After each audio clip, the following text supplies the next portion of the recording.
Let me change the title real quick. By the way, that video, the Spin the Win God 6 video that I like just put out, it's actually doing pretty well. I actually really wasn't expecting it to have as much interest like that, but I was wrong in a good way. All right, so we're gonna.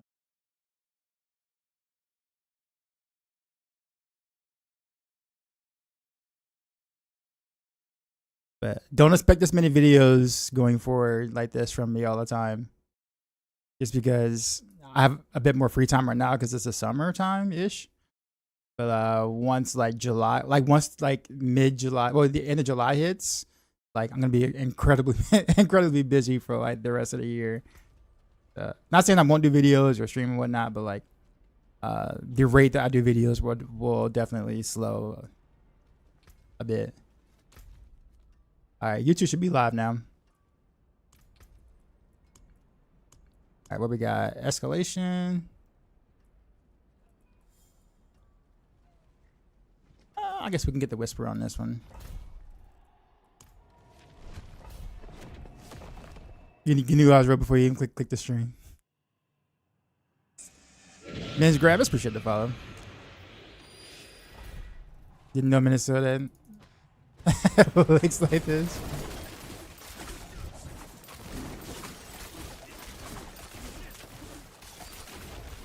Oh wait, there's a strong room.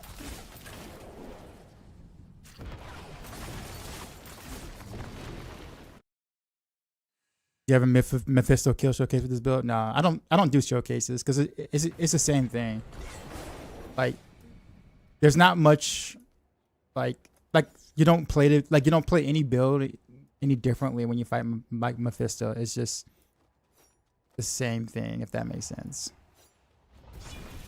Stuff just dies. Some builds do it a little faster than others, but outside of that, it's not anything special or anything you have to do differently. Like, I would do showcases if it required you to do like a different strat where it's like, okay, you're playing this build, right? This means that instead of going in this corner, you go with this corner, right?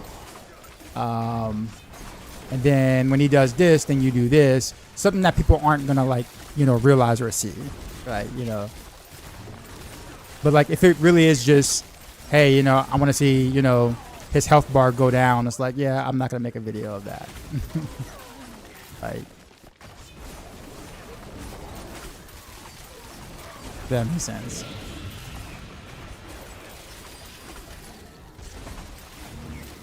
But yeah, I mean, this is a cold build, so it kind of goes as you would expect a cold build to go, where you don't do as much damage when he's not staggered, and then you do a lot of damage when he's staggered, and that's how it goes. Oh, whoops, that was not cool. Well, Rocks, appreciate the follow.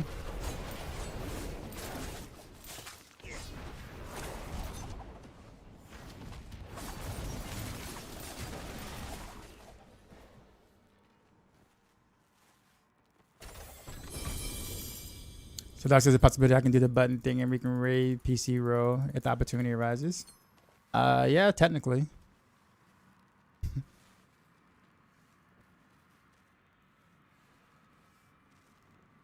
Dude, I'm playing Moody Pin Shot Rogue. Well, I told you Pin Shot was really good this season. To understand the tech correctly, you press Shift or Mouse 5, stay still, and then you press Heartseeker. So overall, I mentioned how I do it, like how I set my controls up on my mouse, like Shift or M with that. So I don't know what your controls are for what you do, but ideally you just need a hold button, so therefore you could fire without attacking something or whatever, and then it's just Dance of Knives at that point. You always hold right click during all of this? Yes, I do. The only time I don't hold right click is when I'm running, but as I'm firing Heartseeker, I am holding Dance of Knives the entire time, yes.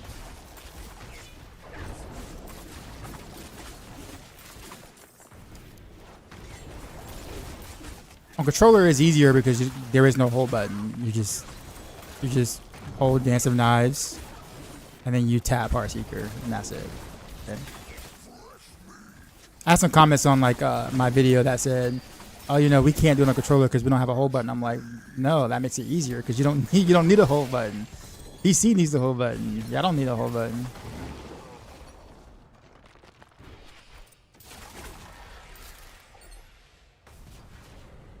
It's like there were complaints before attempts were even made. I'm like, nah, like no, that is not how that works, sir.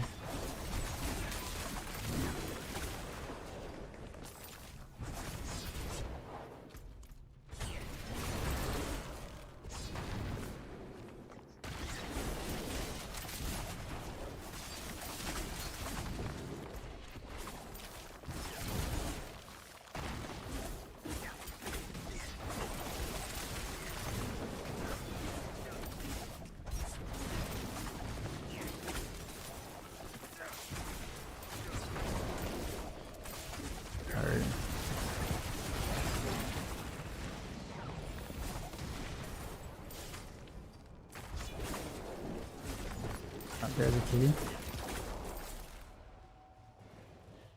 All that.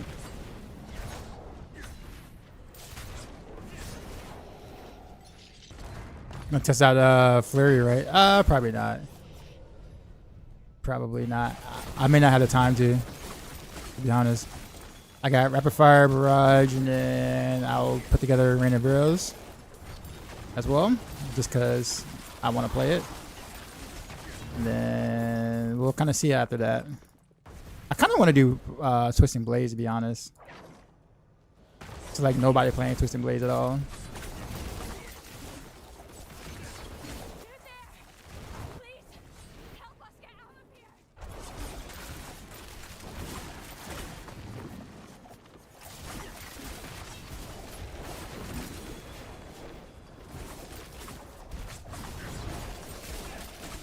How has this build done?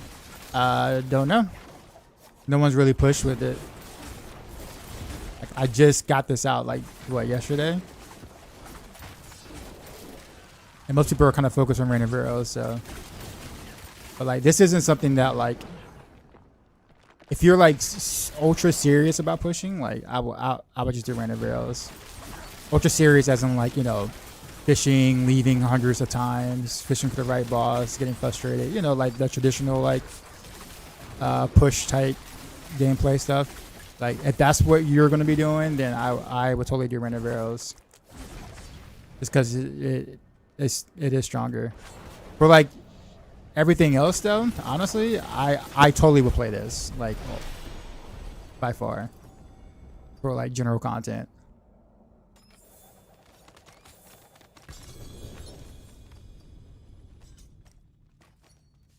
But I do think that like if I was like super geared out, like with decent transmogs and I got all my mythics, I could probably speed farm like 123, 124 pits or whatever with this. Like 3-minute 123s roughly, which is quite insane.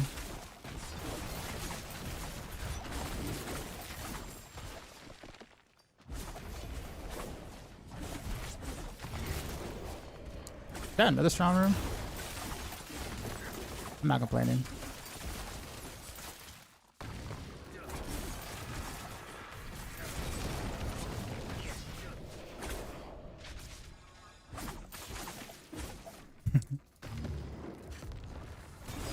Playing Poison TV. Nice, nice. I subscribed to Popcore yesterday. I may have a small obsession.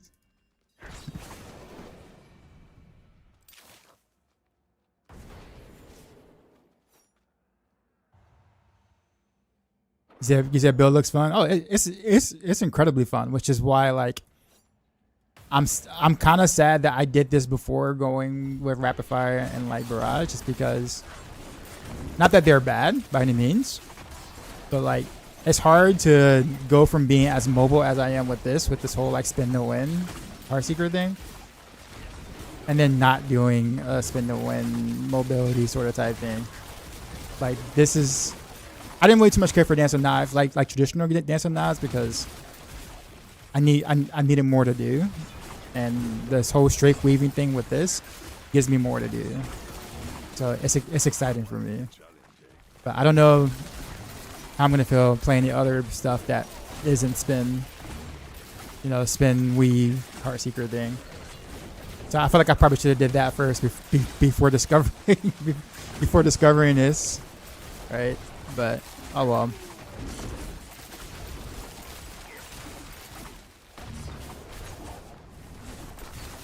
The Poison Heartseeker or Rain of Arrows, yeah. So there is a Poison Rain of Arrows, yes.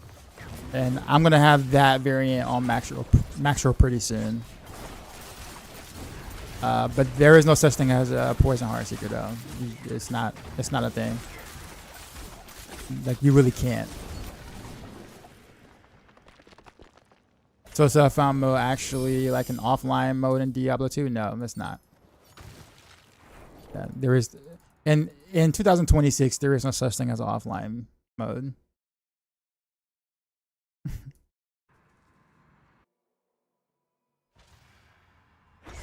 You got to T12 with TB. Okay, nice.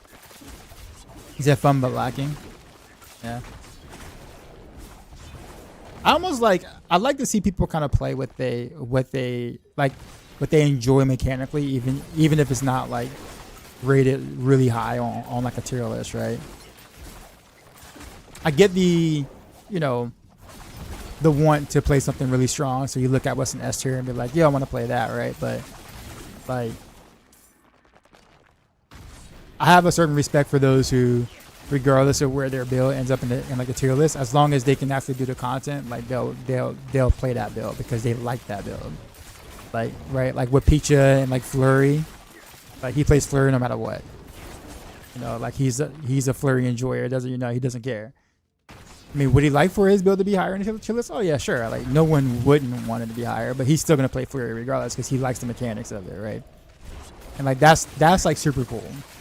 Because at the end of the day, it's an action RPG. Like you're not judged based on the build you're like the build you play doesn't make any sort of difference on what you actually do.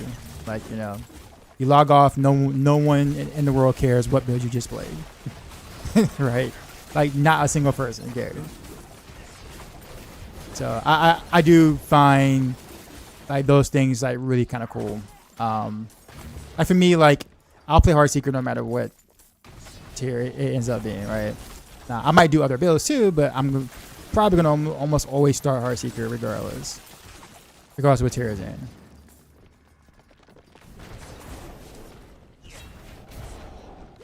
Like I played Rain of Arrows a lot as well. Regardless of what tier that was in over the past like 7 or 8 seasons, right? So same thing with Rapid Fire, all those things. Sejim, what's going on? This is still found. Yes, it is. You got me crazy.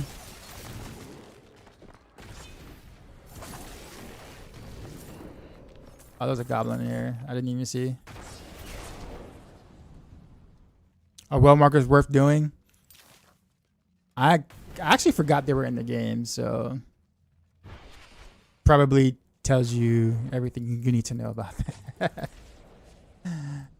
They do exist, and the mechanics aren't bad, but I mean, unless they're dropping some mythic tributes, I'm probably not bothering.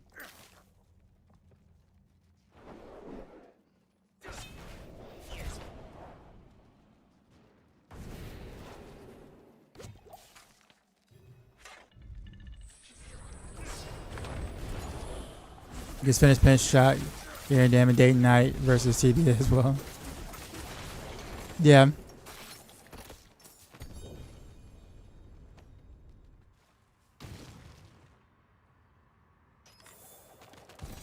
You think your first one? All right. Well, make sure to rate your experience after you finish doing the one.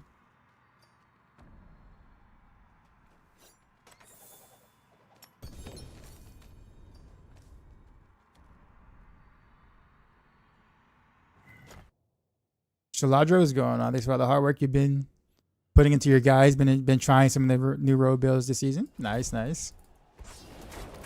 How are you enjoying your road?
last 5-piece narrows I recommend over 5-piece sightless in the Mythic Seal Renovables build.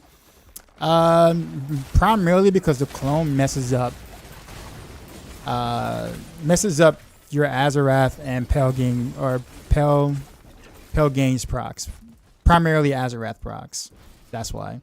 Because if the clone chooses to crowd control, which it will because it's cloning what you're trying to do, right? Then Azarath practically won't proc or won't work more, more often than not.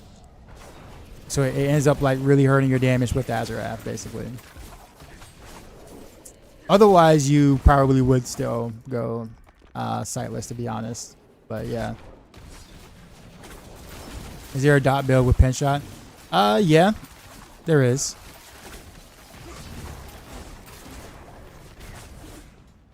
It's a poison setup one. It's always better for poison it. Well, yeah, you wouldn't run Narrow's Eye for poison at all, for sure.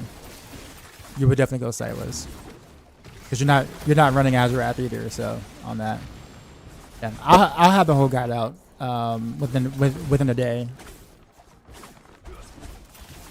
for that. Dwight, what's going on?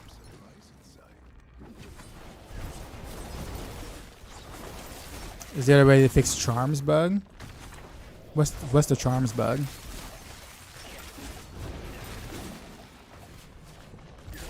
It was over in about 2 minutes and not worth your time. Yeah. Yep. Sounds about right.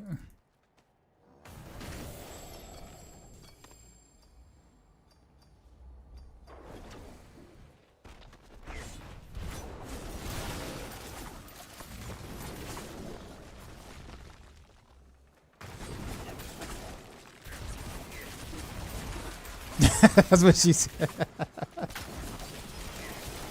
I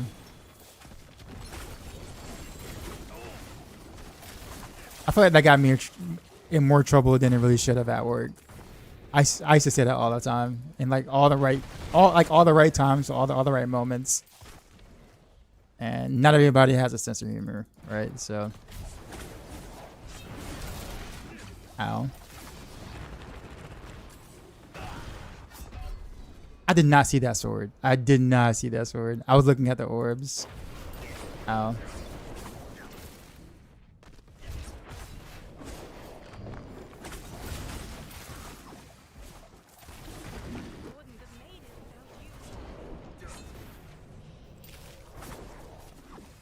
Set charms aren't working? For me, it says move, but not equip. Okay, I don't have that issue, and I don't know of anyone else that does. See, I can move set charms all around. So, like, either you have, like, 2 of the same ones or something by accident, or maybe you're... Yeah, there's got to be, like, a user error in there somewhere. It's like, even when I check the other quote-unquote channel, no one's reported a bug involving set charms. I can double check though. Is Nilford 2-piece the best option for poison arrow with Mythic Seal? Yes, it is. You want to do 4-piece sightless, 2-piece. No, sorry. No, sorry. So the opposite way around doesn't work. I see what you're saying now. So for poison, you don't want to do 4-piece, 2-piece, or like that. Like you don't want to do that because the Narrow's Eye 2-piece doesn't do anything for poison. Sorry, it took me a while to kind of figure out what you were actually saying there. Equip options isn't showing. Do you have a seal?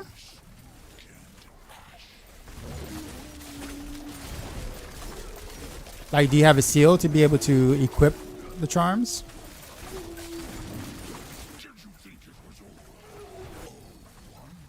Because you need a seal to be able to equip the charms.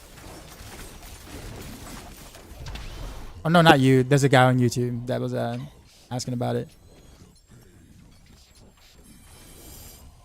So you do? So you have a seal?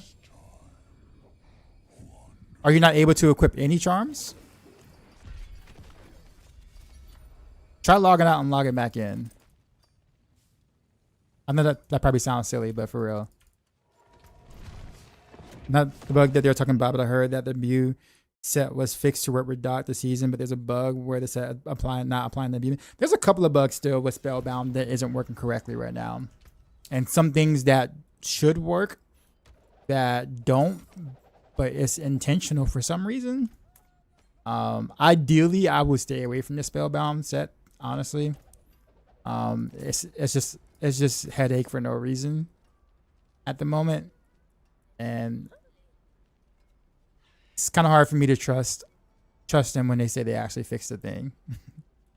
I would just stay away from it until we can confirm on our side on like a PTR or something that it's actually fixed, right? But yeah, personally, I don't think it's worth, but I also haven't done that set this season, so I'm just going based off of what my other rogue colleagues have said about it. Is Mythic Etna priority for pin shot? No. Eagle Horn is way more important.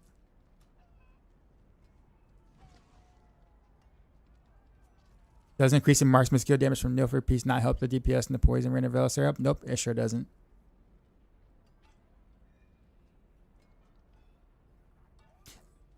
That is the reason why stuff like Poison Heartseeker doesn't work, because it doesn't buff, because that set in general just doesn't buff poison at all. It would do really well if it did. Like a Poison Heartseeker would go ham if all the marksman tag buffs actually work on poison. But it's not a bug. That's actually how it's supposed to work, apparently. New to D4 trying rogue. How do you deal with Dance and Notch energy constantly running out early on? Well, are you talking about leveling or in game? If you're talking about leveling, whatever guide that you're following, if you're following a max roll guide, I would refer to that. Like, because that's a very popular question, and I'm pretty sure Ava has a lot of facts to answer those kind of questions and little things that you can do. Leveling, yeah, I would totally look at Ava's leveling guide on Max Roll for that. I didn't play Dance of Knives leveling at all, so like I'm familiar with it, but I didn't have I don't have troubles with it with energy, so it's like it's hard for me to relate. So I would look at the guide.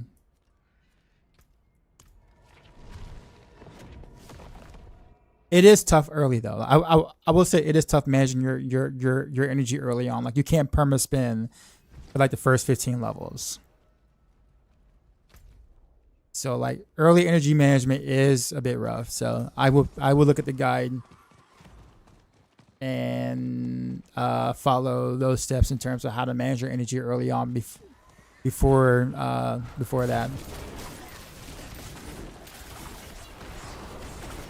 What's the best way to farm layer keys right now? I'm hearing maggots. I have yet to like seek out maggots like on purpose, like the little worms or whatever. Like I just play. But yeah, maggots.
wonder about this. Probably, yep, this down this way.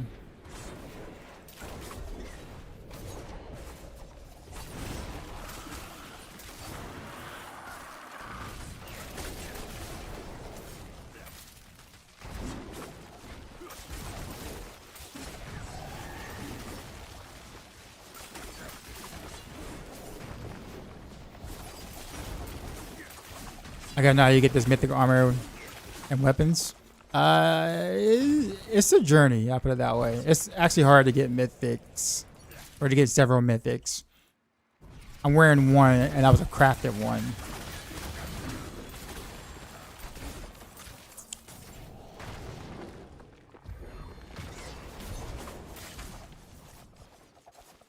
Oh yeah, sorry. Are you playing on a? You playing on console, J Rockets? Alright, I have like crossplay and stuff like that turned off. Although I probably should have kept the messaging on. Now that I think about it.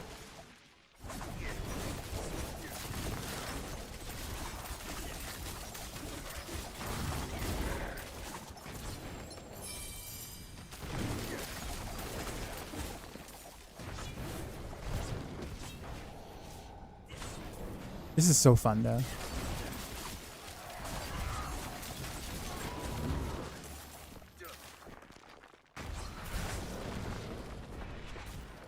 You got so lucky I made this. You did.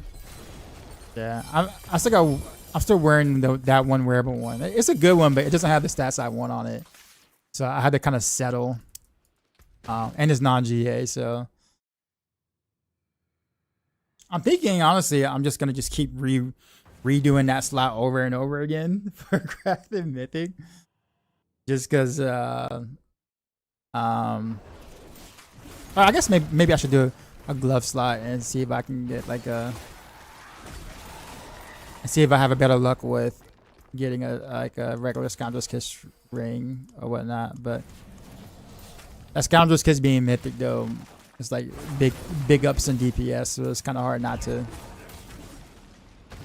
do it in that slot. The next two big ones would be like a mythic shard and like a mythic glove. Like those would be two ginormous damage boosts.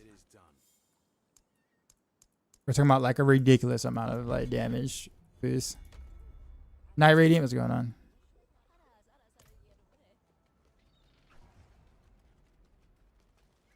So I'm planning to spend the when I can't keep my damage over like 5 billion. My Heartseeker is 39.15. My crit damage is 2,000. Is there anything I need to do to up my damage? Follow the guide. If you can't get over 5 billion, you're missing a lot of things from the guide. Like follow the planners. Look at the stats. Look at the type of gear, like the actual items and stuff like that. Like there's definitely something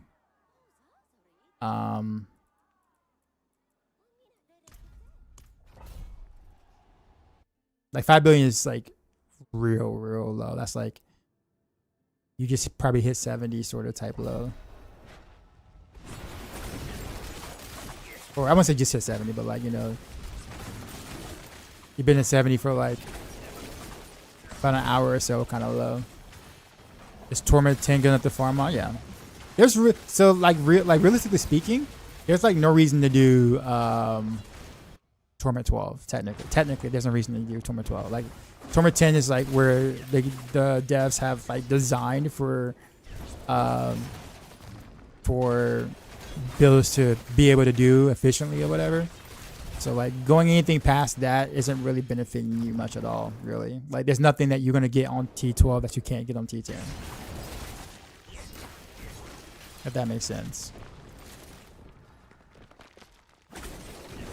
However, you know, if your build is set up pretty well, then, you know, farming T12 will be just like farming T10, so you might as well do T12, if that makes sense.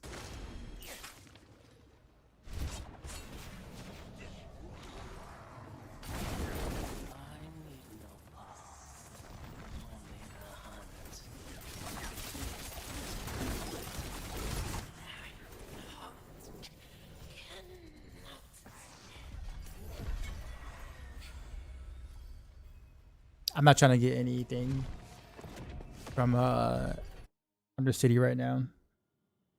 That's why you somebody just like run straight through it and not try to like do anything. I'm just trying to like I have different nodes set out for that right now.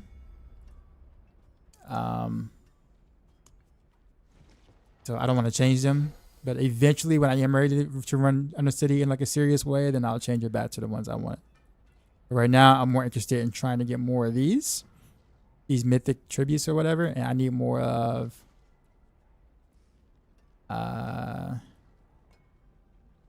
where is it? Well, I guess I don't have any more now. Ornaments. I need more armaments or whatever, which means I have to take a whole different path to get it.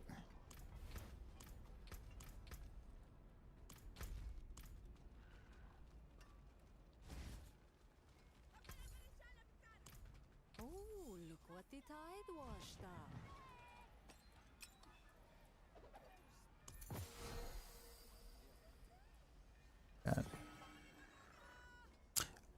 Oh wait, Oh, finished so soon. I have a new talisman. I forgot this right here. A talisman, but seal. Heck yeah, this is an upgrade. Forgot to be wearing it.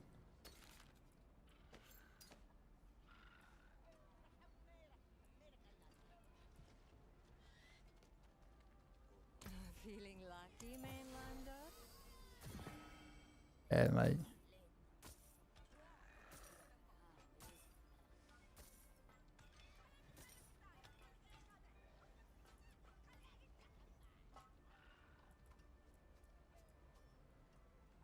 signet.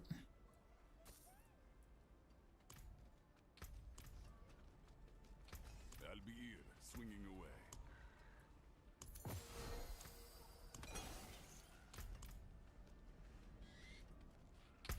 What we got next? Nightmare Dungeon. May the light go with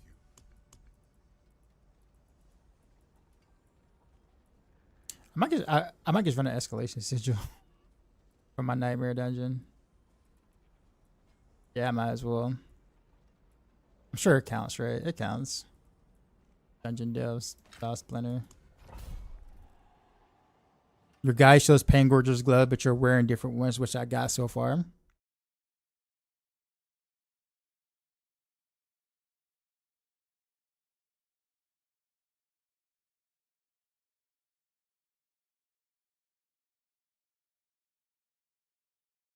So if you're looking at the guide, you see, if you look at the glove slot and you look at the talisman slot, what do you see?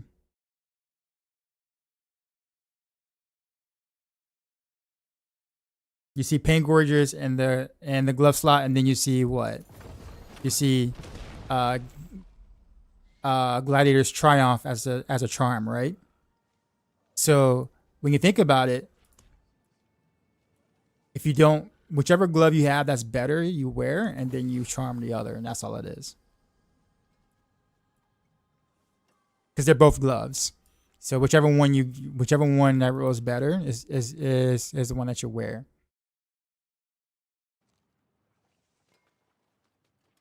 One of the guys in chat gave you an amazing eagle horn last night. God bless that person. Yeah, so yeah, the thing about it is that Pangorgers are usually easier to get because Pangorgers draws from Gregory, whereas Gladiator's Triumph is a lot harder of a glove to get or whatever, generally speaking. So that's why I have Pangorgers here instead of Gladiator Gauntlets, but it doesn't matter.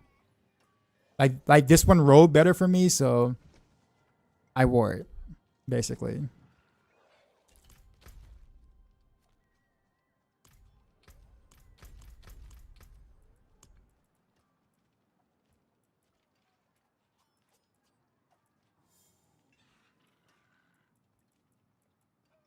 Wait, did I?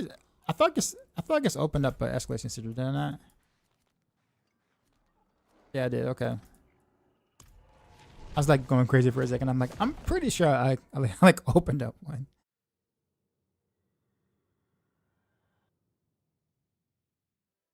I'm with you, friend.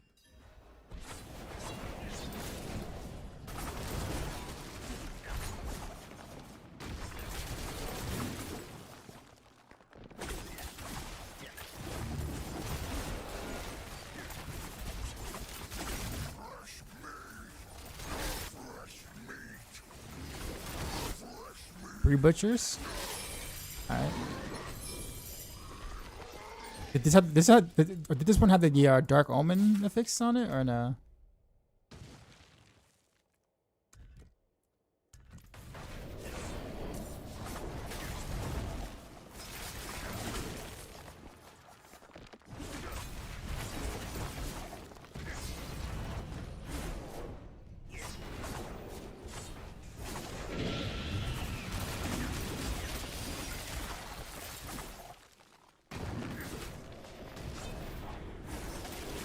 Appreciate the follow.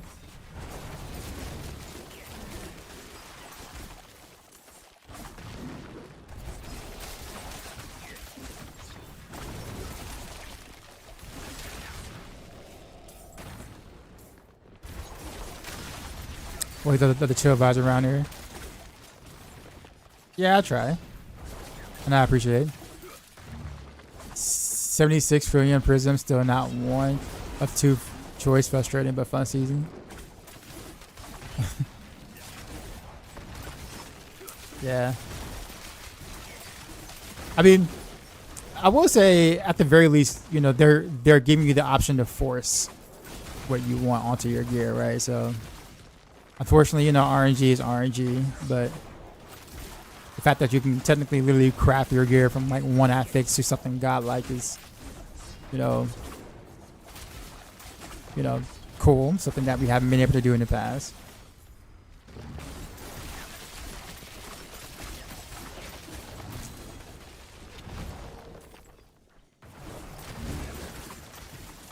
But yeah, that Kulian one, where you're trying to get the aspect you want on the amulet, whatever, that can totally be frustrating. And there's usually like 2 different options I want, like, or even 3 different options really. And sometimes it won't roll any of the 3. I'm just like,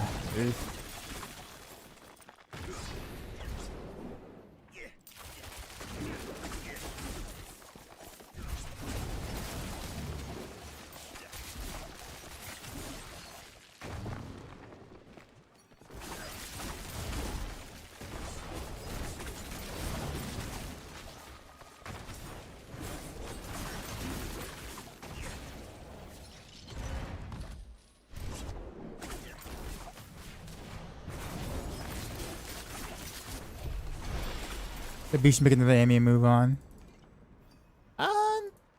Nah. Just focus on like a different upgrade slot or whatnot, and then continue to farm like you normally do, and then come back to it. It's kind of what I'm having to do with my ring right now. It rolled like the lowest possible crit chance, and I don't want to like transfigure it until I get like a little bit better of a crit chance roll.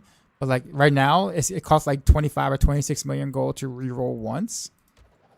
And so I'm frustrated because it's like, man, and wait. What?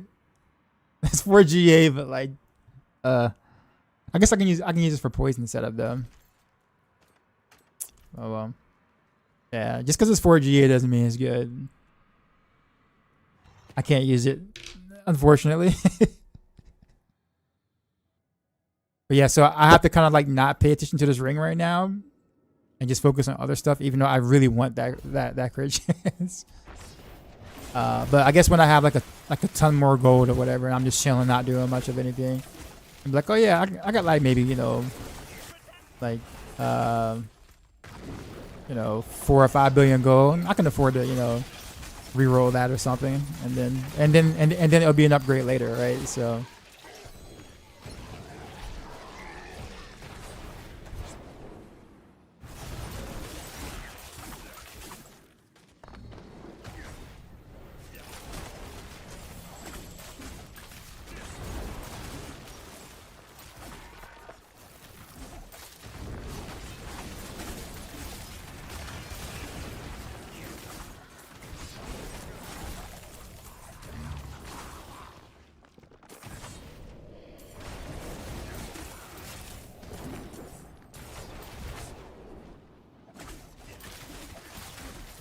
How does this camera look further back?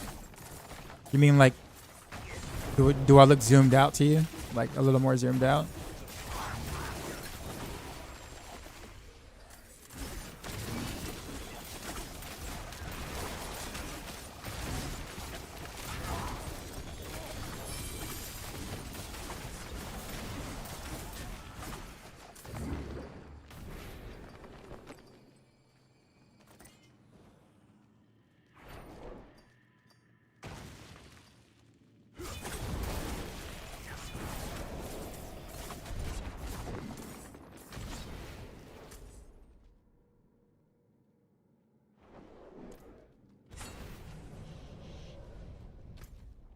for the sacred seal. Did I already do that? I feel like I don't know what I'm supposed to be doing on this one. Okay, here we go. Oh, it's one of these.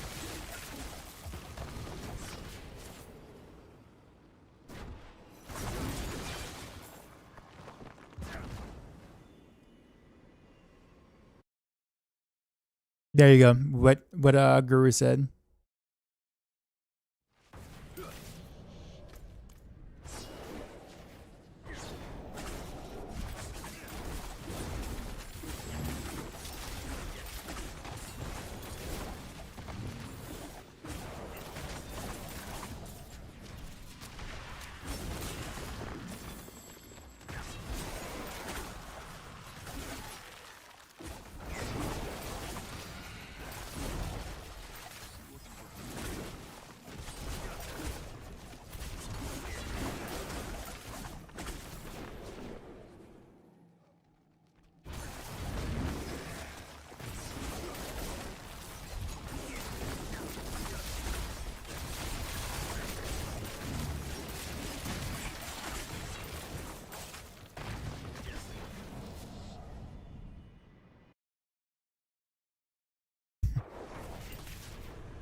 Yep.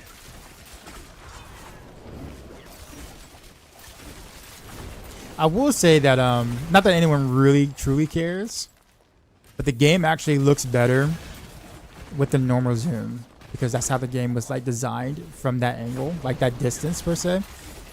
So like when you zoom out, you lose a lot of the visual fidelity that the game was like initially designed to look like. Because the zoom out, like the zoom far distance or whatever, was added after like the game launched, when upon people's requests. So not that you care about that by any means, but like I just thought I'd mention that because like I've zoomed in, or I've done normal zoom for a little bit sometimes, just to kind of like enjoy like the how detailed the environment and like the character models and stuff like that are. It actually looks really, really good, but you don't really get that feeling when you're zoomed out like this because, like I said, it wasn't designed with this in mind.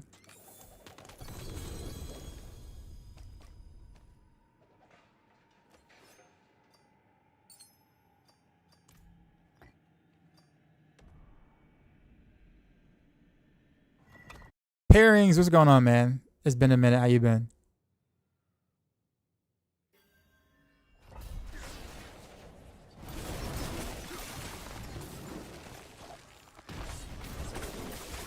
Where do you find the superior keys at? Greater bosses.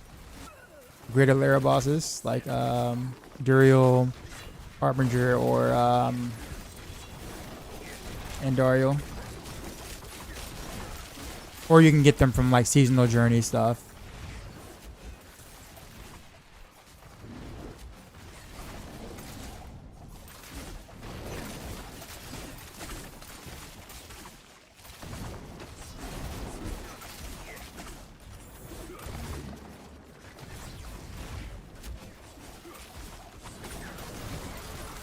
Big dude over there.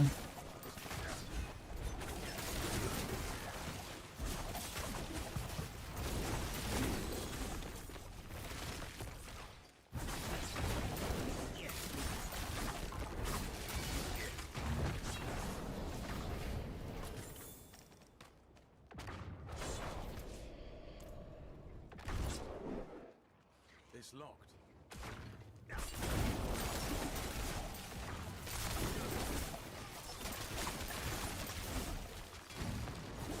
That key.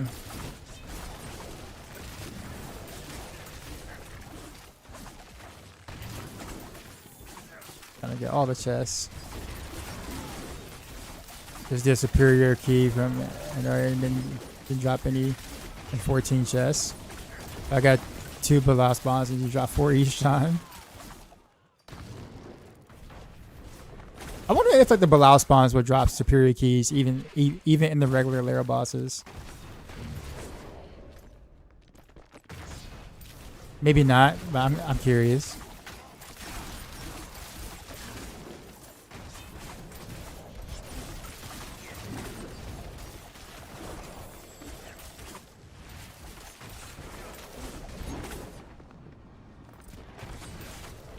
Belial takes. Oh no, we're talking about like the spawned Belial, not the big boss Belial. You don't really want to do Belial this season. Like do not fight Belial or farm Belial. Do not do that. It's like the worst thing you can do. Not the worst, but definitely like top 5 things you should not do this season. The new seasonal boss has a better chance at mythics. But do not waste your Belial, your superior keys on Belial. You did 15 Belials. Yeah, don't do them anymore. Leave them alone.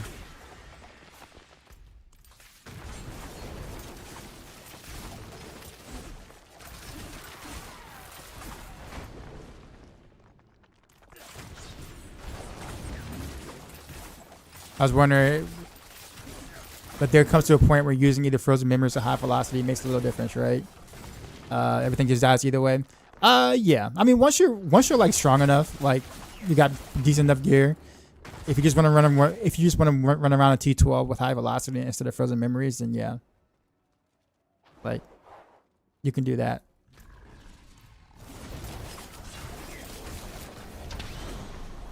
However, I will say that like swapping, like swapping the weapon for like if you're gonna go on like a bossing campaign, it's super easy.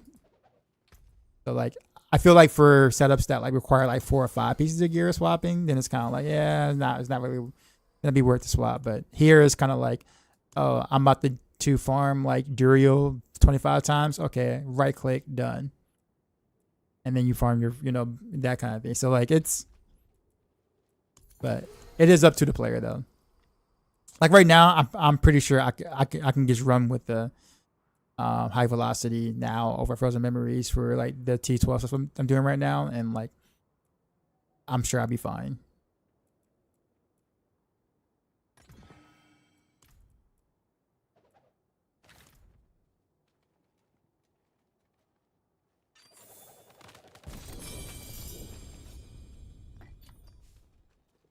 Yes, despawn Belial from lower bosses get superior keys too. Okay, cool. Good to know. He's about to ask, but you just answered it.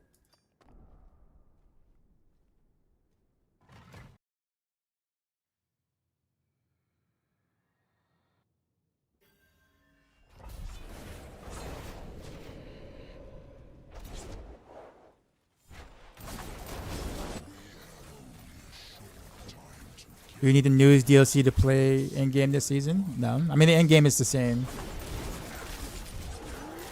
DLC or no DLC, but you won't get the war plans for the in-game content that you're gonna play. Except for I think Undercity. You can't do Undercity without at least the previous DLC. But I mean, that's kind of normal, right? Like most companies generally give you new stuff and new expansions to justify the purchase with new characters and stuff like that. So it's kind of like your standard DLC thing. It's not just what Blizzard does. Companies have been doing this for decades.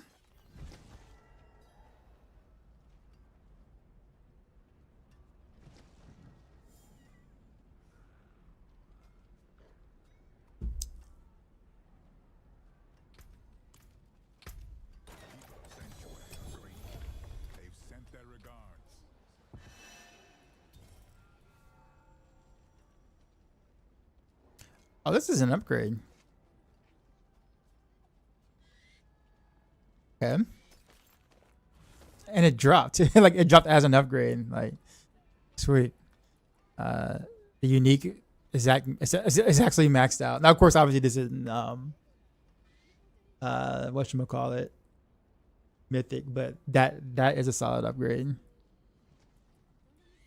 enough. Like it's worth enough for me to like make the swap and be like, okay, yeah, let's go ahead and do that. Although I may not have the goal to like do the to reroll as much as I would like, so maybe I might need to hold off.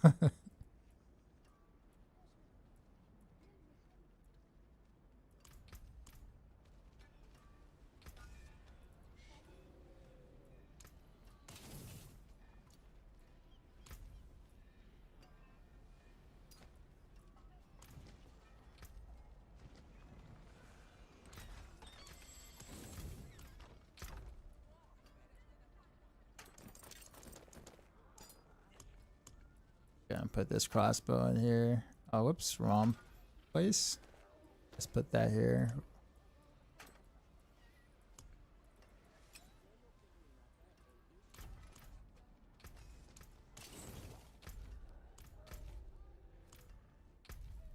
Anything new? We did.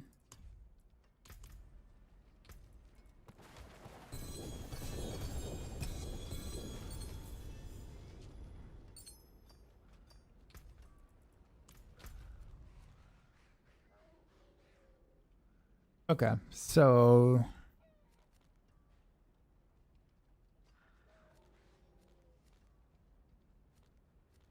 oh yeah, Zarbin's dead. That's where I had to go.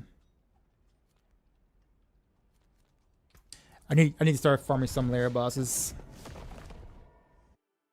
I need Skyhunter and Windforce.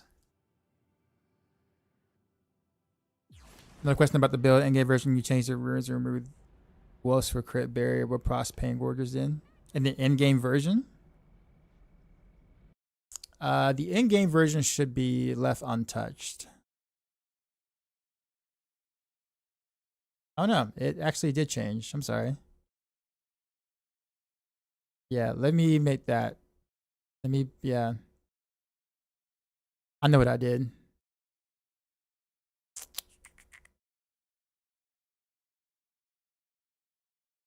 I know exactly what happened. All right, give me a sec.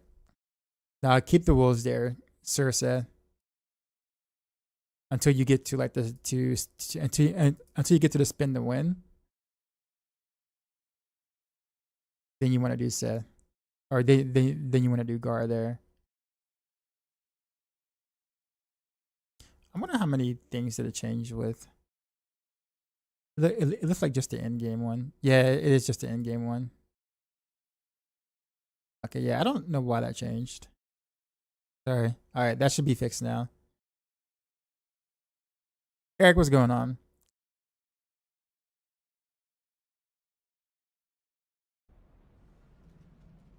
What are the odds you have a poison barrier for random arrows in the works in the Maxwell page? It has been in the works this weekend. I hope to have it up before or by tomorrow, basically. So by tomorrow afternoon, it should be up. Poison version.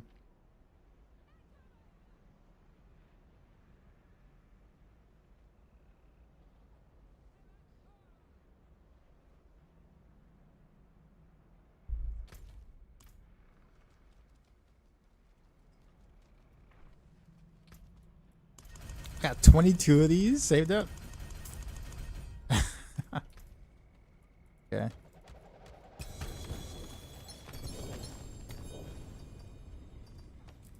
I guess I just kind of forgot to check. I don't think any of these have like any gold in there, do they? Oh, there is some gold. Some.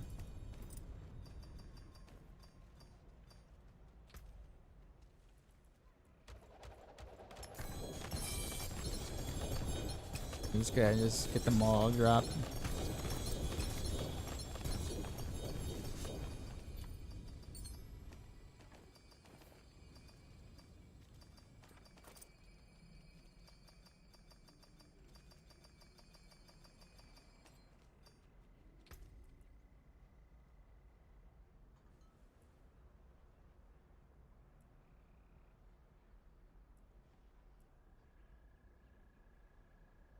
Be kind of a decent ring. Might actually, because I've been trying to keep re-rolling this freaking one forever. Or I could save gold and just get a different ring.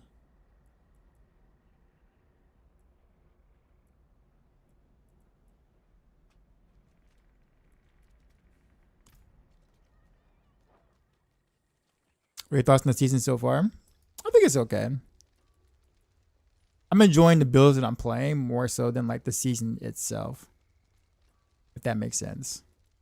Like I'm able to have fun in the season because of the builds that I'm playing are enjoyable to play.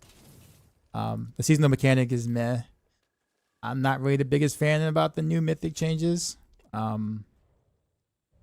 I think it's a bit too strict and a lot of things are really vague. So I don't like either of those things. But yeah, I'm still able to enjoy the season for what it is. I also like the whole solo self-found thing. So that's kind of cool. Other than that though, like I feel like if you played a lot last season, I don't know like if like this season is kind of like one of those I'll play for a week or so and then you're done because you've experienced most of the what the expansion had to offer. So I think it's okay, but I doubt it's gonna keep people who've played a lot last season. It's gonna keep their attention for long. Now there is the patch, like they always do like a 2 week patch, like a 2 week and 2 patch or whatever. So maybe they will. And of course, this was 4th of July weekend, so they've been really quiet about stuff. So who knows what they might do in about a week or so, and the big early season patch or whatever. Maybe it shakes stuff up or whatnot. So, other than that, that's really about it. Like I said, my enjoyment of the game is definitely like, or of the builds I'm playing is definitely carrying the season for me. Okay, Igorn, card, Gregory, and Gorgers. Nice. No. Lord Zier, yeah, so I gotta fight Lord Zier a bit. And Urvar.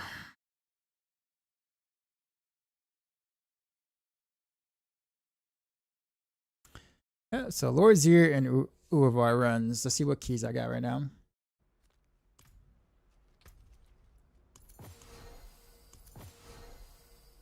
Oh, wait, let me see what my chart is looking like. My seals.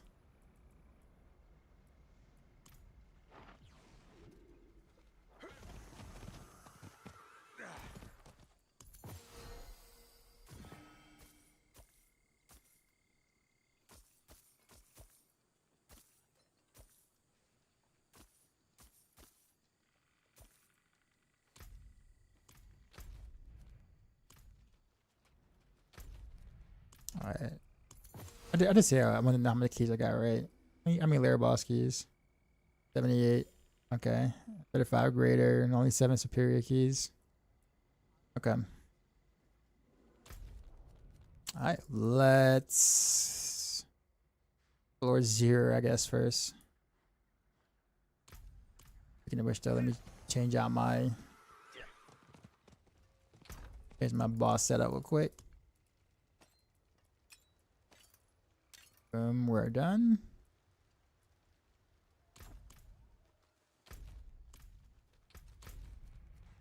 And here is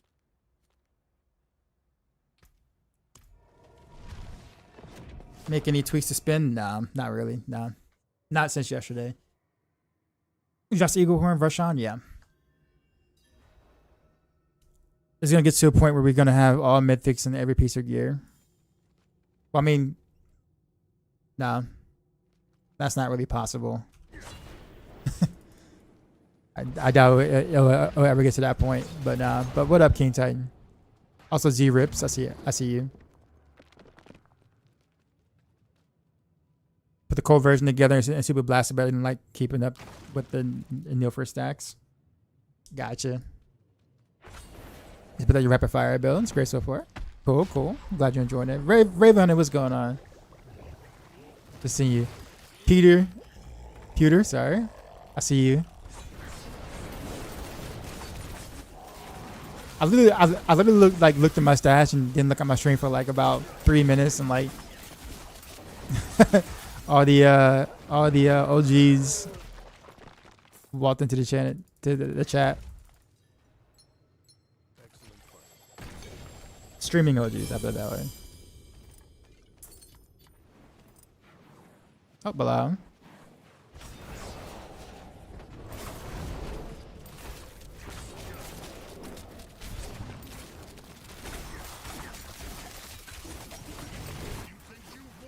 I couldn't cast for some reason. That was weird.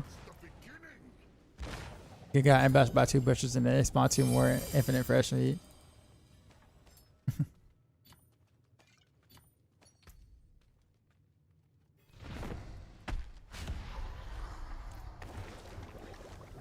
How my season coming along? It's been alright. It's definitely been a grind. It's funny because like this like to play solo self found this season compared to last season or whatever. Like last season would have been easier to get like mythics because of the mythic tribute would have dropped several or guaranteed mythics or whatnot. So it's funny that they came out with the solo self found this season while making it harder for solo self found players to gear up versus what it was before. But that's it is what it is. Gearing up isn't the hard part, but definitely finding potential mythics.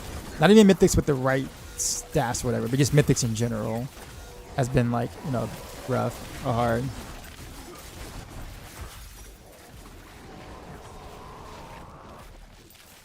So it seems like it mythics isn't anything anymore. What happened to too hard to chase items? Oh no, it is. No, trust me. This season is hard to chase items. That's been the bigger complaint this season, King Titan. Like that has been the bigger complaint. Even Woody was even kind of like saying it might be a little too strict, and we all know how much Woody loves to grind. Woody Joe. So about your band song? What song you want?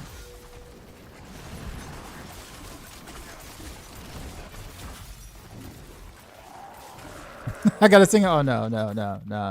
Nope, not happening.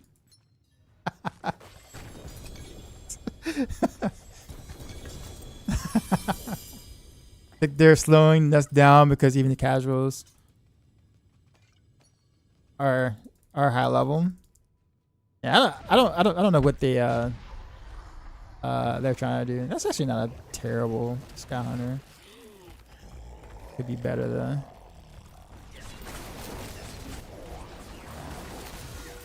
Give me jump one of these nights. You think I'm just gonna randomly do karaoke with enough drinks?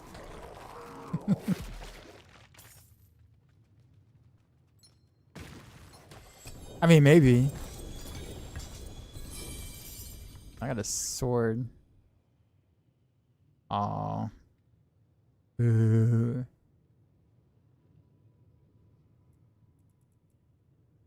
Although, this is actually kind of good. I won't say this isn't kind of good. This actually is good. I can reroll the unique or whatever. FX thing. That's not a bad haul. Like that's probably good enough for me to still test, experiment.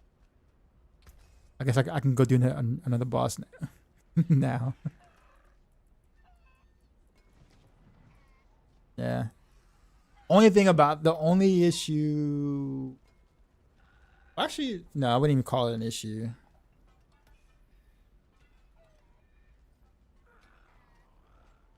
I guess I roll the cold damage into max health. Or if I want to be ballsy, just dex. But there's no way that I can lose that much health and be. So it'll probably be dex. And well, Sky Hunter hunting is done. Now we need to do Uravar. Harbinger. IL. Where is Uravar? Okay. I was like, I really don't like fighting Uravar at all. I don't like being in a little small area.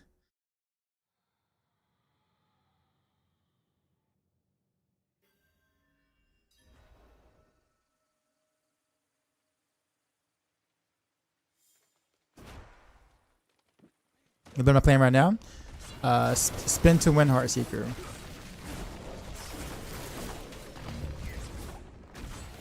You can type exclamation mark build. Or exclamation mark S2W. You made your Heartseeker build. I'm missing the Etnas and pants, and I'm having a hard time keeping energy up with inner sight. Aside from the missing pieces, everything else is the same. Any advice this will help? If you're running out, if you're having a hard time keeping up energy, then you're definitely missing stuff, right? So if you don't have Etnas, then you can't go. Then you can't go cold imbuement, right? So you have to play the physical starting version ish. So that means that you really shouldn't be having cold imbuement at all, which means that you don't get this energy node. So that means you have to go with the energy node here. So I will make sure you pick this instead of critical strike chance. Pick the energy node. If you don't have it already, so you want that, and then you want the lucky hit chance to restore primary resource that you see on this ring. You get both of those, and you're fine. You shouldn't have any energy issues unless you're just attacking air. Did you truly think all of this would be that easy? I'm gonna say this, but it's not meant in the main way. Devs don't play their own game at the high level. They spend too much time working on it. They don't know what it's like to be a blaster. They're probably aiming low on drop rates because they overshot last season. They work hard. It's hard to go home and play the game for another 8 hours. So I would say for the majority of the devs, that is true. Like generalist, like general, like as a general statement, that is definitely true. There are some that do or have played at a high level that are currently on the dev team that don't play at a high level anymore, but have done so and were respected by the community at some points. I won't mention their names because I don't even know if I'm really allowed to. But they do. There are definitely quite a handful of devs that now, whether or not they get the green light to be able to be like, hey, I'm a true blaster. This is how it really works. Whether they get the green light to really do what they really want to do per se, that's a different story. But there definitely are some that are in there now that do understand.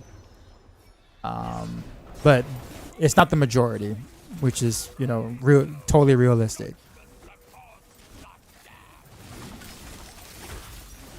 Could be a D3 DH main we are talking about. I will neither confirm or deny that statement.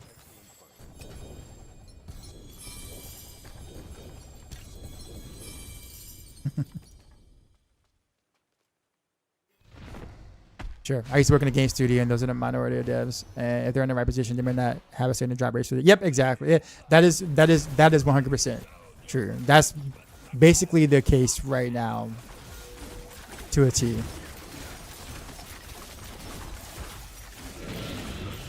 But yeah, your statement definitely wasn't mean. Like it's the truth.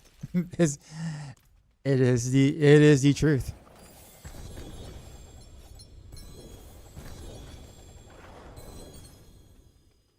Rapid fire good. It's decent.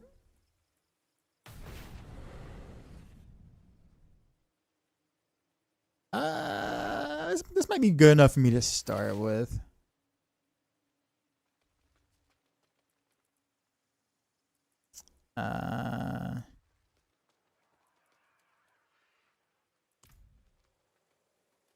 Yeah, just for people to understand what it's like.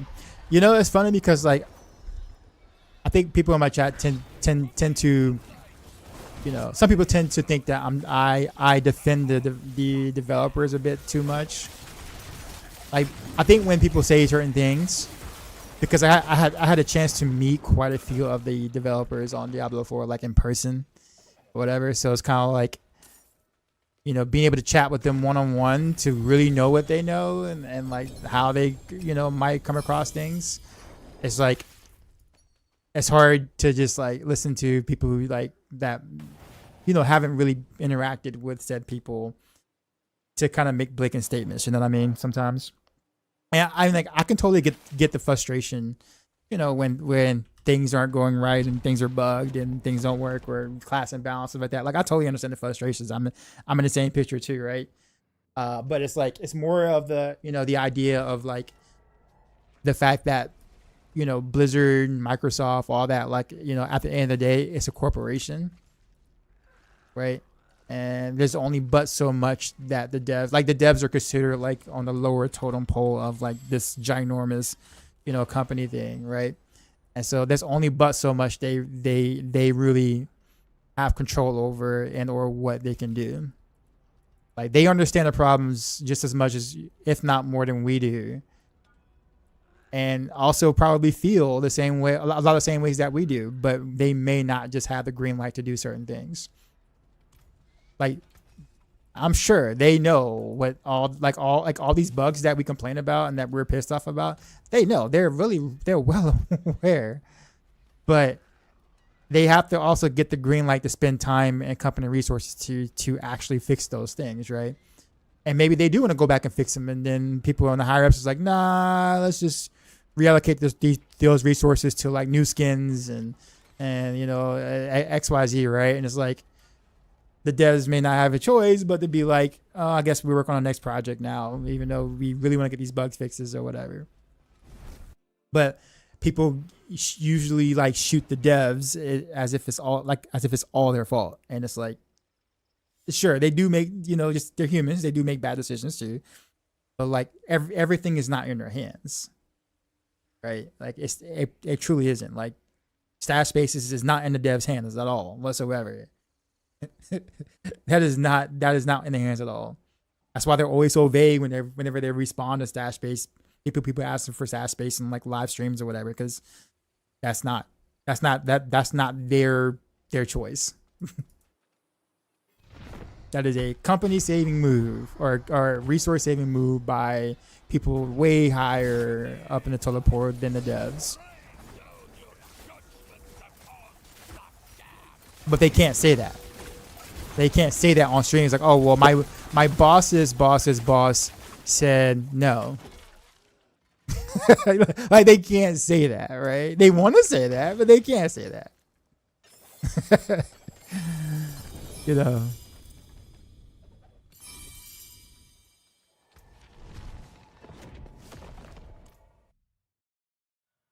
What glyph skills pin shot damage the most?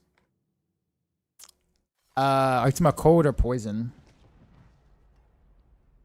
And the thing is that like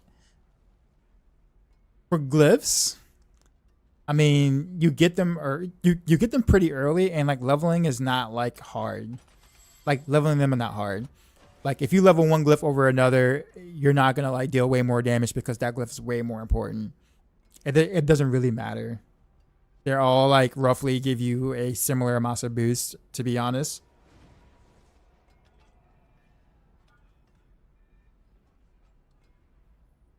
So there is no like, this glyph is way more important than that glyph sort of kind of thing. It's just you level whatever you find that works for the build.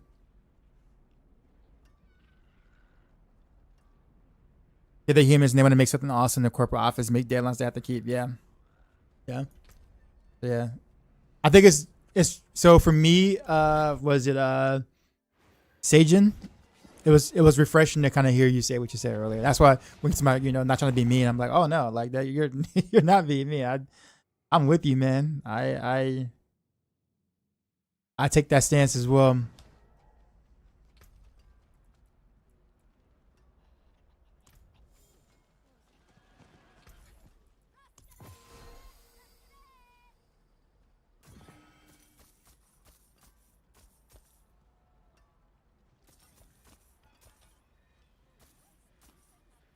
All this. Wait, what was that? 5.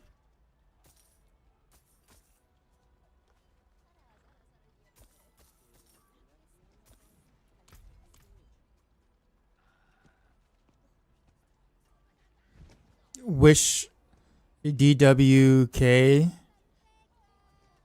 didn't suck with Wazzy. You mean like Dance of Knives? I hardly ever do Wazzy. Like I'm terrible. At Wazzy controls, period. So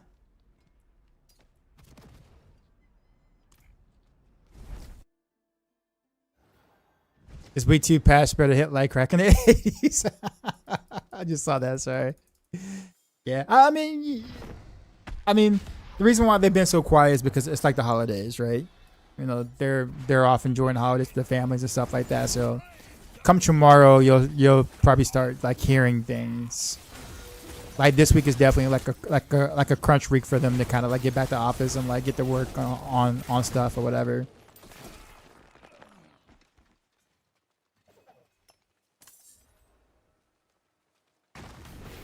Get started with devs, blah blah blah. You might not read it. Oh no, I totally would.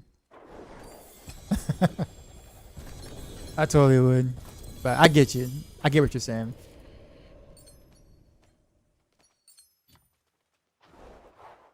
How can you see this build what you're playing out? Several places really. Exclamation mark build. Exclamation mark S2W. Either one works.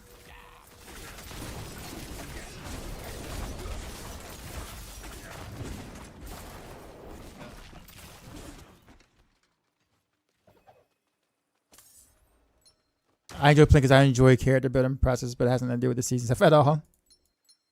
Yeah, I mean that's kind of where I'm at with the current season itself. Especially after like I started doing or came across this spin to win Heartseeker thing. Like I'm really enjoying the gameplay of it a lot. So that's like boosting my fun factor quite a bit right now.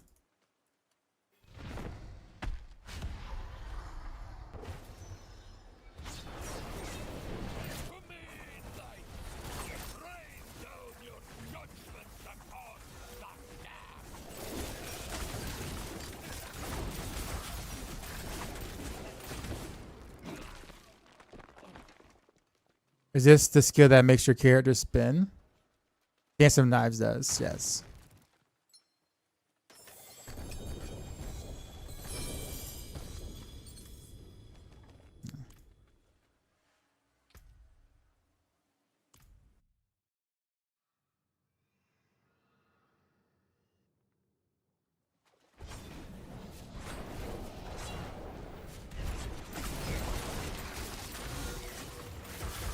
But stuff isn't that useful compared to sliding in a smoke bomb.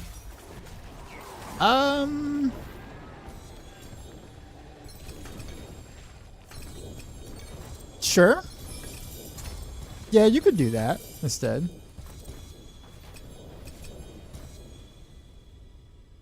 I guess it does. I guess it does make sense because then you can just spin around in the smoke grenade or in the smoke bomb or whatever. So yeah, I can see that. I can see that. I personally just like having the extra mobility. But yeah. You can certainly do that. There's totally nothing wrong with that. You get more crit chance that way.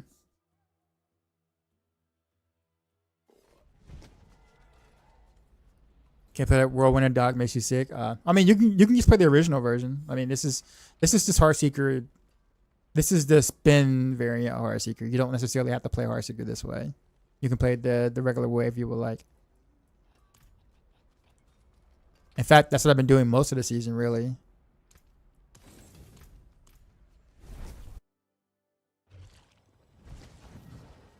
Came up with another skill Heartseeker. I mean, you really wouldn't want to do it like that. You just play it straight up. Like just follow the macro guide that I have up there and just play it straight up without the spin to win. What do you change for Boston? Just high velocity? Yeah, that's pretty much it. I will be making some slight updates to the guide, like moving around some aspects or whatever. So look out for that. But that's gonna be for all of my guys, though, not just Heartseeker. All right, I think my win force is this is a decent enough win force to get started. It's not ideal, but I'll say it's not ideal. It's actually like a good enough win force to test with. I'll put it that way. It's probably can't think of any other better way to put it. All right. So with that being said, I'm gonna farm Arbinger because I need me a better Etna's. Just the same build under Dancer Knives named God Rogue? No.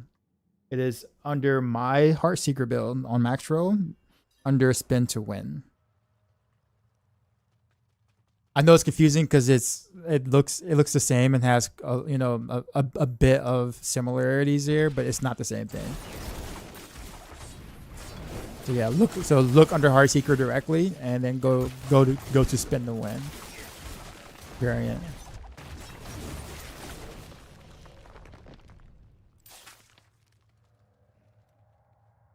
Okay, I'm following your build now. Cool. Are you enjoying it?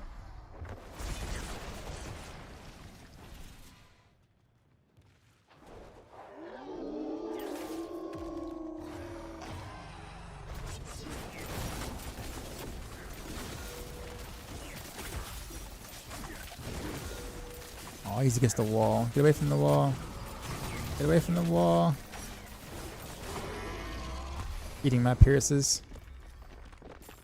Haven't played for a while. How are you feeling this season? Well, at the moment, I'm feeling pretty good with the build I'm playing.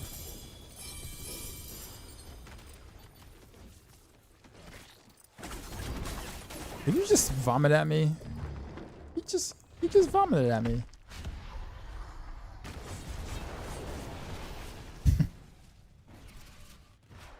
Tomorrow, U.S. Belgium. Yeah, I'm definitely gonna have to watch that.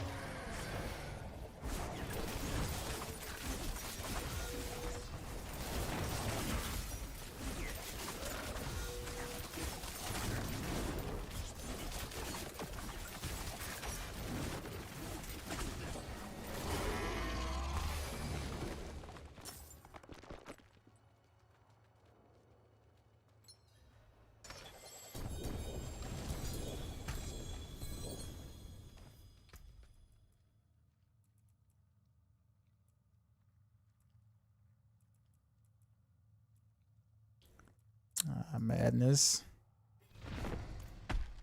Season 10, I think it was Heartseeker, Rain of Arrows, Shadow and Beam still seem decent. No, the game has changed. The game has changed a lot in season 13 with the expansion. So anything that worked before the expansion with the old skill trees do not work the same now.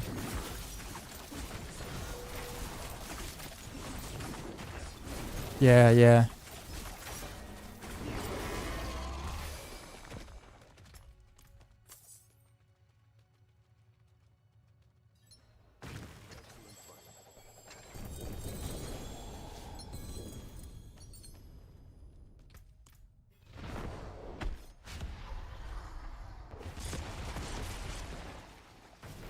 That was a sick build. It was fun, yeah. Definitely one of my favorites.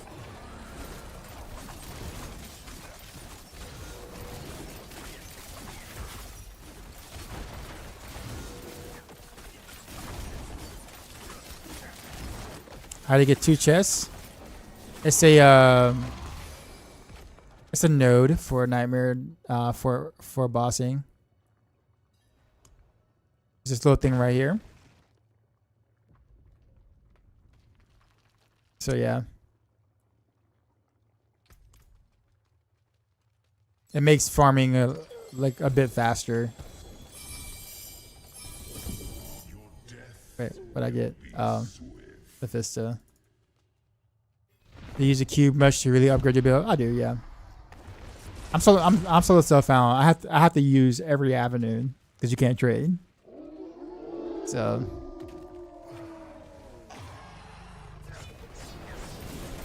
Just got a Tracer Echoes. It has a map icon now. Yep.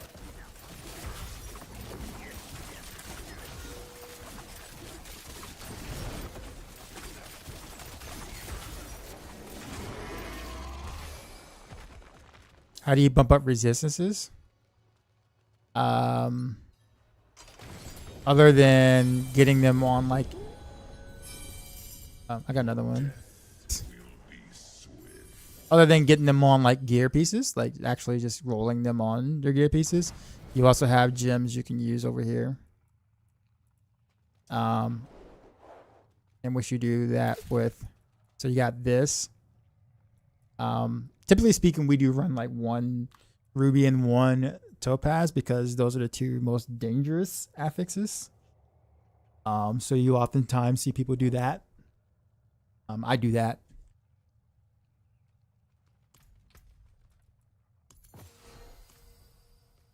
I gotta salvage and sell already.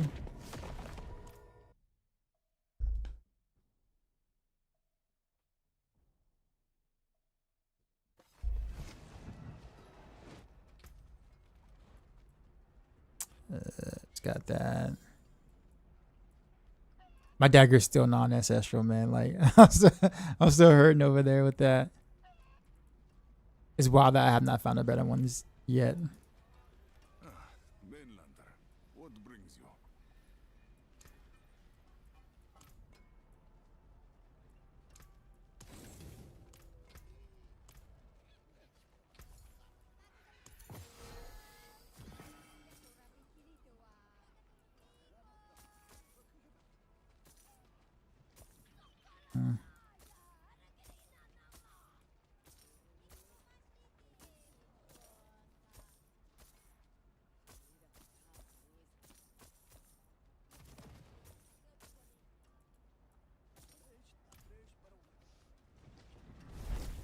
How important is weapon damage on the bow? Very,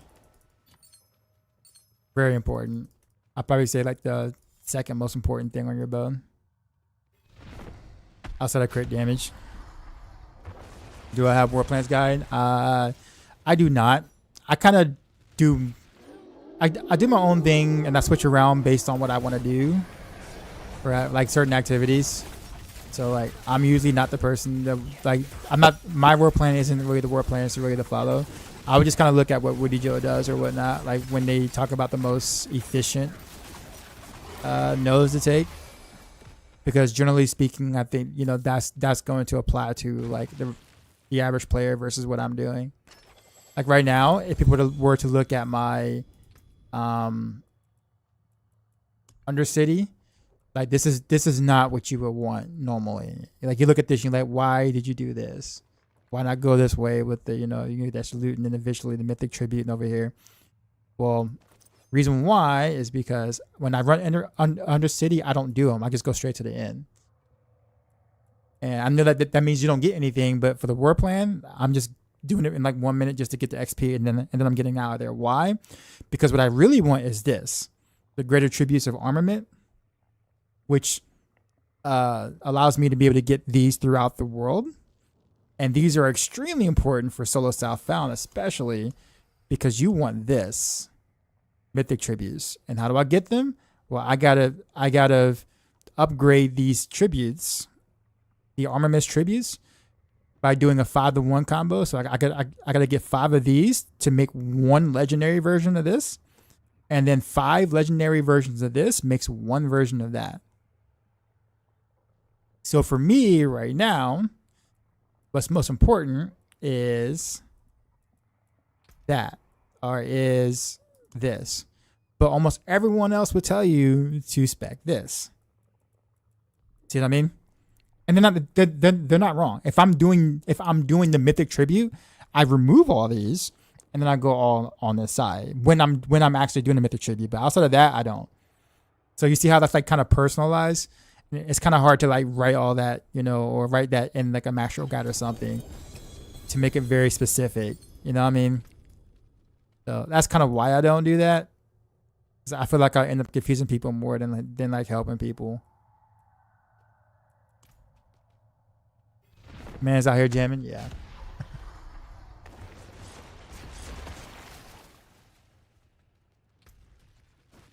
So for me, this works out, but not everybody's chasing mythic tributes, right? So.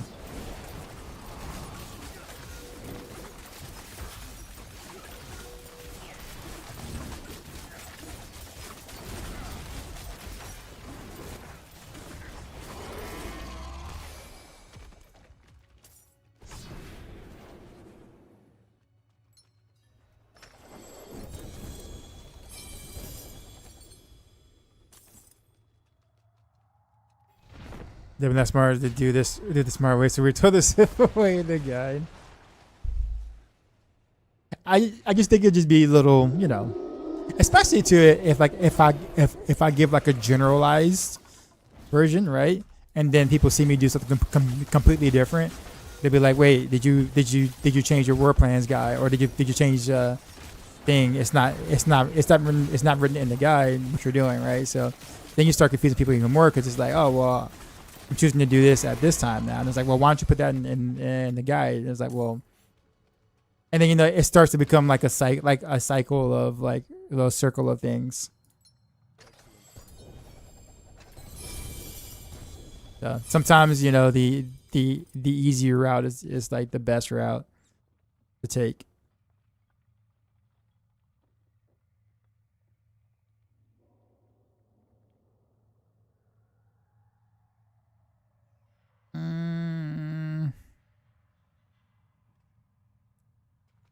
Freaking Geo on like the weapon damage though, right? Like before killing the bosses, just change the node. Which node? Oh, I can say math layer boss on war plans. Like, can you swap the last point and the ultimate nemesis there when I get the greater nemesis there? Yeah, you can do that actually. Yeah, you can do that. As long as you have the gold for it. I mean, it costs 50 million gold to change it, right? So you got to make sure that you keep that in mind. But I mean, if you got the gold for it, yeah, that is definitely the best route to do it.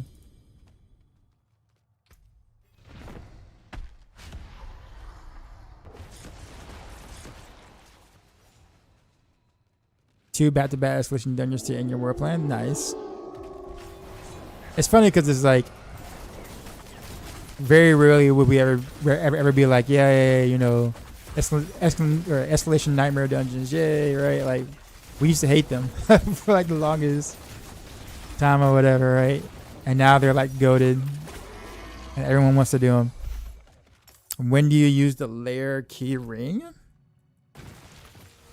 As soon as you get it, because then it drops the like keys or whatever. I don't even know why the layer key ring even exists. I think it's like a neat. I mean, sure, it's like a neat detail thing, but like no one cares. Like it almost serves to confuse people versus like actually like helping or being any sort of usefulness.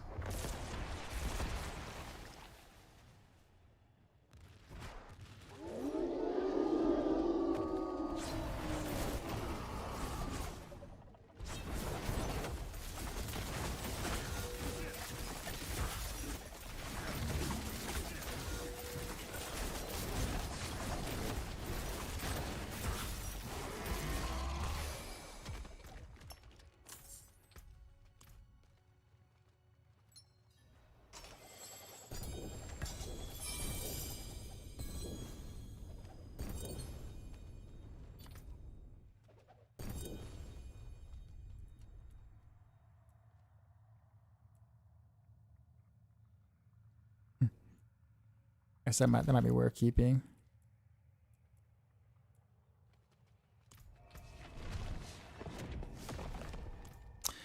I'm gonna get me a freaking better Etna's dagger. Dang it, it's gonna happen.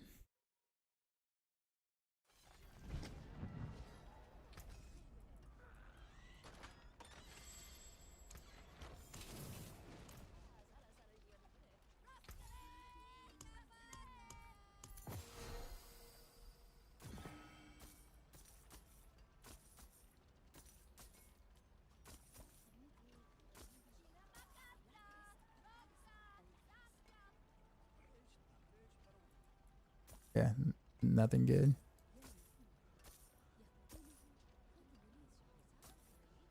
Oh, we were just getting warmed up. Any new changes to spending with Heartseeker? Nope, not from yesterday. No. I will make a general update though, to all the guides that might shift some aspects around, but that's probably about it, and that'll probably happen tomorrow.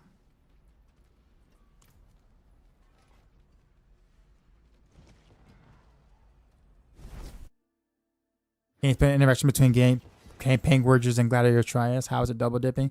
It's really hard to explain without going into the training room and taking off all my gear to like show exactly what's happening. Like I have to like literally like do that, and when I made the video, I didn't have time to actually like, or I didn't have the time to actually like do that.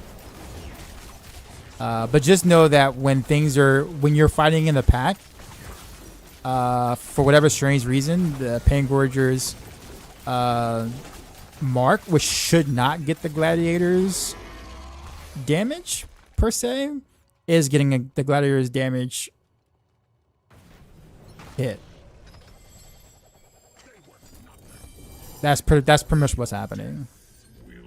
Like you don't have to know how it happens to be able to take advantage of it. It just happens on its own, if that makes sense. So you're not missing out on it.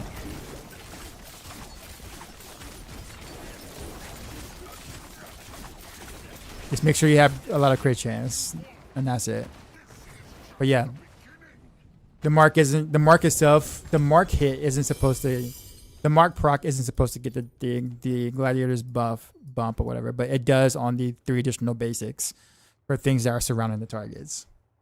So it's not doing anything on single target though, like, or the double dipping is not happening on a single target. It only happens when there's multiple targets around.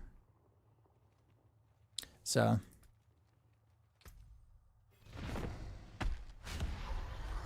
poison.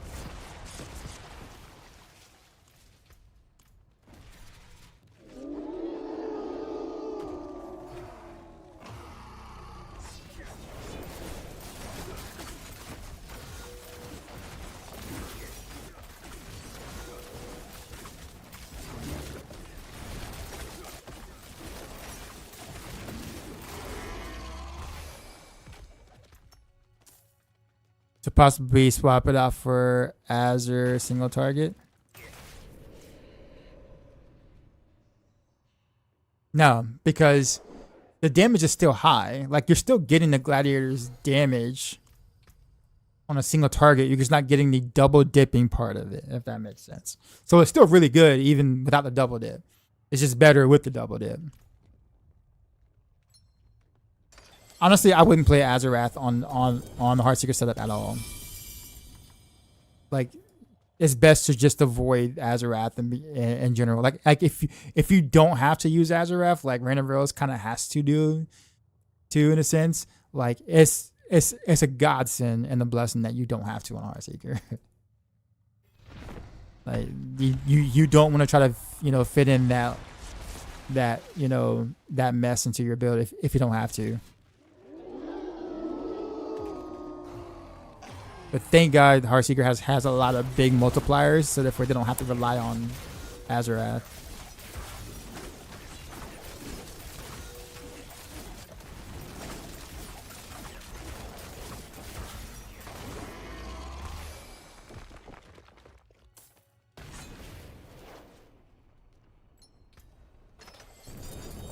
Hey, Doctor, do I need to hold before casting Doc and start spinning everywhere, or I can just cast?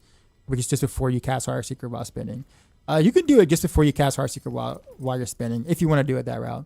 I just tend to hold both of them down because then it just becomes a natural, like, automatic. I'm holding 2 buttons, but yeah, you can do it right before you cast Heartseeker instead of holding the hold button if you would like. I was just trying to explain it in the most simple way, as simple as I possibly could in the video for people to be able to do the thing. That's all. But yeah, you could totally do it your own way. Have you messed with Shadow or Poison Heartseeker? Both or not? Well, Shadow's Shadow doesn't do any damage for end game, unfortunately. It's great for leveling, but it doesn't do any damage for end game. And poison is just not possible. Like, unfortunately, there's very little synergy between Heartseeker and poison anything. Because the Nero's Eye set doesn't buff poison, which is by far the best set for Heartseeker. You can do sightless or whatever, but like I said, the benefits are really where Nero's Eye is, and you kind of can't. You don't get that benefit. But yeah, you can't. How about this way? You technically can do poison Heartseeker, but you'll be very disappointed that you did. Like it's like not even worth me writing a variation about, because you'd be so upset that you actually spec'd into it.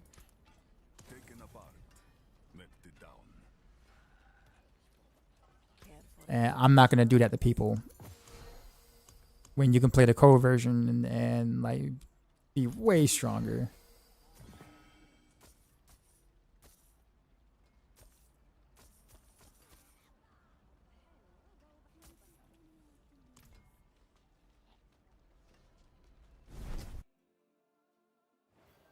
I'm already upset and I didn't even expect into it yet.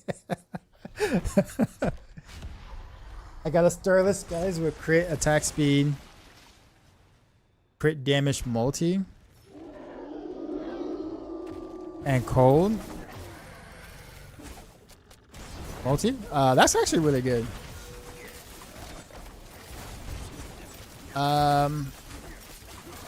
So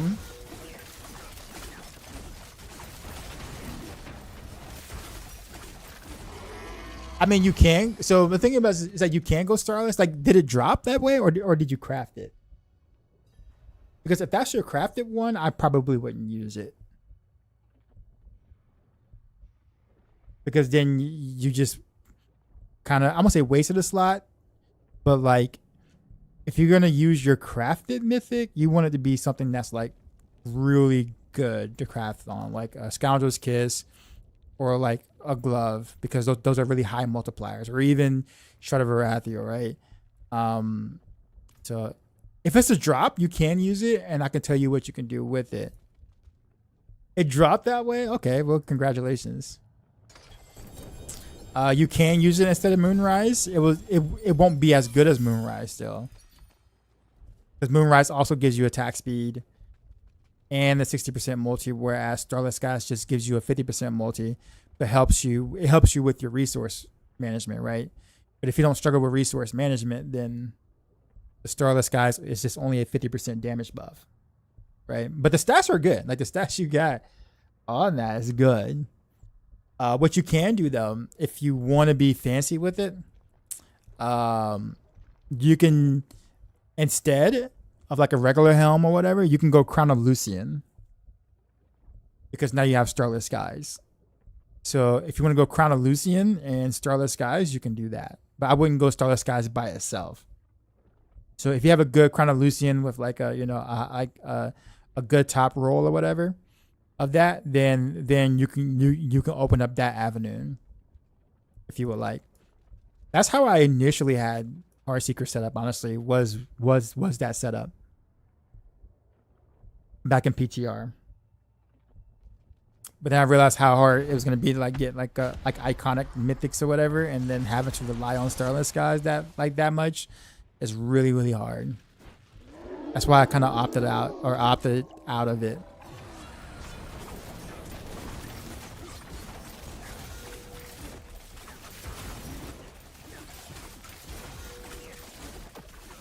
But yeah, yep. Yeah. Case in point, only do the Starless Skies if you have if you're going to wear Crown of Lucian, because that combo works well. And congrats, by the way, on that, because that's like really cool. Did you truly think all of this would be that easy? Are there any items required to get Dance to the Knives Heartseeker going? Or can you just start holding Dance to the Knives and shooting? So as long as you have the regular Heartseeker build, like if you have the items you need for regular Heartseeker, then you don't need anything additional. You just the swap to from the original Heartseeker to spin the win is literally like super simple. Like you don't need any additional gear or any additional like stuff or whatnot to make it work.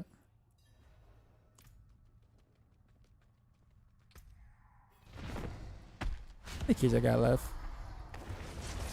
18. So do you call the season a dub?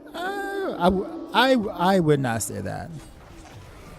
I'm enjoying myself, but I also understand that I also know and can be honest about the shortcomings of the season for sure. I'm curious to see what the early season patch is gonna be, like what they're gonna do.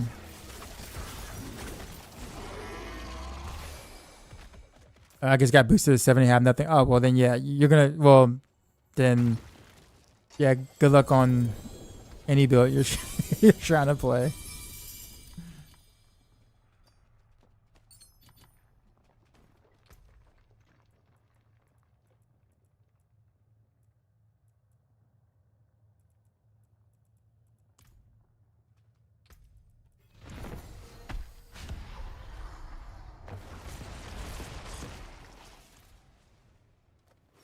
Also got a mythic shard of Arathia with GA basis skills. So just to try to craft the mythic gloves of scoundrels. Craft these scoundrels if you can.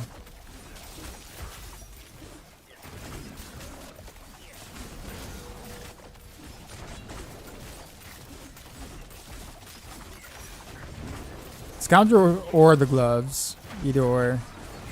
But congrats, man! The fact that you got a try to Verathriel mythic or whatever. How are you getting your mythic items? Like I'm so like I'm stuck at my one crafted one. I have not found a usable wearable one.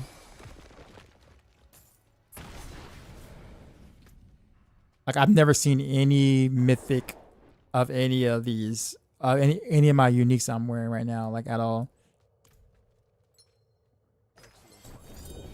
Is the mythic craft just the RNG one with any unique? Yeah, pretty much.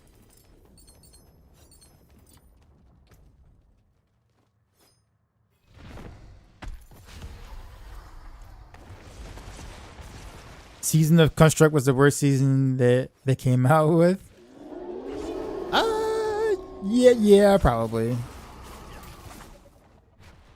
I'm sure like season I don't know, season 12 was pretty bad too.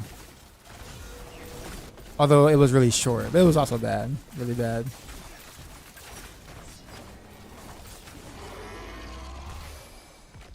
Got 2 shard of Rathios, Farmer Gregory. Yes, I know it's not his loot table, but it was still super random. You got 2 mythic shards from him.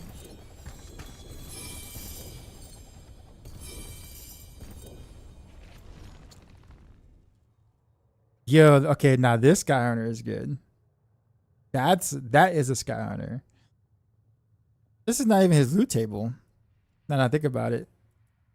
Yeah, the Sky Hunter is not his loot table at all. And yeah. We just reroll the crit damage higher because that crit damage is low. I still can't get a freaking like Etna's that's like worth anything right now, man. I'm still rocking this little thing here.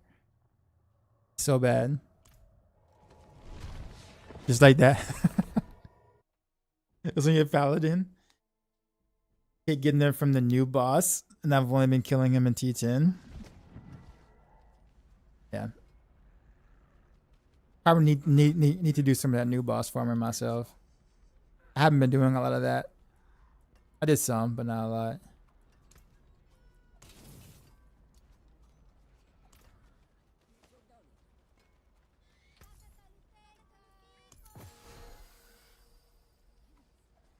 Cooldown reduction. There's a reason why I might use this, so hold on to that. Whoops, what we got here?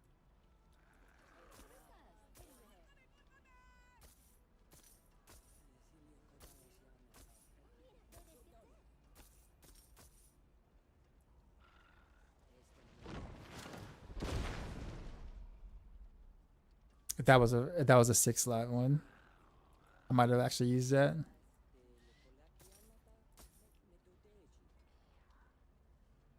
combination. That's 2 marks. I'll take that. Better than this one.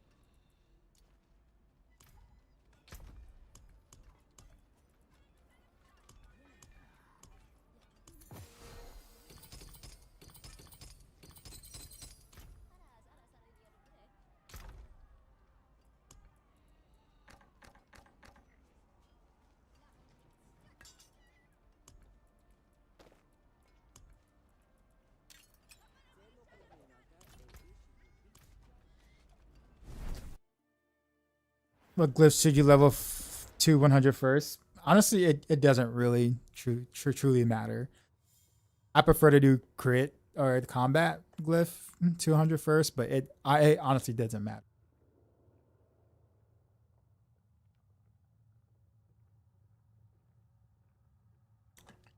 Whatever glyph you're gonna level to 100, just make sure that you're actually using that glyph. That's all. How much you've done boss prison? What is boss prison? Or is that like is that like a slang for something?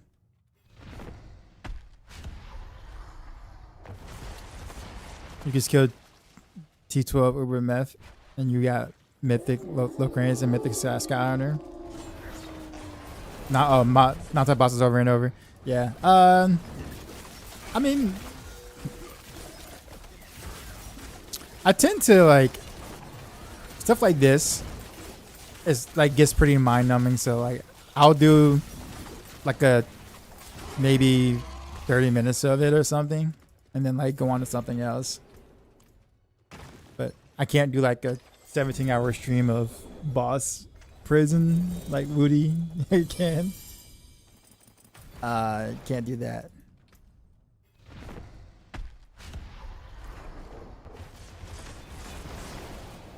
With the mythic Grasp of Shadows, assuming the clone damage doesn't apply to anything. The Grasp of Shadows is not worth. It is bait. Don't use it.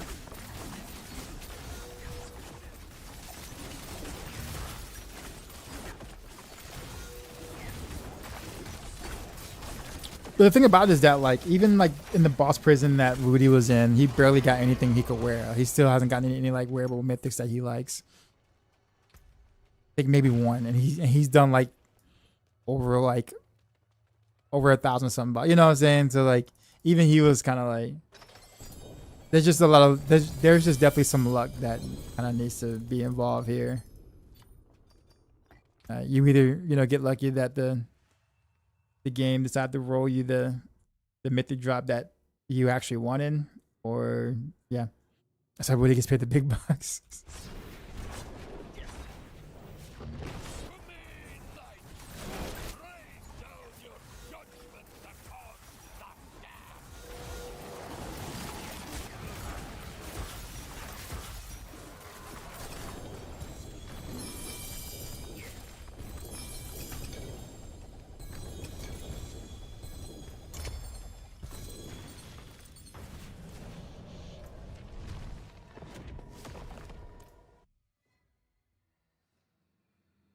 I think the season would be better if they were able to tune reward properly. So much wasted, so much potential wasted. I think it does not matter going forward. They should have fixed it immediately. Well, that's the thing. Like, so I guess when you said they should have fixed it immediately, like how fast do you think they should have done it?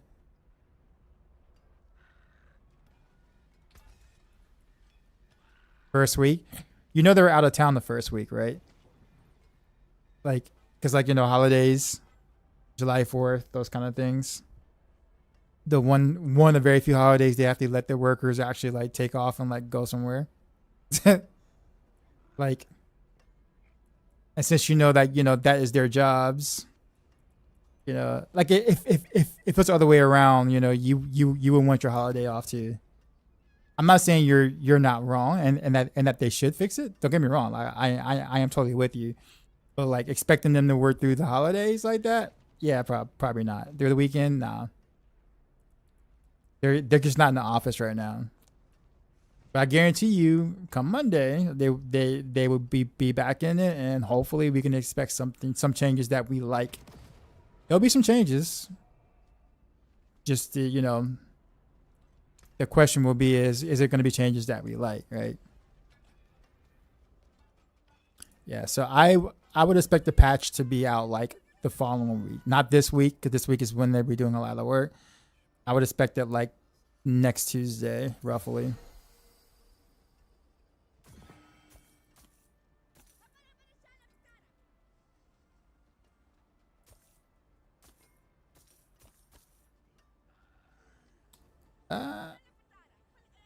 I actually want to keep that. I would have loved this. Man. Alright. Alright, Lower Zier. Again. No, not Lower Zier.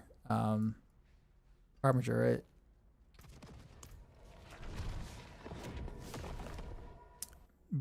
But then they should run the season. What do you mean? What do you mean run the season? You mean like run it after the holidays, you mean?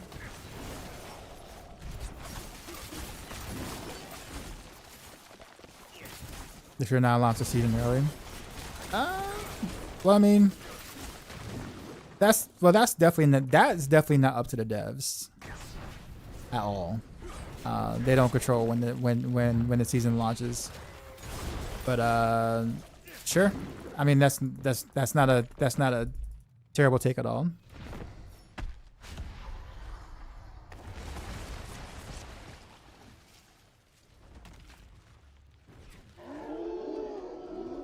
Just the build you're running now, same as your spending win on the site, yes. All the gear, same talismans, yep. I'm using the crossbow instead of bow, but I mean, there's really no difference, really. It's just cosmetic.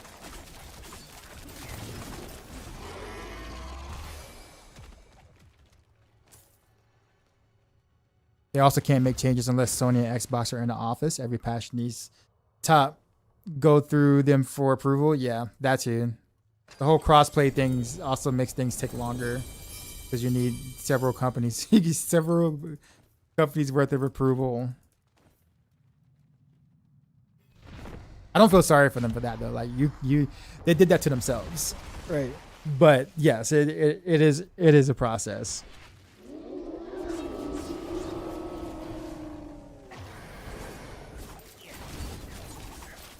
I mean by sorry for them, I mean like the company, not the devs.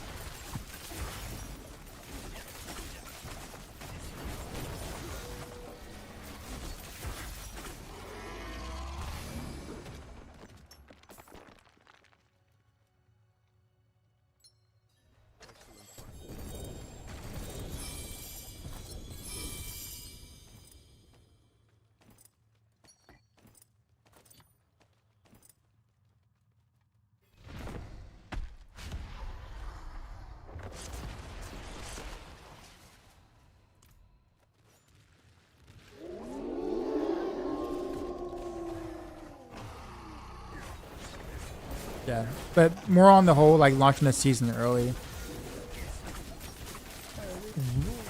Like we may view it as early, but this was already probably in the timeline pipeline from like months ago. Like this date was already chosen like a while ago. It's not like they thought, oh, we'll just be nice to them and like, you know, release it a couple of weeks earlier than they would expect. No, this was already planned. Like the seasons down the line, like, you know, 15, 16, 17, like all those already have like soft launch dates already. But teams are already working on, you know, different seasons right now already. It just happens that the timeline in which the higher ups want those seasons released just happens to be a week before the holiday. And while that's inconvenient for, you know, the player base for sure, not, you know, for sure.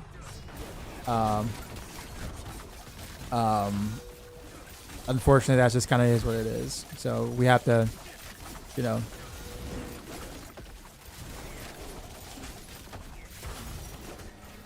wait a week.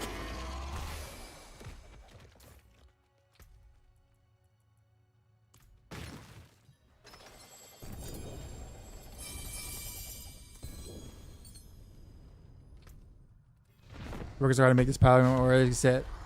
I currently have 158 levels combined in my auras. I will do good damage with conviction aura. Yeah, a lot of keys, bro. Not really.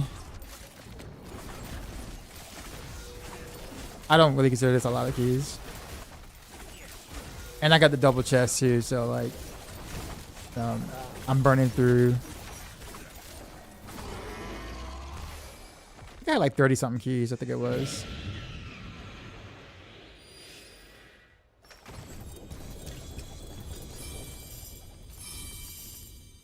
Yeah, did I get a dagger? Physical.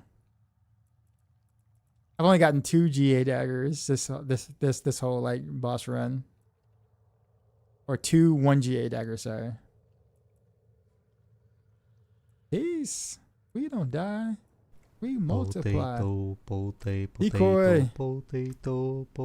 Potato. Hey.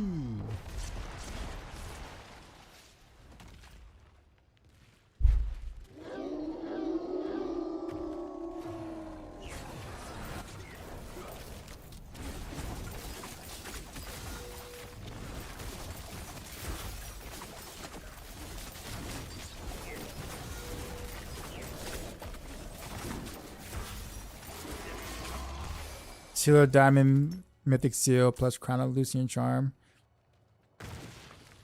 Crown of Lucian Charm is not worth.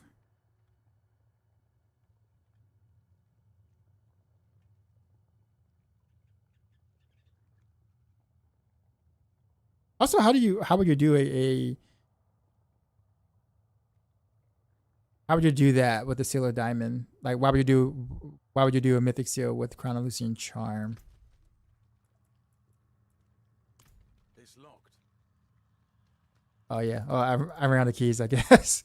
The moment you said I had a lot of keys, that was my last couple. Barely. And still no better at this. I guess we can go beat up on the new boss.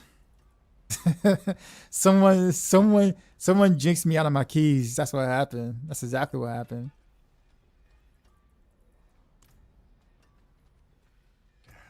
Step up to my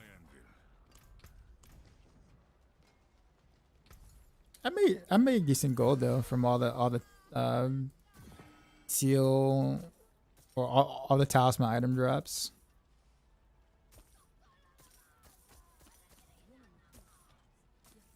I guess now I can go and what's that glove upgrade? I think we can afford to go ahead and do it.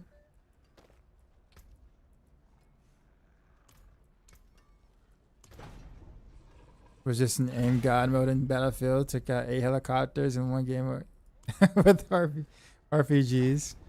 Yeah. I wish I could like shooters like that, man. I get a little jelly because it's like I like watching people play shooters, but then I don't really like playing them myself. And I can never really explain why. Well, yeah, I guess I can't explain why. I don't like WASD movement.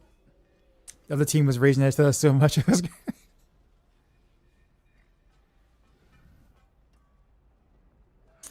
So I've been playing your build on controller. I'm unsure if it's a bug or something, or to do with holding down buttons, but often I find it doesn't proc Earth and Bulwark as much as yours.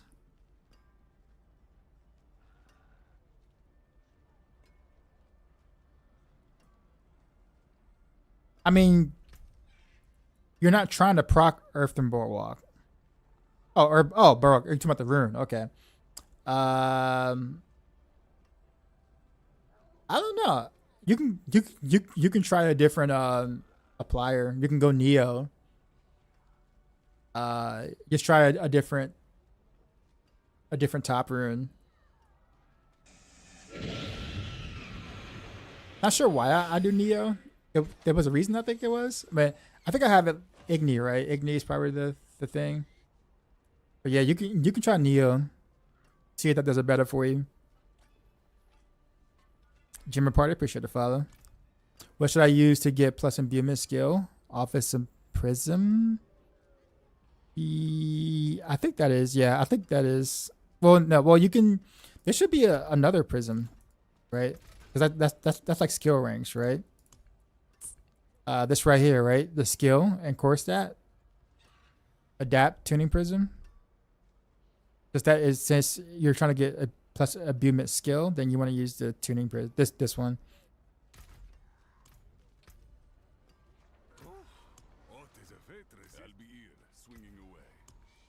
All right, we're gonna enchant the. All right, this is gonna chew into a lot of my gold here. Because I need a good crit damage roll.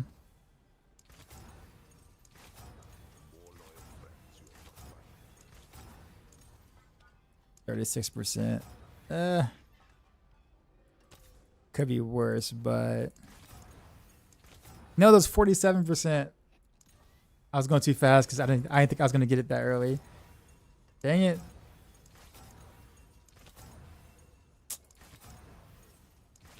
It's not gonna show up again, watch. I fucked up. Basically. Oh, 50%. Okay, good. Phew. Alright. I remember that happened on this ring. I got the max roll crit chance on this ring. And I was flipping too fast and like I missed it. And I'm like over 2 billion gold into trying to reroll something past the minimum roll. I was so mad about that. I was just like, oh, I can't believe I missed it. In fact, let's try it actually. Oh no, actually no, this is my boss ring, never mind. I don't need to do that on that one.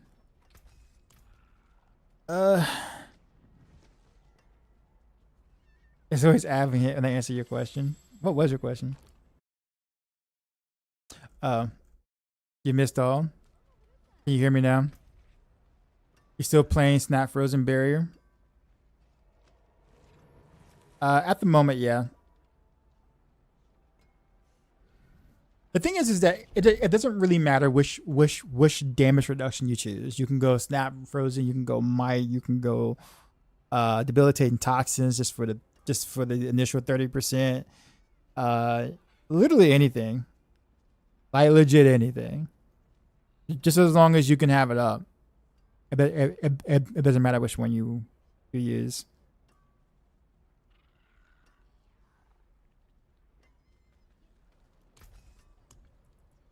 I just prefer the Snap Frozen, but you can literally go anything anything you want. That is a scary craftsmanship.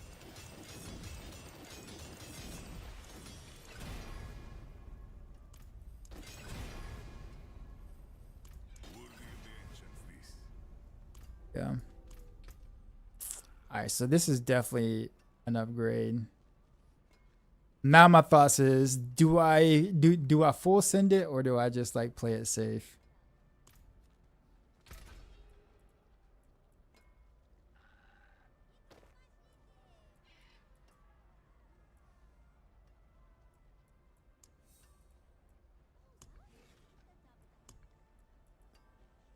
Because honestly, like the full send options aren't really that great if you think about it.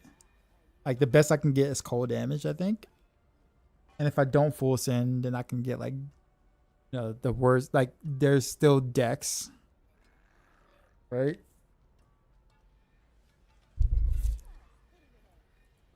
We'll play it safe. I don't feel like messing up any more of my gear that I've been messing up. On stats, okay, that I'll take. That works. Definitely better than my full send life on hit that I got. Alright, definitely an upgrade there.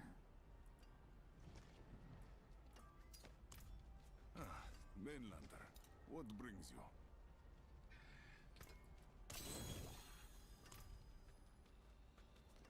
Okay, let's go fight the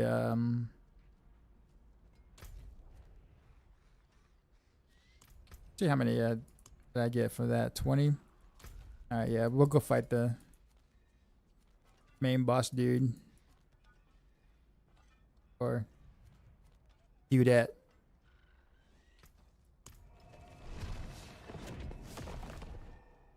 Anyone feels like Tim's Opal vendor isn't giving many, if any, legendaries per 2 opals.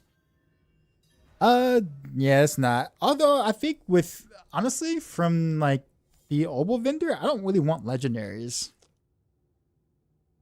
because it's gonna like it's hard to actually get all the rolls you want on a legendary, and much easier to get like one or two rolls you want on like a rare, in which you can craft and make your own good item. So I prefer rares over legendaries from like the Opal vendor. Just like give me like oh for aspect farming. Oh, okay. You can upgrade rares. Well, then you can upgrade the rares you get from the Opal vendors and into legendaries from the cube if you got the mass for it.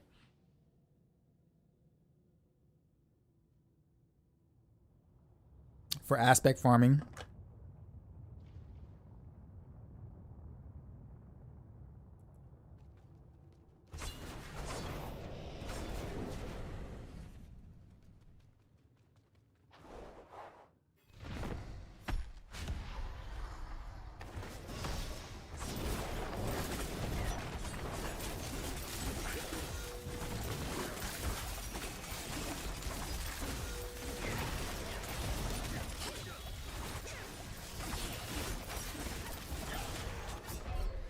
Oh, what?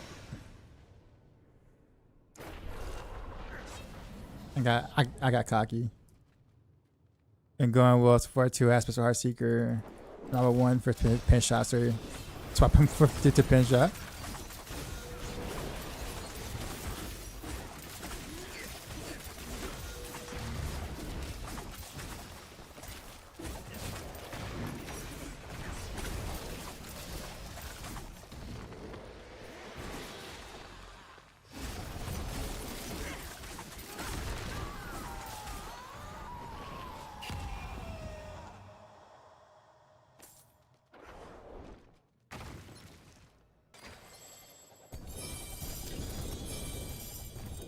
Pants again. To boss wheel this time. It was funny if I had to if I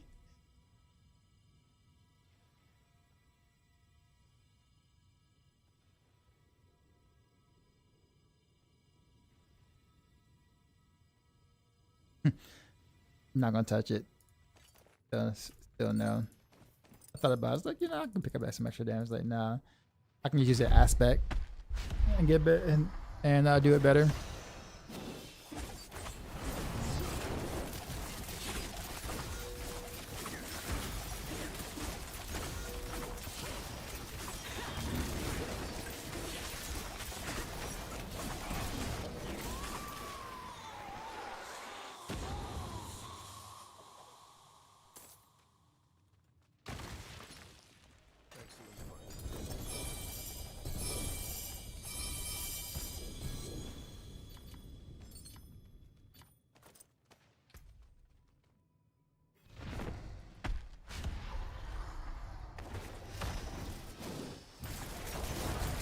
How much crit chance do you aim for a pure Heartseeker build? As much as you can get. Literally as much as you can get. So everywhere that you can roll crit chance, you roll crit chance.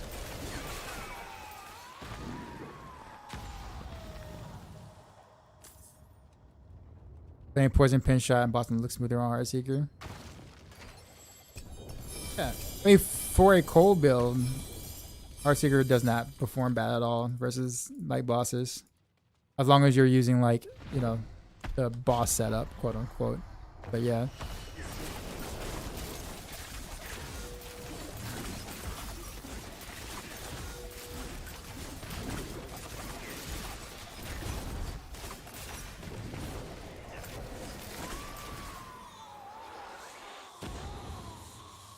I was told this rust weapon helps pin bosses better. Rust bitten. Yeah, there's no room for that in like Heartseeker. Otherwise, I would do it too for like the boss version.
That's actually a decent sword.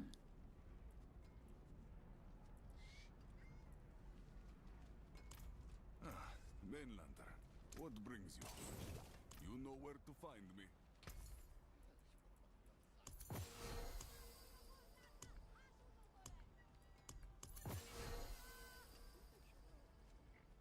A signet.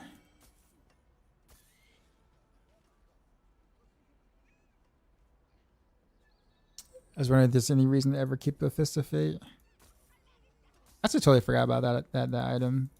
That, like, a Fist of Fate actually would not be bad for well, this is an upgrade. Fist of Fate wouldn't be bad for like as a mythic.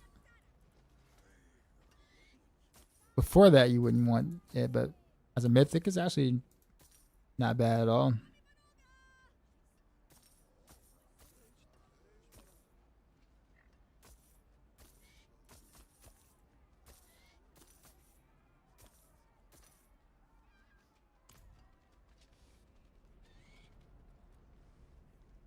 You're also finding that Surgar is not doing crit chance for 5 seconds either. No, I didn't know that. How'd you come across that?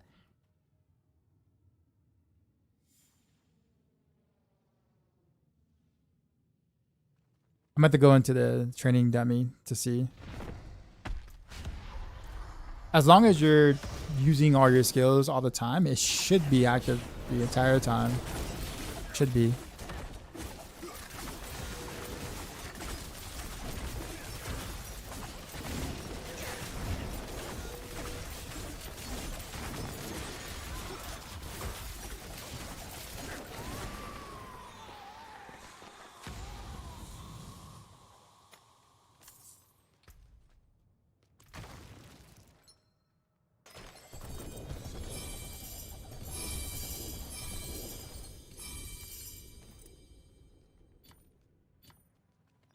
Any links to your timestamps for VODs where you go with your current item stats? I don't know. Normally I just say follow the planner.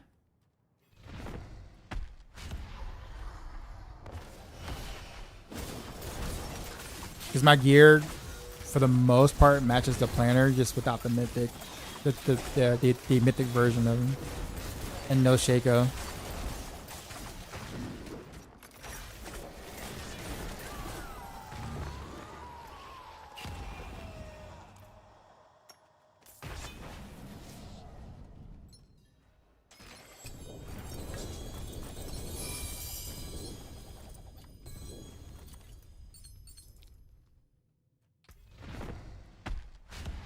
Keys I got left.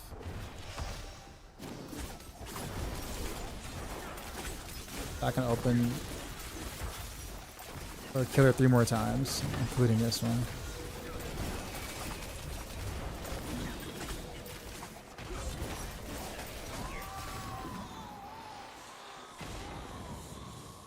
Yeah, okay, I think it's me looking at the wrong indicator. I mean, let me know, like, because I mean, if it's not working, then I need to know. I'm gonna have to change out there. Whoa, no, wrong mythic glove. I saw a glove and I kind of got excited, but it was not that. Why must life be so difficult? Why? I just frosted to go up to 16. I have ferocious on my weapon instead of amulet, so I basically just swapped out the 2 aspects.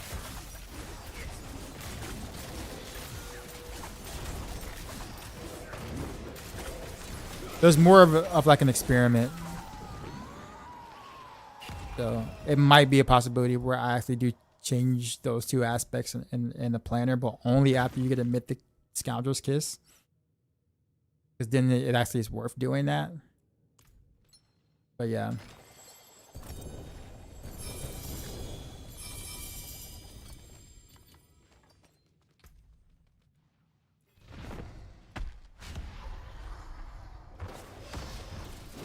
Like, yeah, man, you're welcome.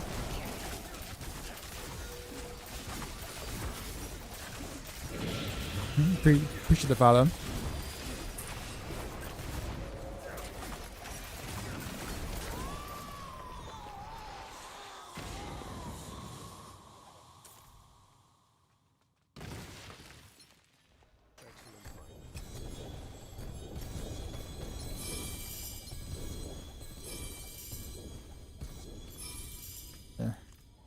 Cool.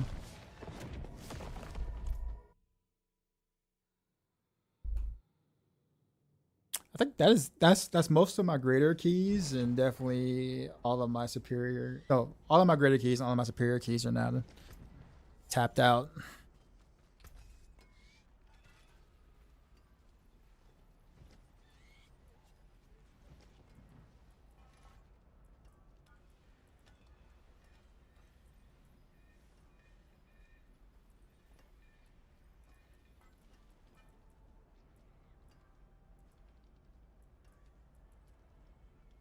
I guess I can do Mephisto.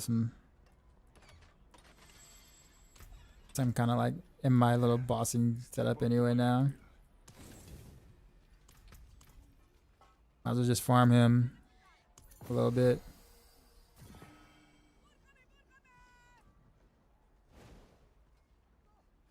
All right, so this is actually this might be better than my current one.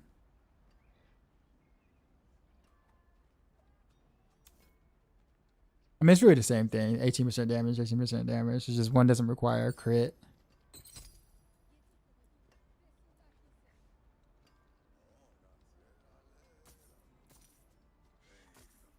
I mean, I have like really high crit chance, but it's like if I have to choose between one or the other, like.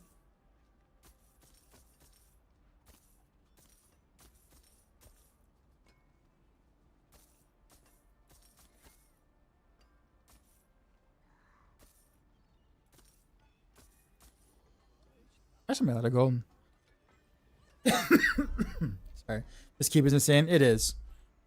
It is definitely one of the best things they've added to the game.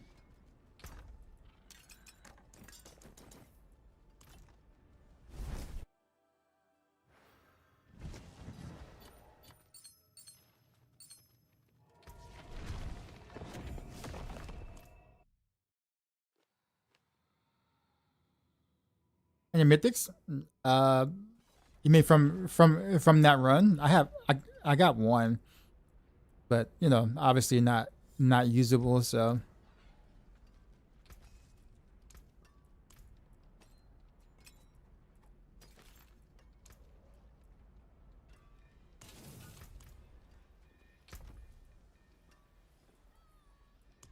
I think what I'm gonna do is I'm gonna hold on to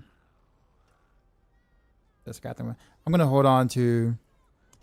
I think I'm gonna just only craft ring. Like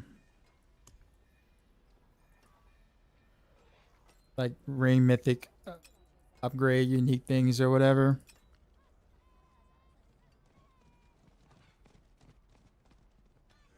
Because like, well, I guess I probably should save my mask. I was thinking, I was like, maybe I should craft a better Scoundrel's Kiss, maybe. But maybe I should just like leave it alone until I start getting other slots or whatever. I don't know.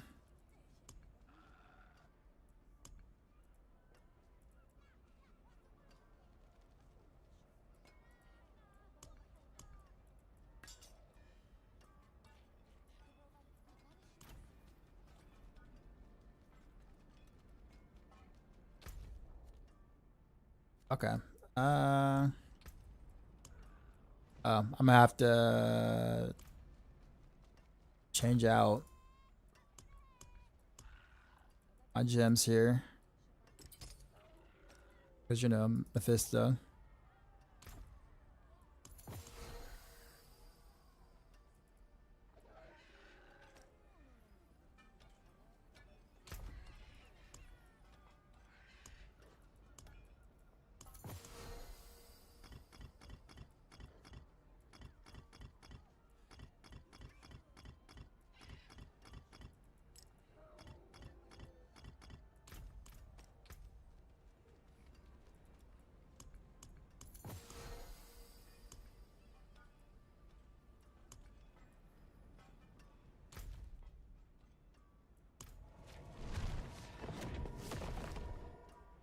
But this is pretty dang good for single turret. Well, poison in general is.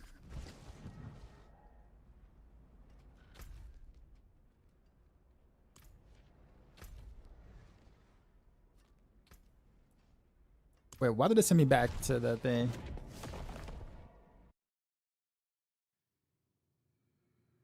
Man, I hit the breakpoints to your in-game run of rails. Still the cooldown the ultimate. Can't figure out what's wrong. How much energy do you have?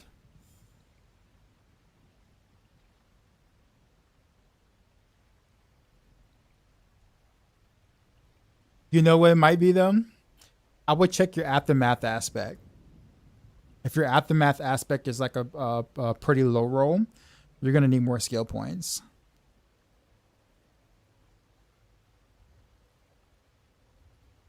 $239 energy, 14-second random rails. Yeah. So what's your aftermath? What's your aftermath roll?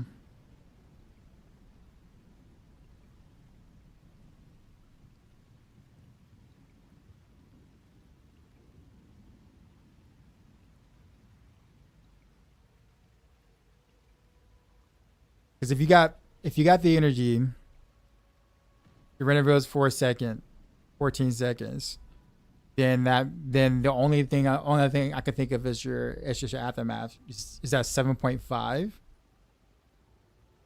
How many skill ranks do you have on random arrows?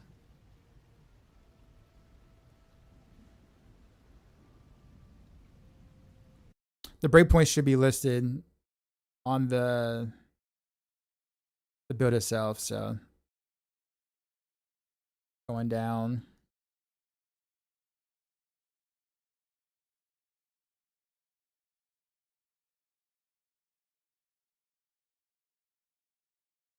$23. Yep, that's the issue. You need 2 more skill ranks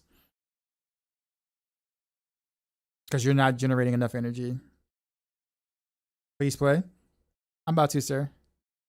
I'm trying to help somebody out on YouTube. So yeah, yeah, you need 2 more ranks. Actually, you need just a little bit. Yeah, actually a little bit more than that because you have 7.5. So you probably need like 4 more ranks, 4 or 5 more ranks. Either that, or you can swap the amulet and the ring aspects. Put aftermath on the amulet.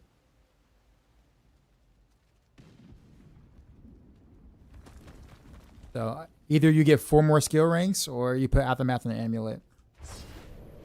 One of the two.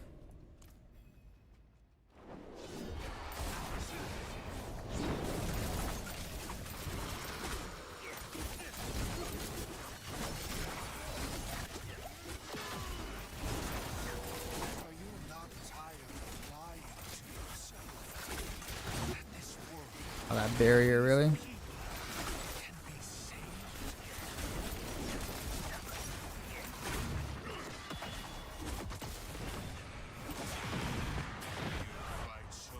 Oh, I lagged. I lagged at the end of that. Like, I'm pretty sure I dodged.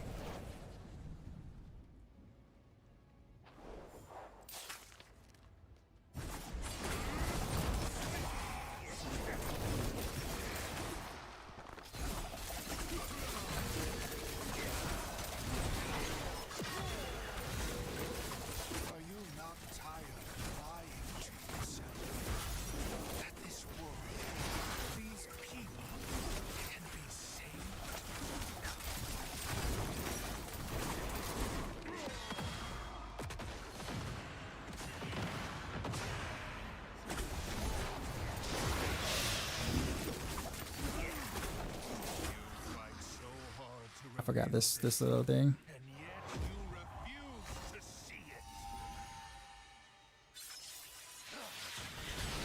I don't have the gear yet to be doing him or to be farming him in T12. I can do him in T12, but farming him is a different story.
Red Rain, what's going on? Yeah, no more cup phases.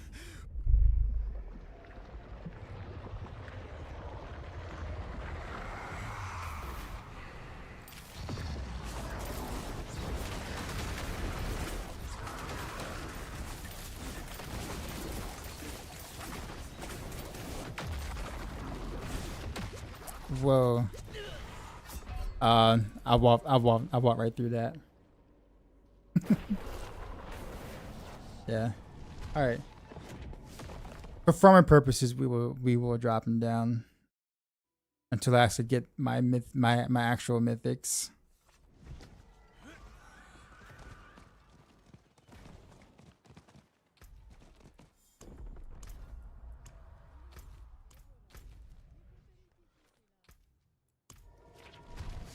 Ouchie. No, I mean I literally like danced right into that.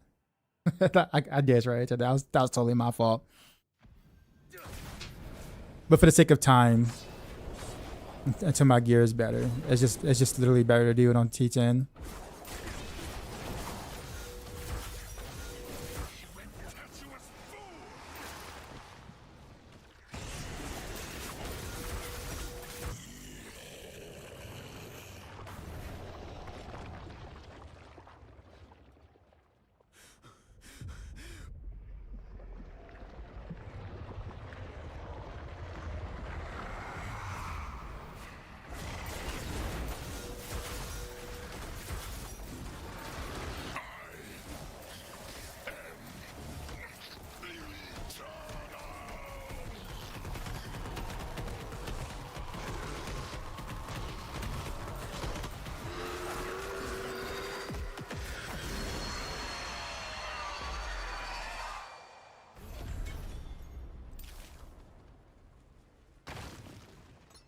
Triple Union.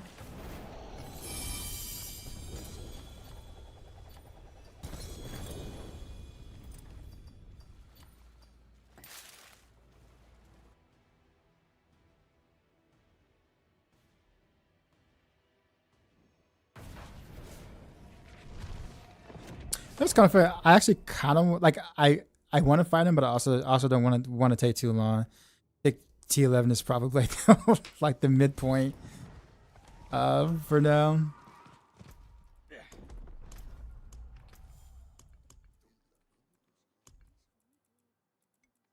Or is that whatchamacallit?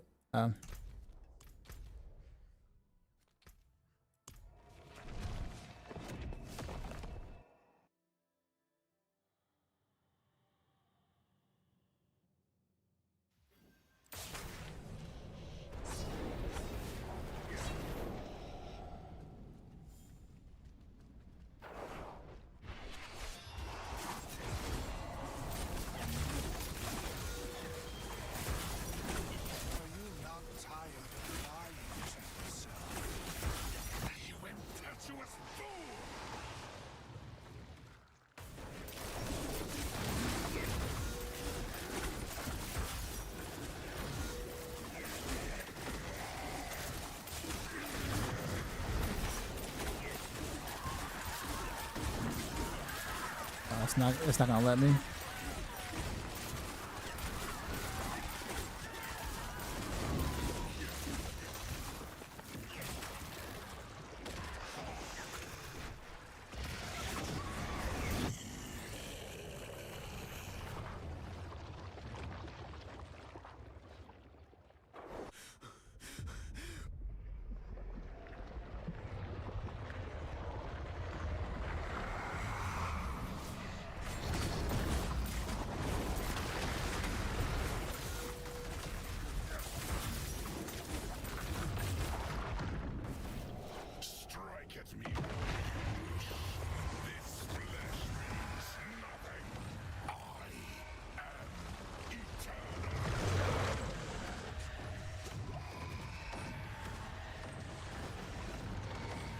Got my skills back.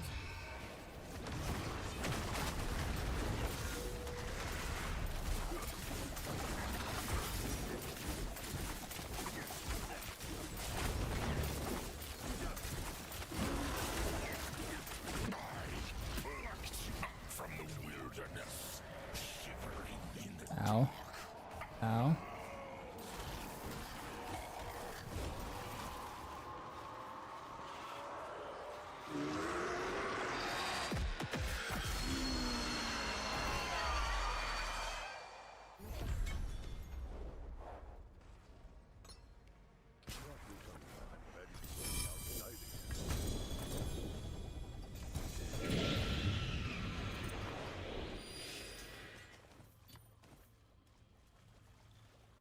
If I can get one usable dropped mythic, happy. Just one. Just one. But for Heartseeker, what makes enemies vulnerable in mid game gear when we drop curse touch aspect. Mid game gear, that would be cold imbuement.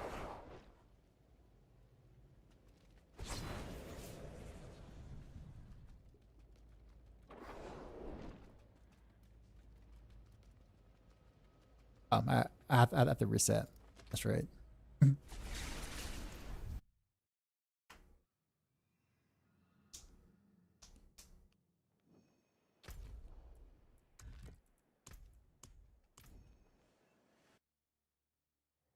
sure that's how that works.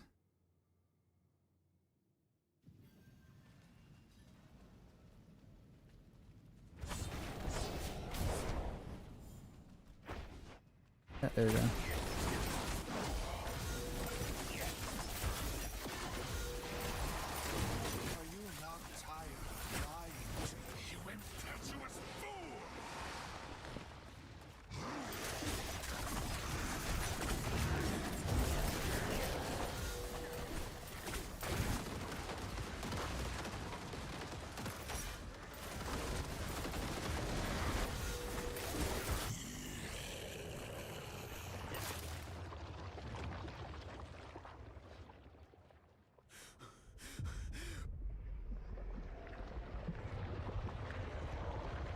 You're welcome.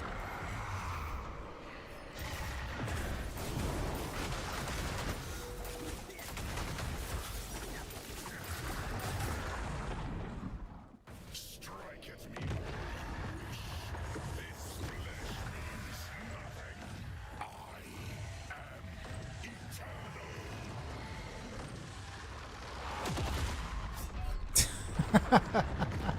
eternal. Oh, stuff was on cooldown. I felt that. I literally felt that, Chomp. I shouldn't have used my cooldowns like that so early.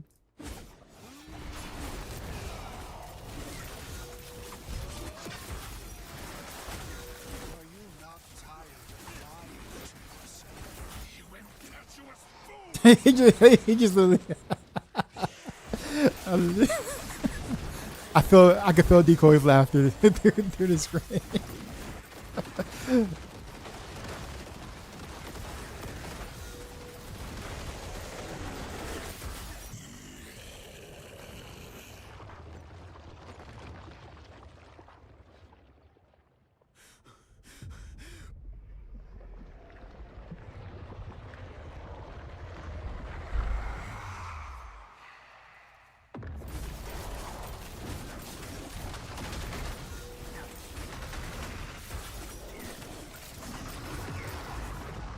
I always trigger this this thing.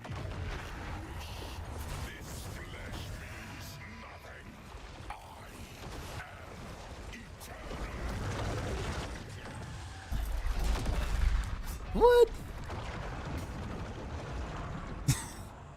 All right, that time I actually did try to spam myself. I couldn't get out of it. I wonder what I don't really fight that mechanic that often. I wonder what I'm doing to continue to keep getting drawn into that. Step up to my anvil. The first time was like absolutely my fault. That one I spammed my stuff and I couldn't get out. But I don't think I should be in there in the first place. That's the thing.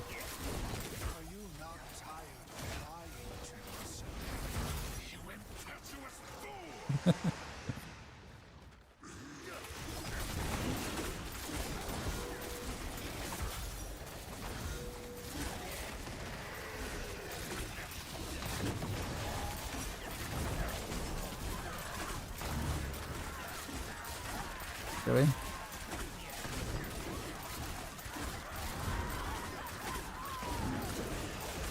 Let me bowl and see if I can kind of spin and still. Oh, nope, cannot. Ran out of energy. That hurt.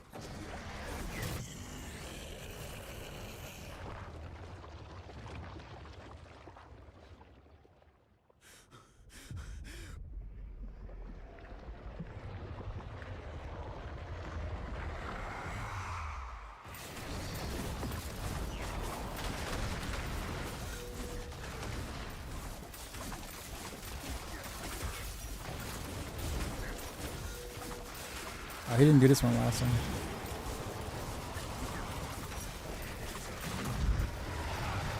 I dashed. I dashed. I thought I was gonna do. Why am I dying all of a sudden to him?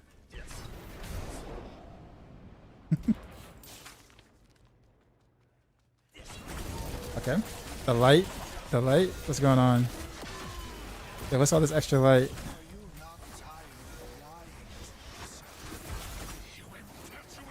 Yo, what is with this the game cheating, man. The game cheating.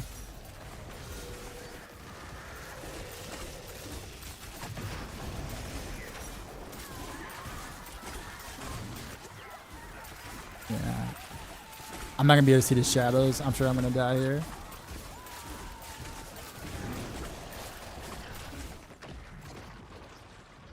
Oh, well, I guess the shadows actually look kind of okay, being this bright. This is the light of Acro. Nice little flashbang. I know, right?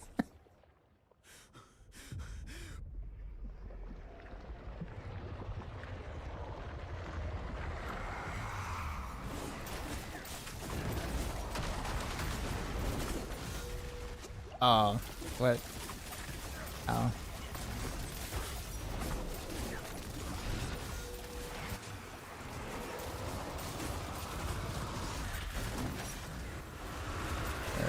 You're not catching me this time with that.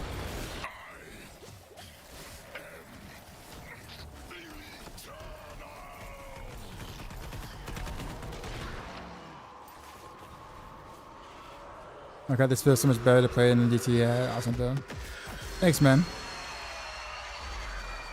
Oh, weren't you on like were you on Woody Joe's stream earlier today? Was it Woody Joe's or Matthias's? And then it was like when it was like joint. I think I recognize your name.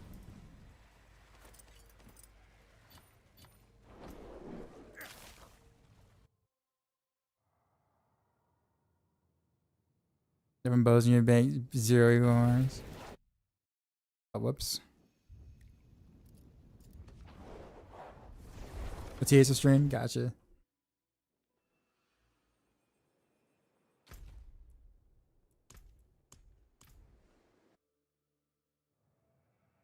This over your Ring of Fire? Ring of Fire? What is ROF? Oh,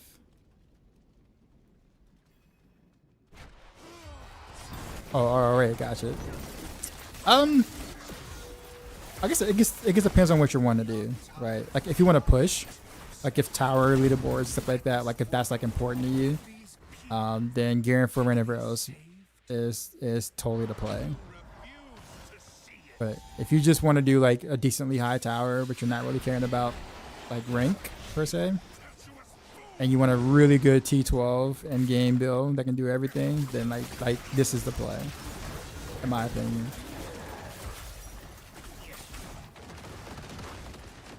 It just depends on what your goals are, that's all.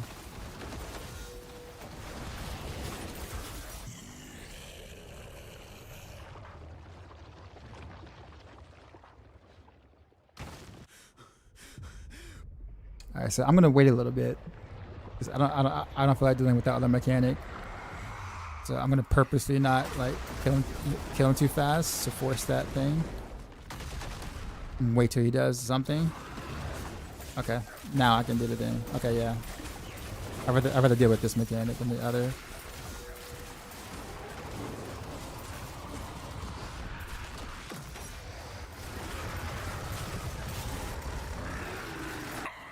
Yeah. Boom.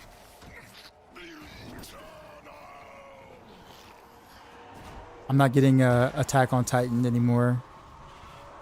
The rest of my time I fight him. Not anymore.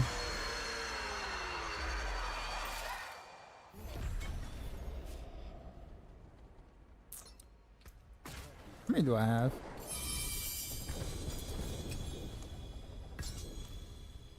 I have 3 more of these. Can do.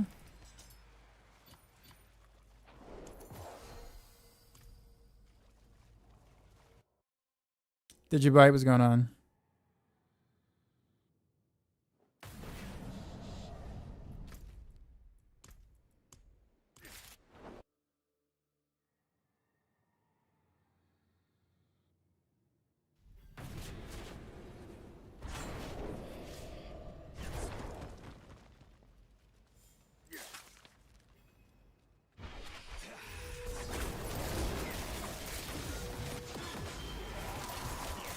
Are you not tired of lying to yourself? That this world, these people, and you impetuous fool! Just get rid of it instead of messing around with Mephisto.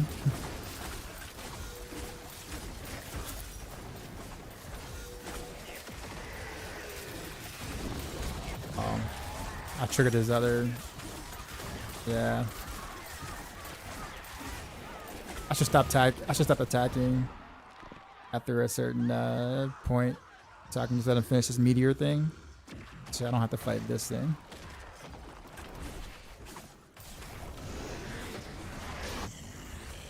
Because this is a lot longer, a lot more time consuming.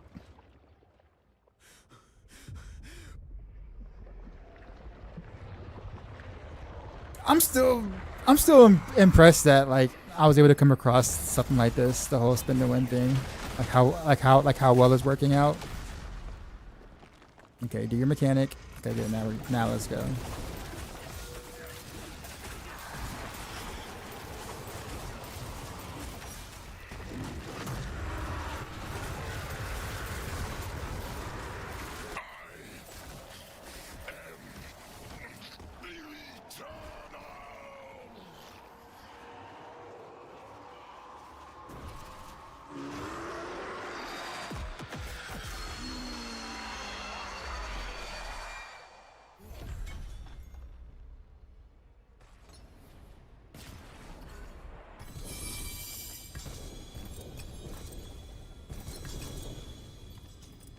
You know, I wonder like, what's with the? I mean, not that it doesn't look cool because it actually does, but what's with like Blizzard's obsession with like making bosses like aura farm their deaths? Like, why do they gotta be doing all that? And like, you know, giving us the most epic death scene ever. Is it for us to like remember that they died? And it's like, you know, you killed me, but you know, I'm gonna stunt on you as I'm dying. Give me the most epic scene possible. It's just drama queen bosses. It's just, you know, it's just like, I don't know. It's-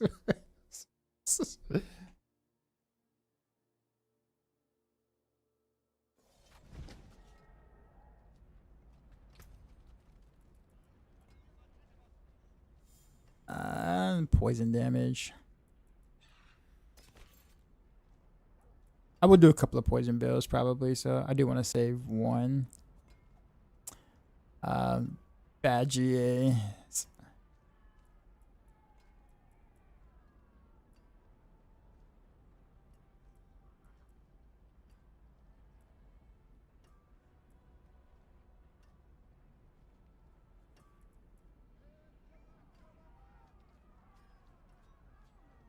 I really like potion capacity. Well, I used to like potion capacity. I'll hold on to that. In about a couple of days, I'm gonna go through all my stash and all my gear and be wondering why I kept half the stuff I did. Pretty sure I'm not the only one that feels that way. It's like everything looks good for now, right? It's like, okay, cool. Okay, that's actually kind of cool. That's actually not bad or whatever. And my loot filter is pretty light because I actually want the materials and crap. But it's like, I'm gonna go back in my stash and like, why in the hell did I keep that? Like, what was I thinking?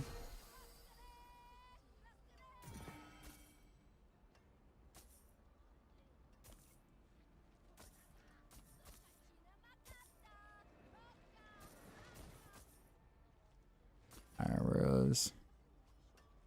T12 bit charm.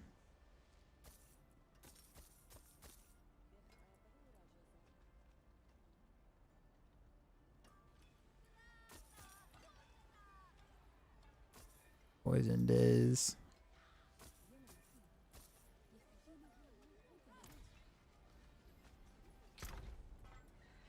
Alright, you know what we can do? We can actually like take this rain that I've been trying to. Oh, not that one. I'll spend a gold. I'll give it a little bit of a shot. 27 mil.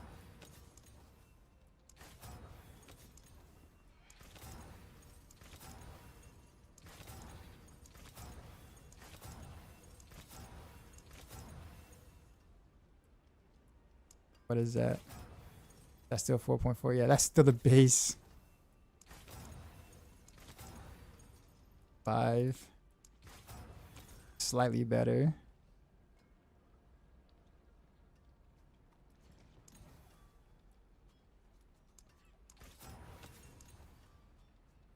I think he's giving me the 5 now.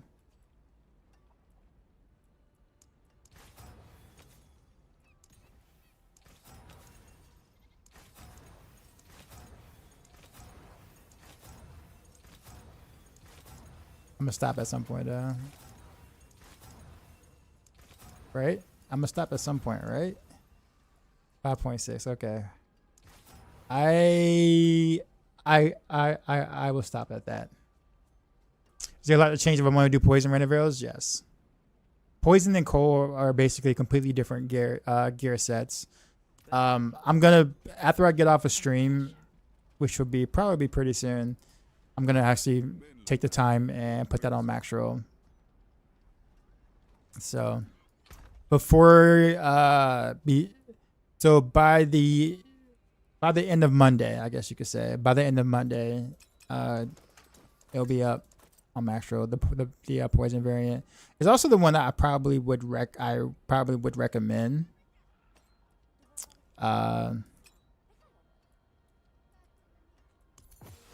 For like normal stuff, like if you're just planning on doing T12 and you're not really planning on like pushing in a sense, I should think the poison one is more chill play. Welcome to my home away from home. But cold is stronger. Cold will give you the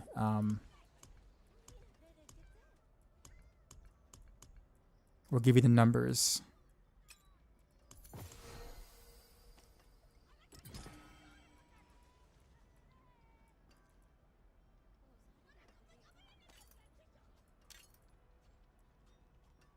Well, we did get like a couple upgrades, I guess you could say. A few upgrades. I still don't have a good Etna still. But I guess that is what it is. I hit a wall T10 with Doc. What to reroll? It's kind of hard. I mean, it's hard to tell you, like to tell you.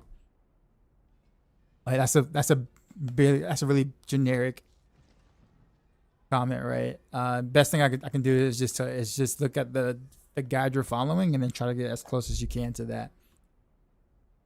Are you using high velocity on the bow right now? I was using high velocity instead of frozen memories. Yes, that part.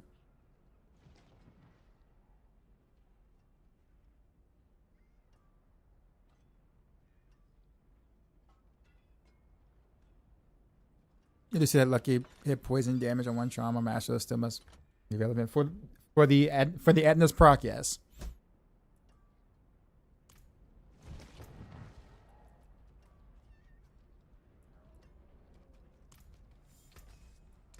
Yeah, what else can I do now? I guess I can go back to war plans. My attempt at trying to force mythics have failed, so we're gonna do something else.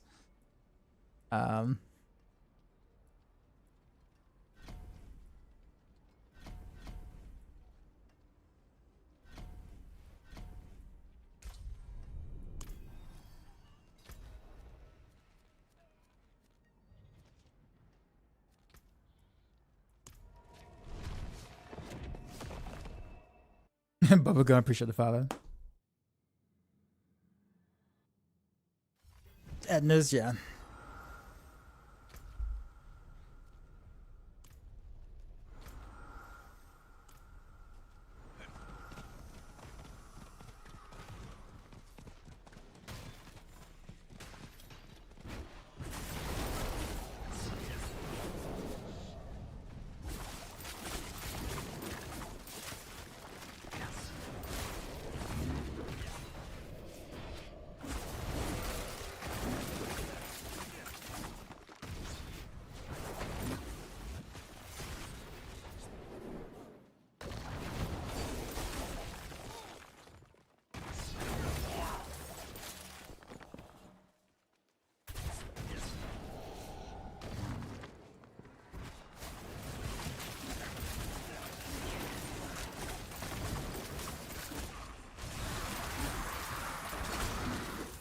I'm gonna take. Yeah, thanks for reminding me. Yeah, let's change. Let's change that.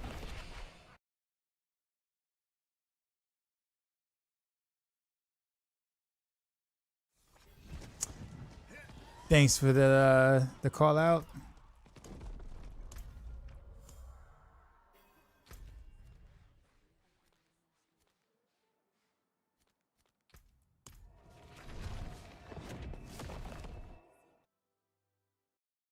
Yeah, I mean everything's like a one shot, so it's like hard to tell whether or not I was like I didn't make the change. It's funny because I was thinking about it before I even poured it out. I'm like, oh yeah, I gotta change this soon. At the T12.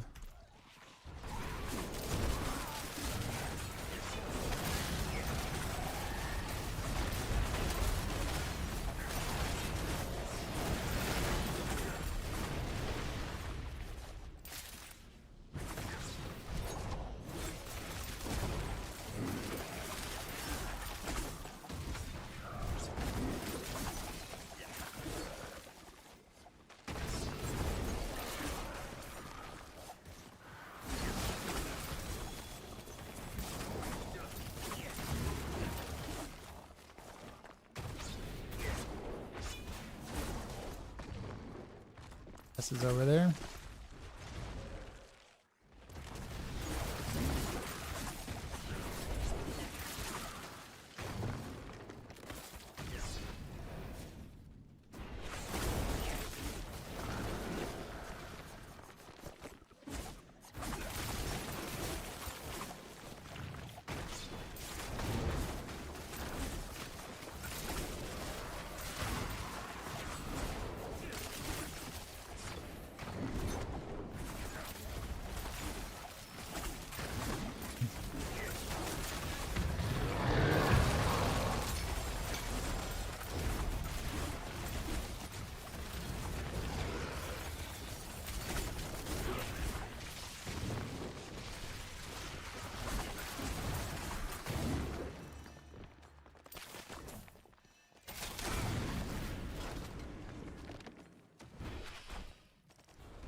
Some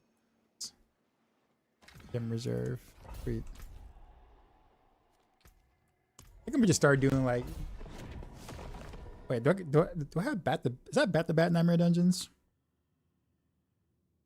So then the escalation definitely makes sense. Yep. Okay, cool. This will work.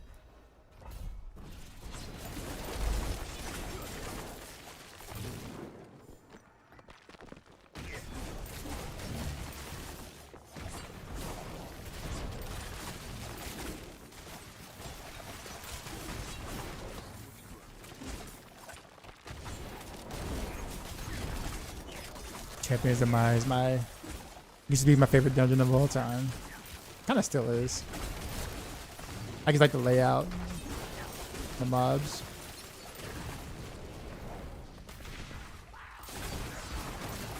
And I like the outdoor dungeons.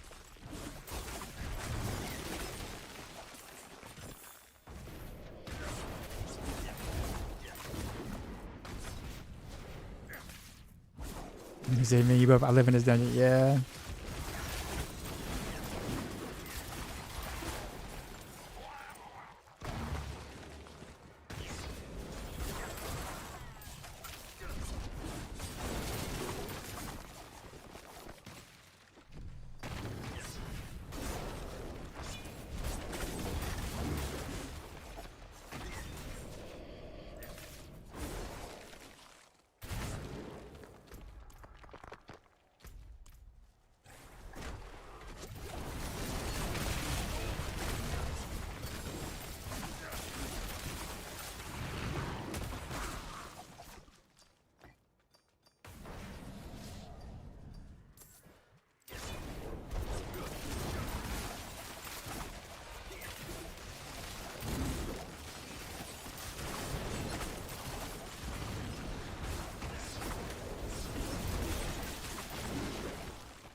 The last war plan I had 3 escalation dungeons. I got to take 2 upgrades. That was amazing.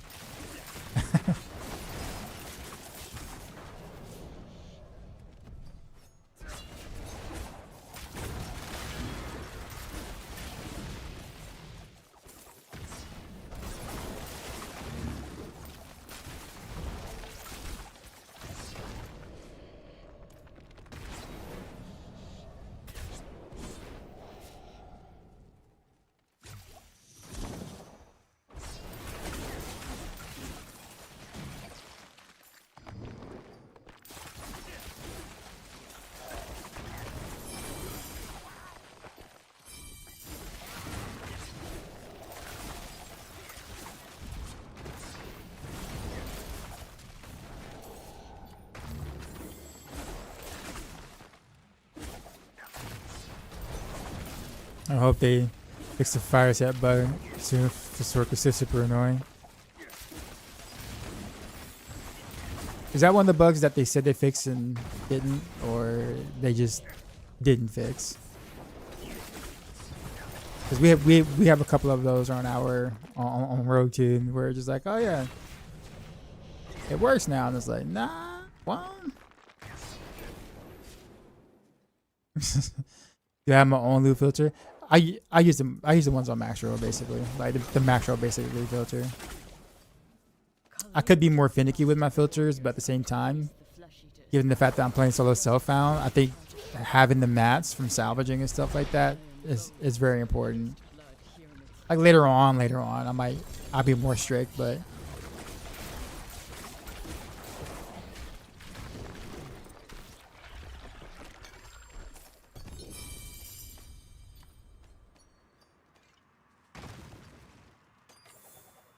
not sure. I haven't played this working a few seasons right now. It just starts working randomly. You have to re-equip to fix. Oh, that's awful.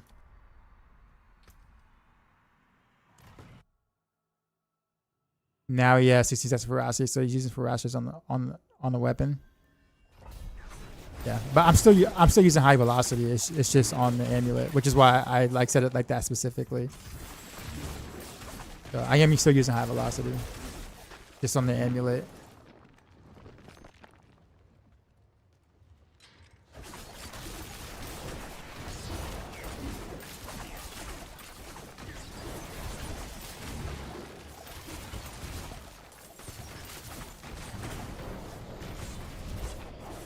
I guess I should play some rapid fire.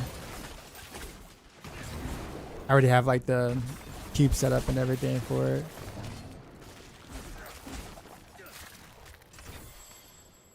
Not cube set up, but the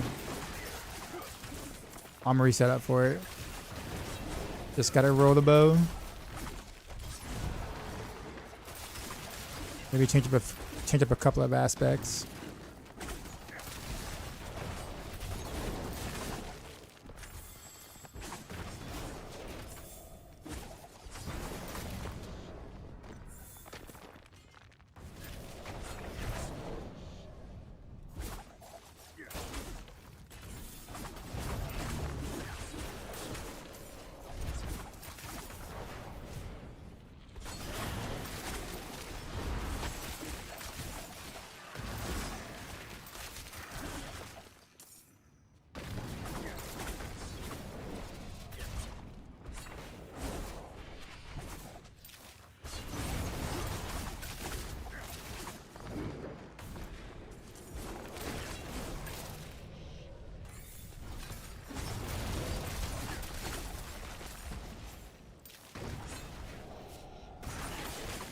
Thing without here yet.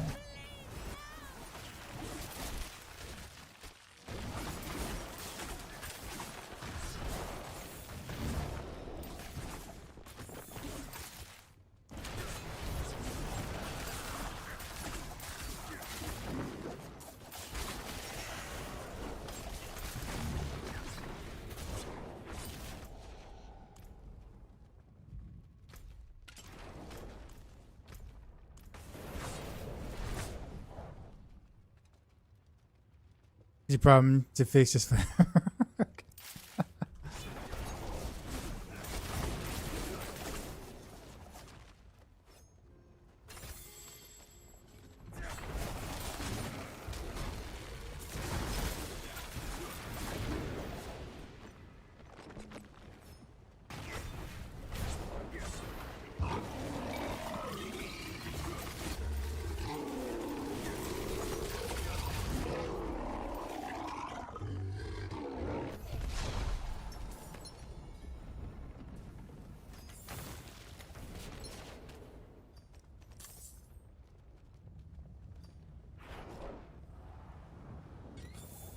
Gym reserve again. Nice.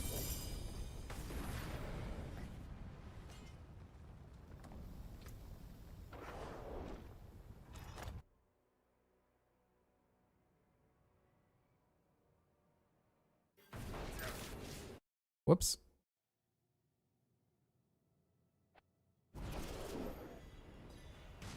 No, what just happened? Okay.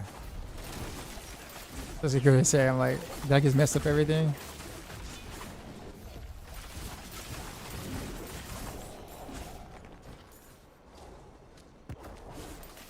Yeah, I can't. That's because I can't attack him.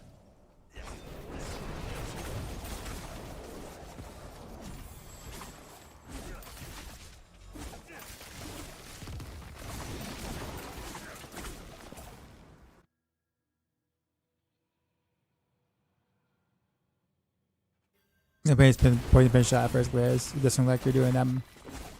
But then, because the initial isn't that high, but when you see the health, weather way, it's kind of satisfying. Yeah, like you're totally like your typical like poison thing. Like you just hit them and you run, right? Like you don't look back. You just go cast it one time, go, because you know they're dead in like 3 seconds or so.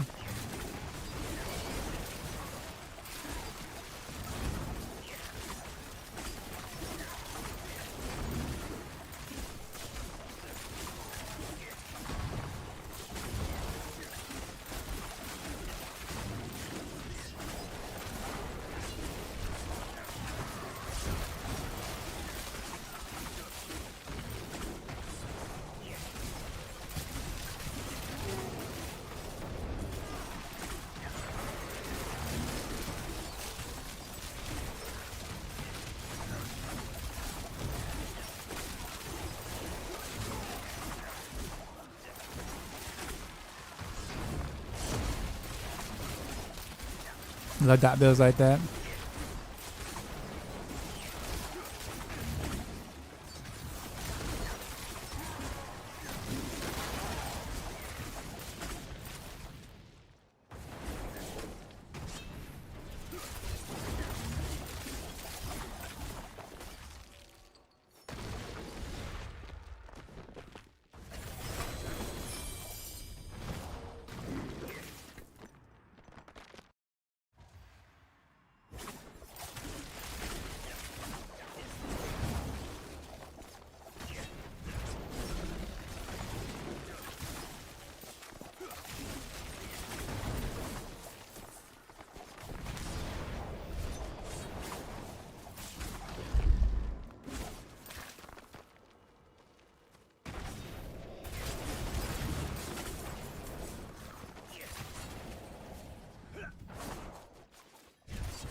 Either dungeon 2, like this one, like this specific one.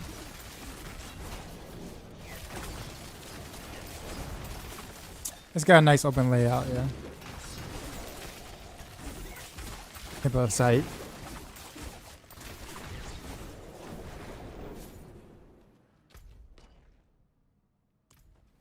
Well, this is the whole left side. I haven't, like, all the stones are on this side, but I need to go on the other side too.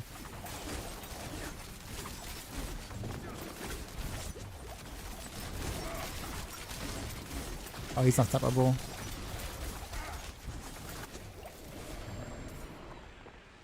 Find my cage.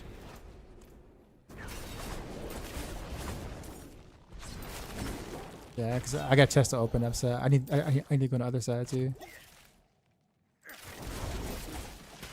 Yeah, these things.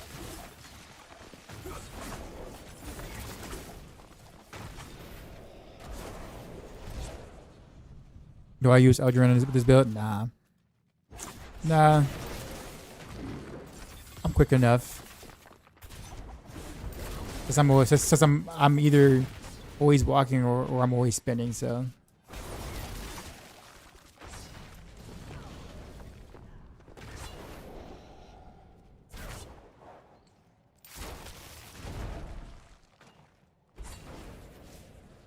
Also, it's not as good as it used to be, and like, wearing it is like a huge hit.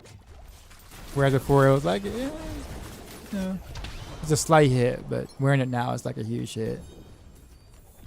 So unless your character's already balls to the wall, like geared out or whatever.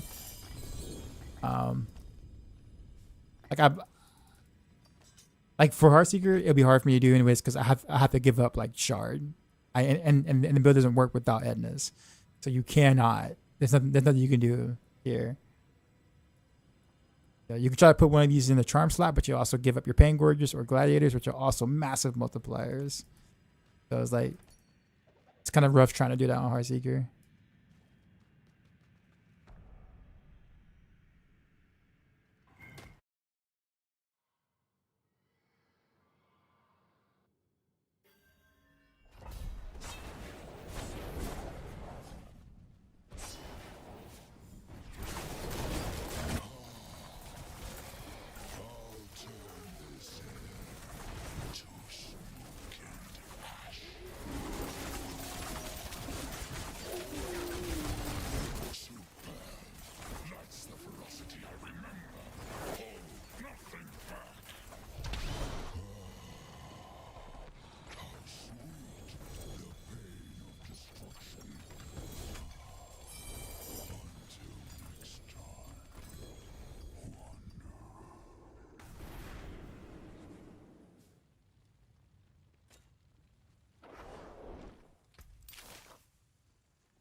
Crap. Oh well.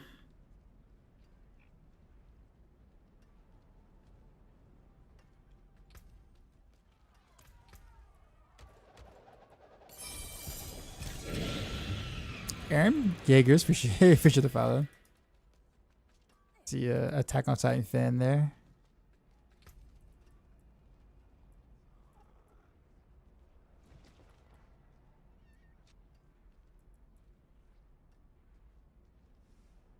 The basis skills.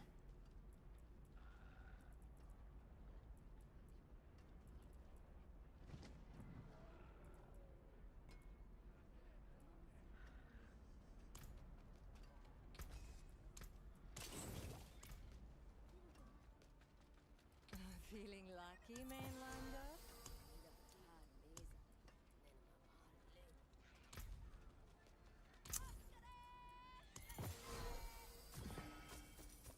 I got very little talisman items from any of that relative to like the amount of gear I got.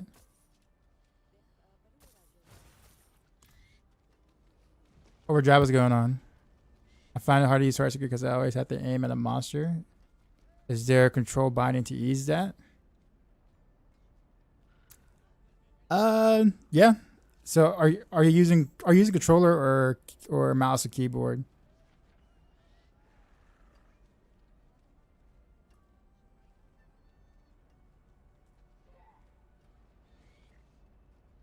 Because like if you just want to fire at air, or just like just fire ahead of you or something like that, on the PC, it's a hold button, which is shift. So you can do it like that way. So you can just hold it down. Yeah. So like this is your hold button. You hold that and then you fire. You can fire any direction you want without having to touch the mob if you don't want to.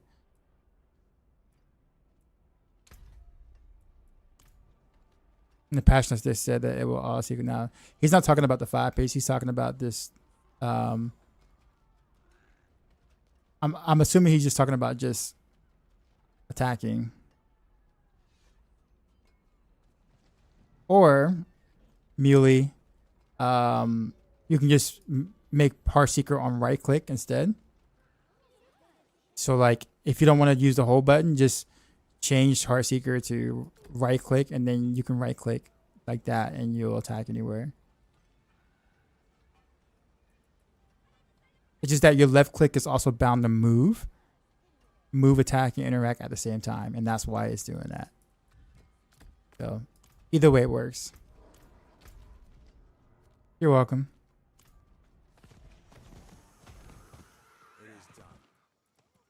Oh man. Rock, broken bottle, sailor's head. Let's go with rock. Shame.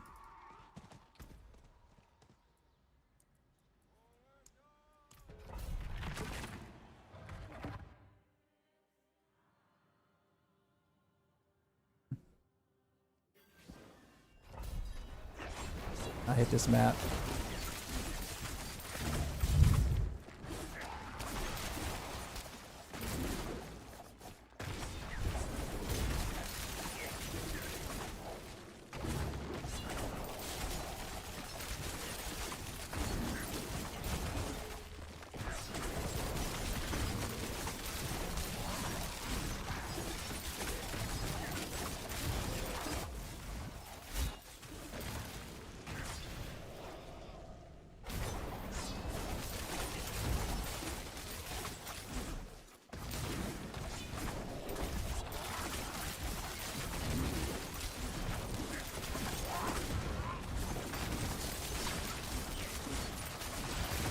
It's the wall. Really?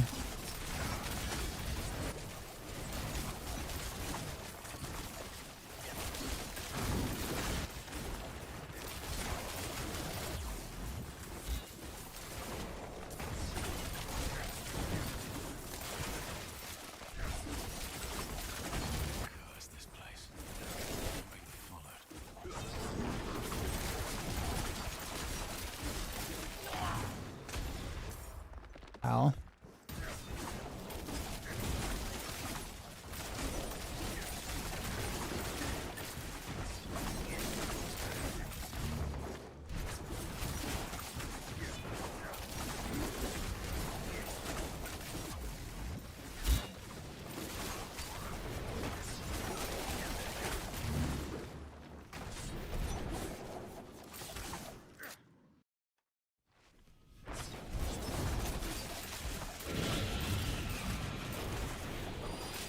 Appreciate the follow.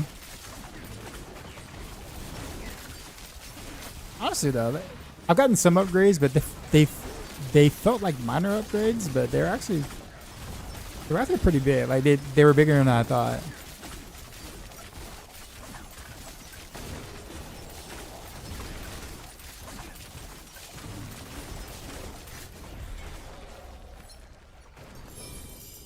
Like the biggest upgrade was definitely this.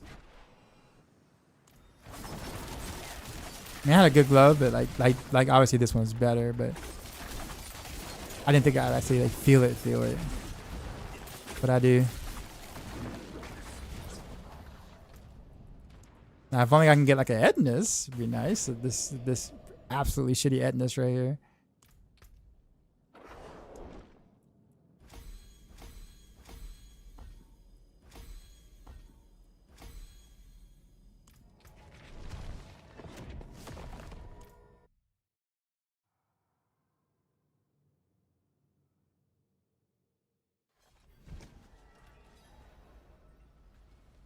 And we'll just run straight to the end just to get credit.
And is up here? Why does...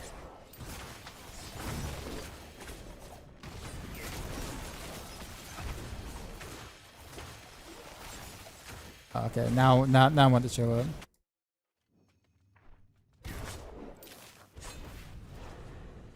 I really like your build. I want to push with it. Can the build hit a high pit, you think? Yeah, like mid to upper 130s with like extremely good gear, obviously. But yeah, I mean, you can reach the 130s.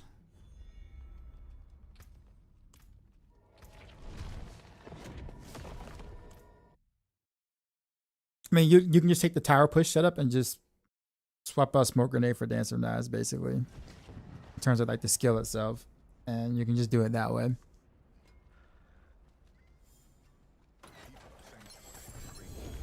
I'm kind of just waiting until they fix things, like, you know, the cold shenanigan stuff, like, you know, actually becomes better. Like, Cell Penguin is not working correctly still. Same with Azarath. And tower gameplay is kind of awful. So like, I would love to sit there and like, I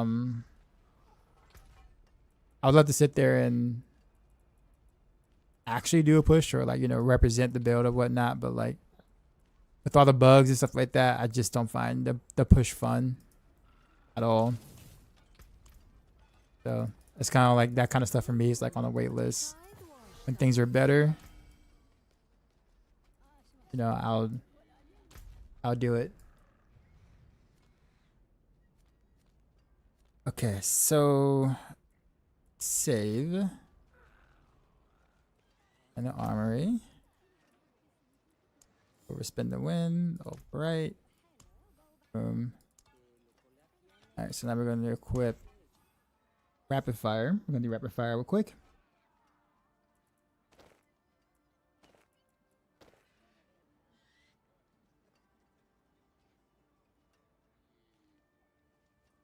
Right. Other thing in the cube, right?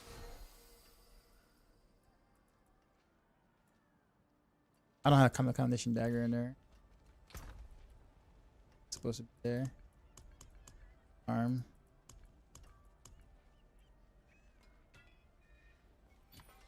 Yeah, that's what it's supposed to be. This charm is in place of this charm, I think.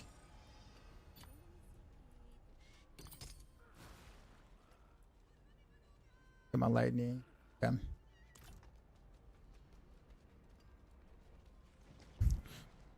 Do you need crest to play Heartseeker? No. Nope. Harlequin Quest is just a slight upgrade, and that's it. It doesn't change anything about the build. In fact, that's probably the last mythic you want, to be honest. Because it's not really that big of a deal.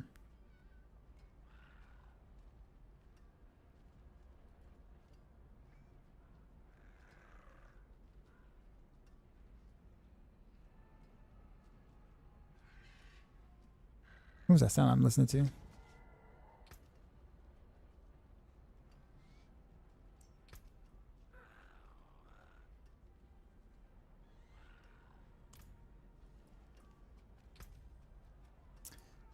Okay, so put the gear in the right spot so I don't mess with it. That's there. Yeah, another.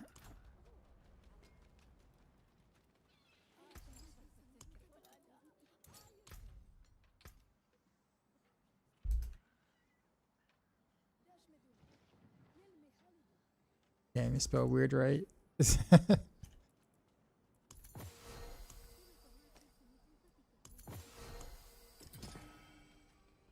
Okay, so what am I missing here? Oh yeah, I'm gonna go Sky Hunter first. Which one was the good one? I think it was this one.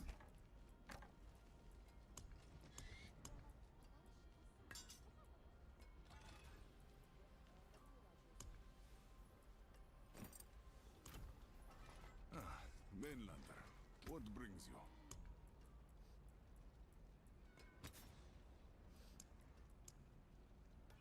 Okay, so do I roll? Yeah, I do. I do. That's exactly what I do. I roll this up. No question.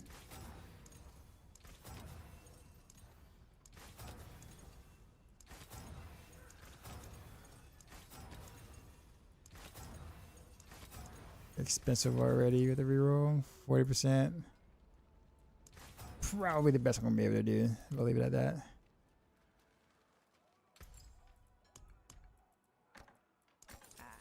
Beautiful, no?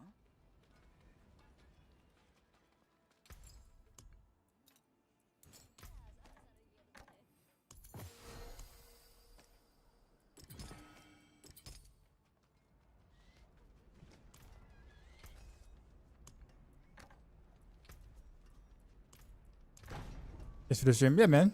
You have a good one.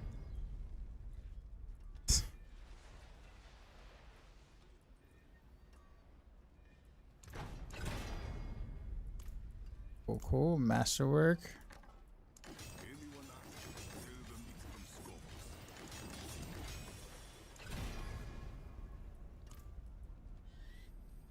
On the weapon damage. Yeah, I guess that kind of makes sense. It's fine. That's actually a pretty decent roll there. I'm gonna have to change the aspects a little bit.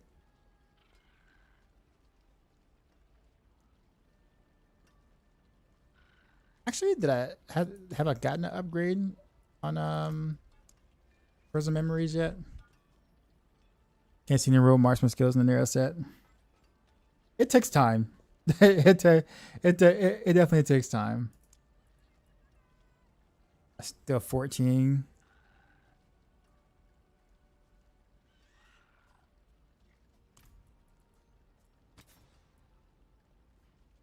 Yeah, all right. So I haven't gotten any upgrade on the Frozen Memories. It has been a pleasure. All right, but I guess for this purpose here, we need to put ferocity on this amulet. I should probably just need to make a new amulet ready for this.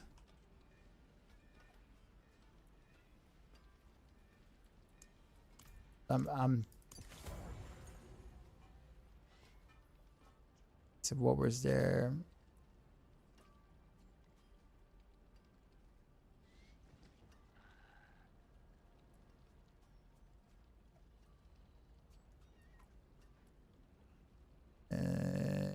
Frozen Memories, I believe. Just on the on the one hander here for.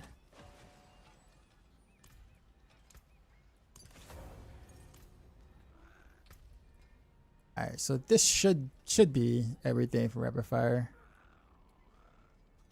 Should be.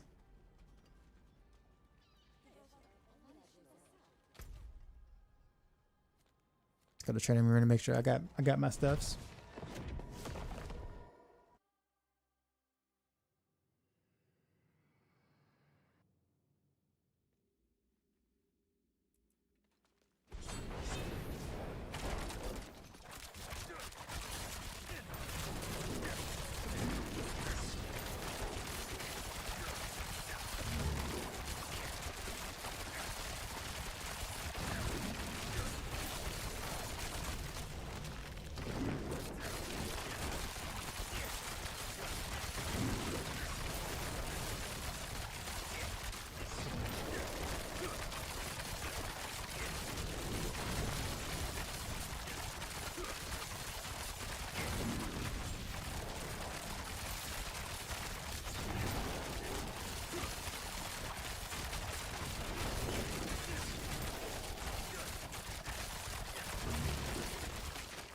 Okay. That actually feels good. I should probably change some stats on here though. I just threw this on without actually doing anything to it. Put some health on it.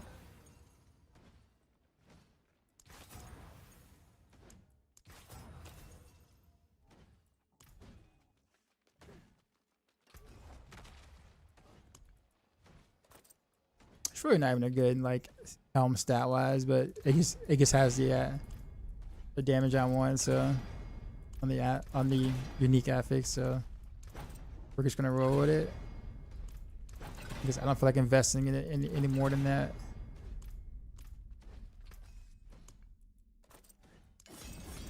Heartseeker better than Death Trap. I would say the spin to win Heartseeker is yes.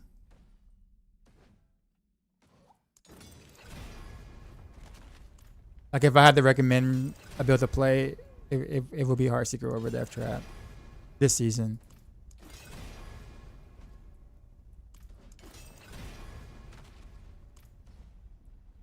It keeps rolling on the decks, so I guess that's what I'm supposed to do. I do need to kind of figure out whether I think Skyhunters to play, or do I just want to go with the regular legendary bow like this one? But we might just spend some time in the pit for a bit.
This actually feels pretty good.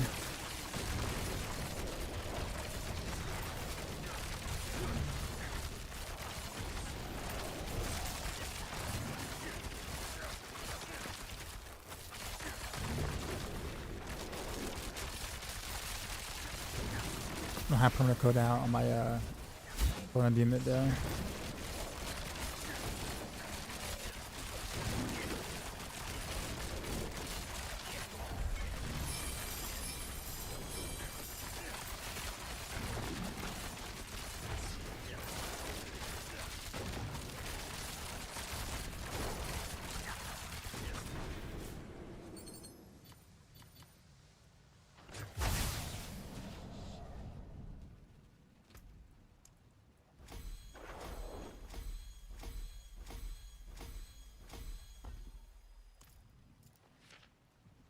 Yeah, that's actually okay. So basically, Heartseeker without without aim assist, I mean like rapid fire. Um,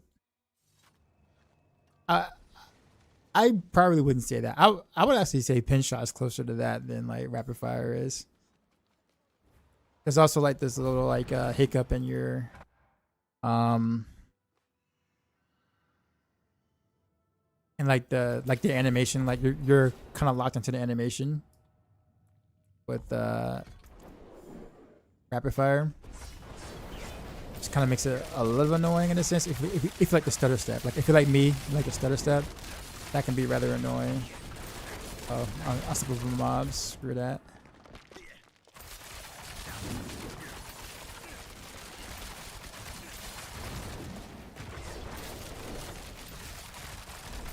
I might try to see if I can do a spin to win on this too as well. I don't know how it would feel.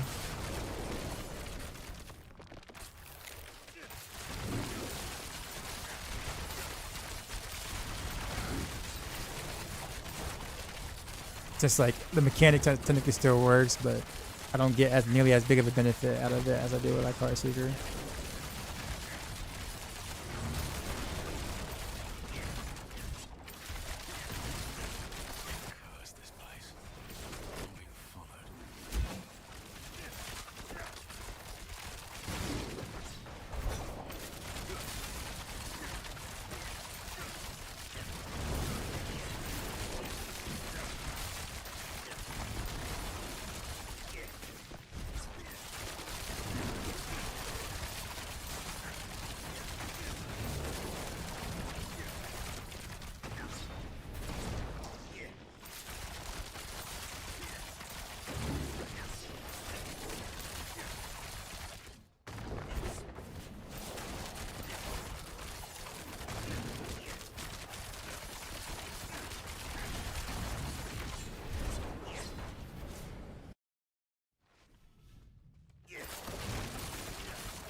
If only I had a if only I had a mythic bow, right?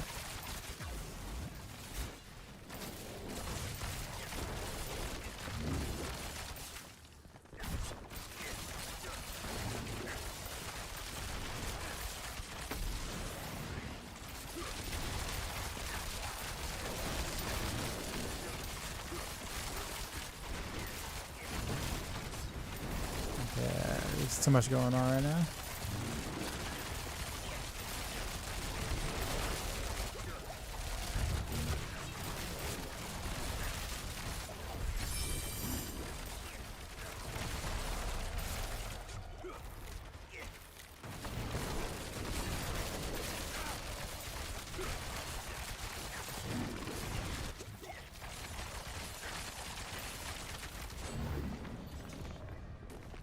Yeah, it's performing like I thought it would. Like it's definitely where doing what I thought it would.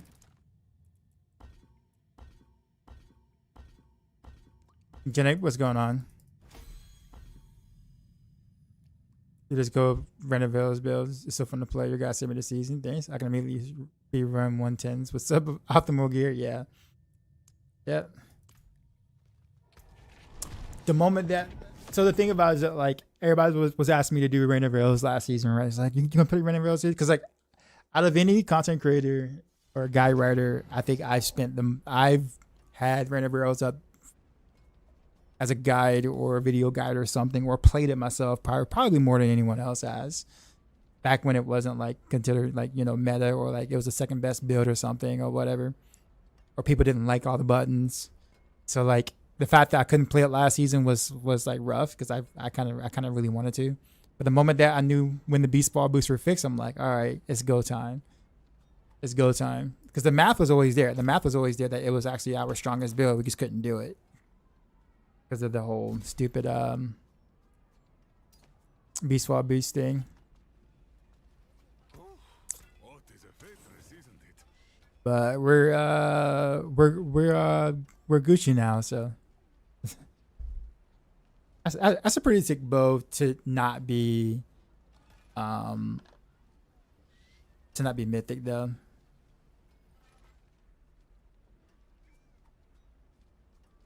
That's a lot of ranks to rapid fire too.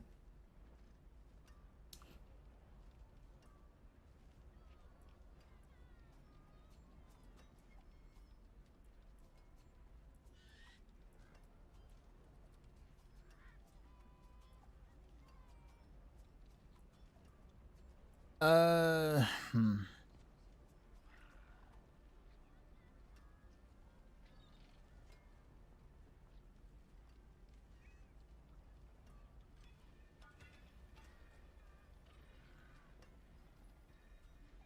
Thinking about something.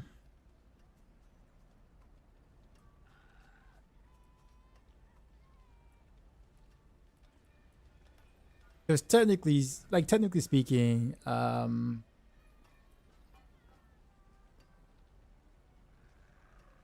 mythic condemnation dagger would be better.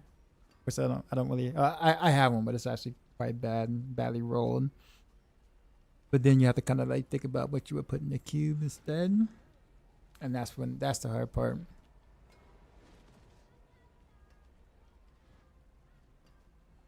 Like you can do like Fist of Fate, but like still like 50% overall. There's I guess there's Banishlord's Talisman, but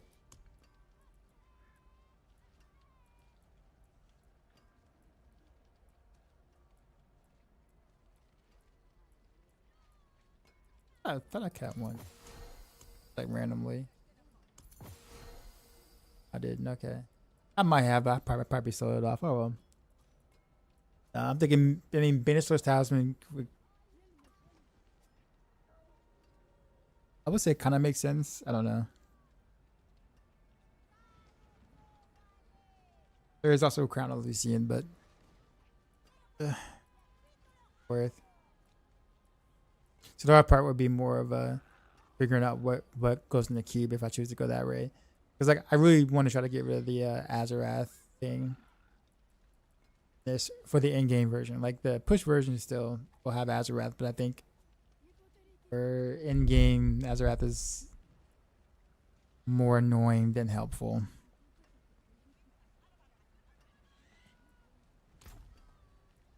So with that being said,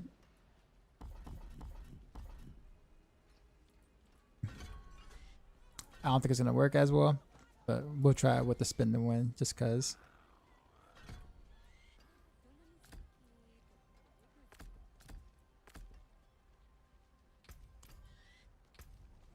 It's gonna be some like hella upkeep though. It's like the bug with Lilith phase 2, their grow things in the ground pop instantly. That's weird. Like that is totally not supposed to happen. Is it doing it every time? Like every time you've tried?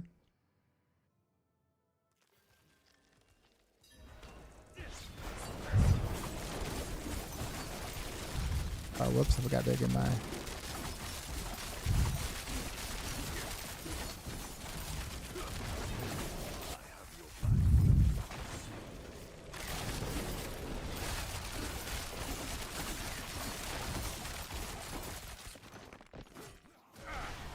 Oof, I definitely don't have the energy for it.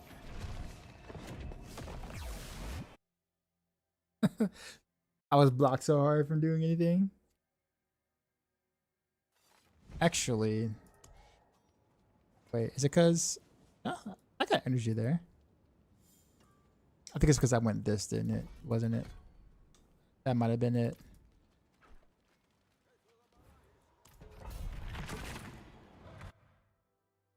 Yeah. Log out and log back in.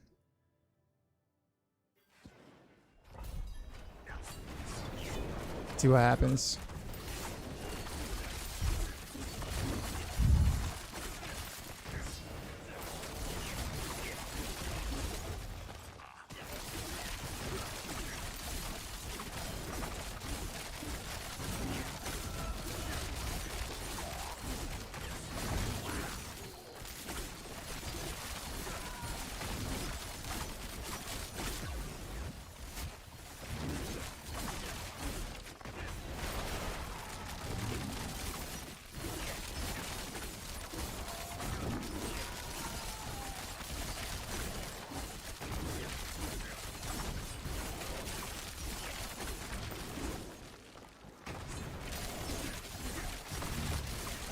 Yeah, my attack speed is real limited here. Well, I can do this.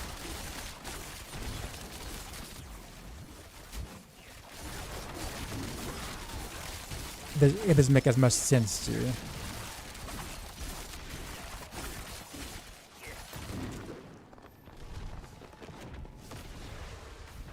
But I am curious about though.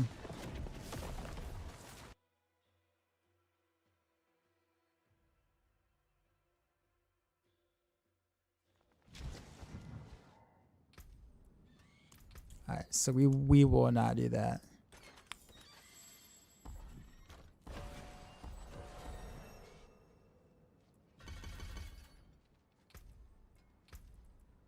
We'll go back to this for the cooldown. I was gonna try something off the wall. Let's slot in Pain Gorgers here, because then that actually might let me. That might let me go with Combination Dagger.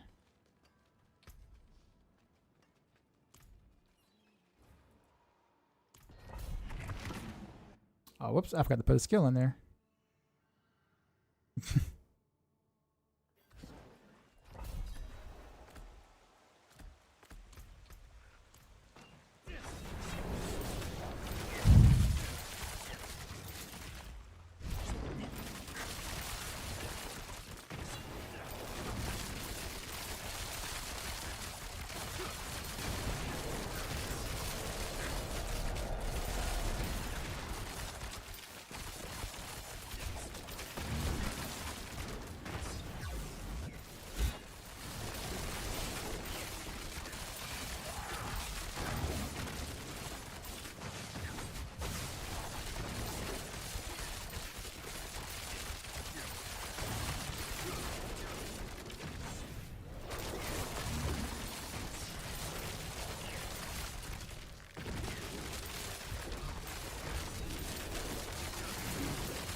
It actually kind of works out pretty well. The Pain Gorgers charm.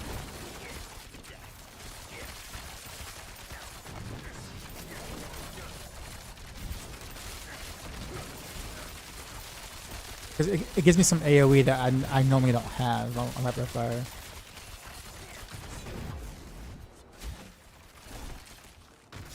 So it makes clearing easier.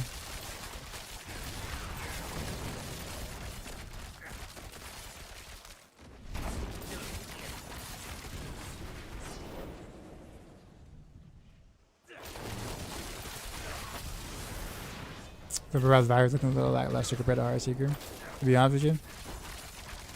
The movement and stuff is just a lot smoother on like Heartseeker right now with like the dance and knife stuff. But yeah.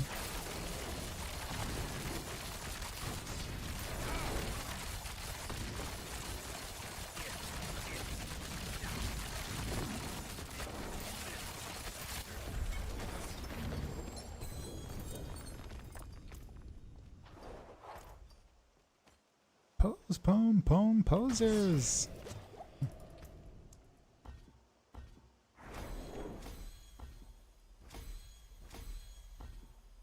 Ironically enough, the Penguiners mark isn't gonna do as much for me on single target, which is rapid fire specialty. So it's kind of like, do I want to play more into the single target, or should I try to get some more AoE out of this? Think about the dagger.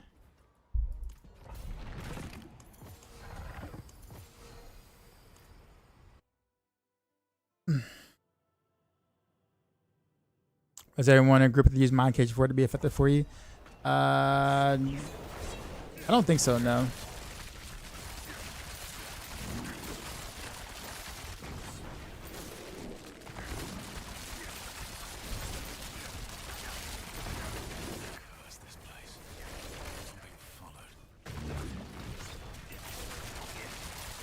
But it's kind of like I said earlier.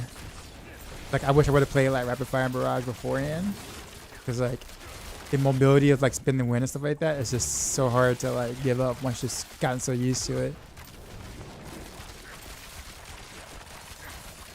Like me having to walk right now feels weird.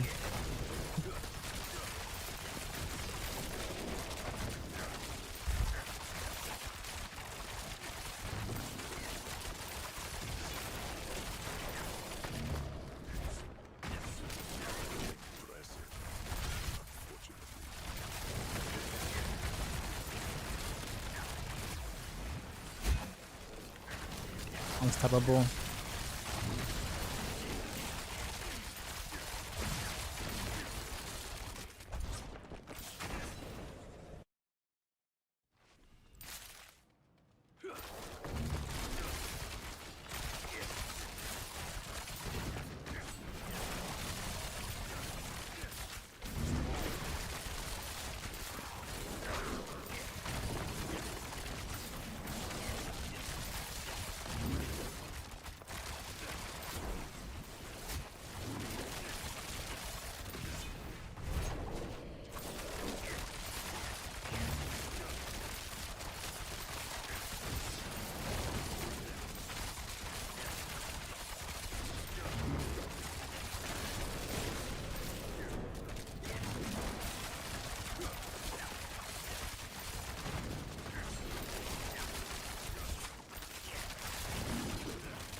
That boss was way quicker for some reason. And I got all these unstoppable mobs now over me.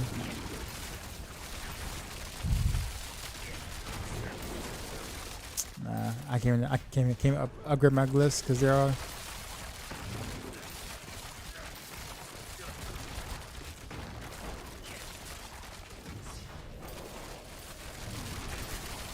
Y'all leave me alone.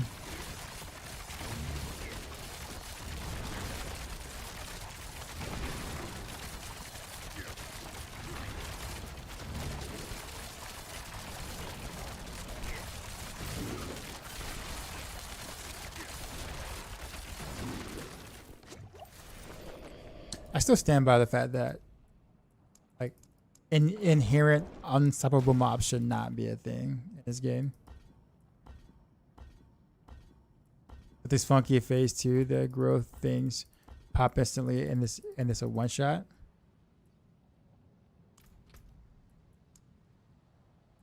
Oh, phase 2. All right, so have you tried stacking amethyst gems, like 2 amethysts and 1 diamond, when you're fighting Lilith? Why they move the bubble? I don't know. Who knows? All right, let's go back to Pangorgers again. Ain't no way. Like I know, like the pit bosses have different HP and stuff like that, varying HP or whatever. But like, it just makes things kind of hard to grasp how something is really truly performing. But like that was like super quick.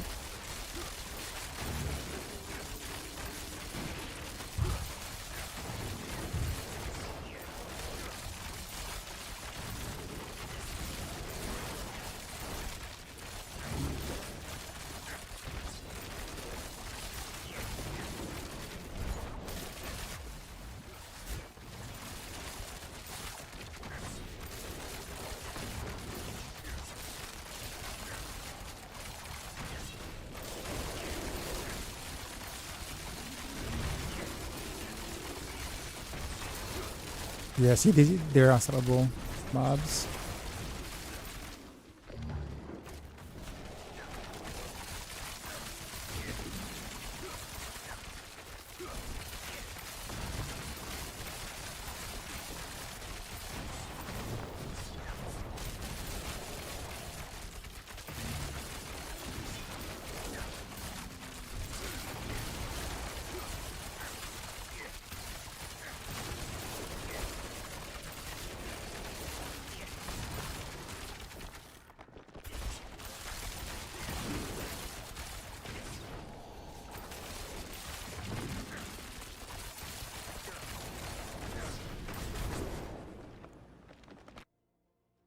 Was the best road build this season. Well, the strongest road build will be Rain of Arrows. Find out how to kill the T12 boss. Are you using the bossing variant for your bosses or no? Because you totally should be. For any cold build. That includes Rain of Arrows. Like poison builds are gonna be better against bosses in general. But you can make cold builds do okay against bosses, just as long as you do like the 1 or 2 swaps or whatever before you're fighting bosses back to back. Now, pit bosses or whatever, that's a different story because you know you're not gonna really be able to make that swap like that. But well, I guess you can make the swap mid pit, but I wouldn't expect people to actually do that.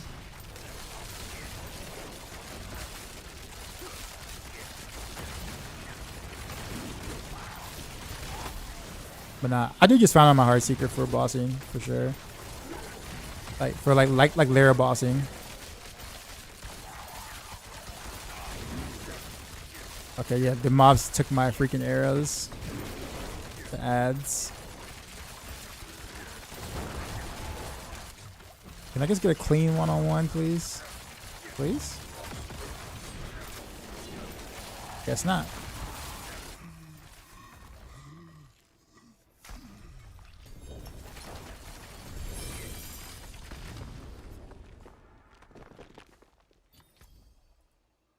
Alright, well. We're having a good night. Just want to know how this Earth Striker worked with Dance of Knives. All you care about is just the damage buff. That's it. You don't care about the other effects, about the weapon swapping, like that's irrelevant. As long as you have overpowered stacks, you gain damage, and it's easy to get overpowered stacks. You don't care about the weapon swap thing. You miss old rapid fire around season 5 where when Scoundrel's Kiss aspect was the lobby. Oh man, you might be in the minority on that one. A lot of people did not like the lob. I'm included in that. It is done. Yeah, the lob had too many issues of his own.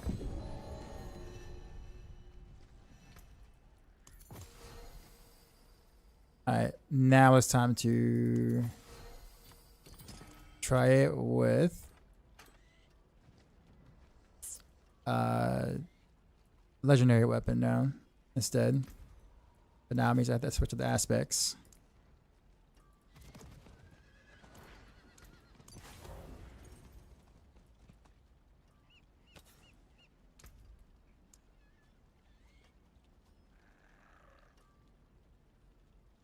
Piss Ripper Fire's junk.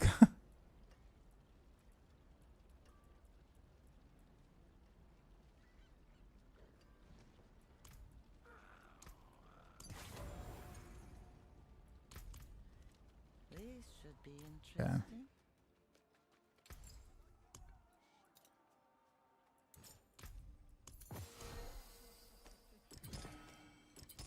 We got the ferocity stacks.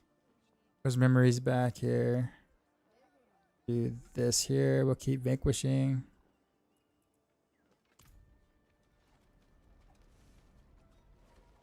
Alright. And I think we did a combination dagger back. Yep, cool. I was the only one who liked it. There's probably like maybe 2 or 3 people that also might have liked it, maybe total. But the majority was definitely disliked the lob. Especially if you played on controller, because you couldn't control, you know, where the lob was going, so it was awful to play with on controller.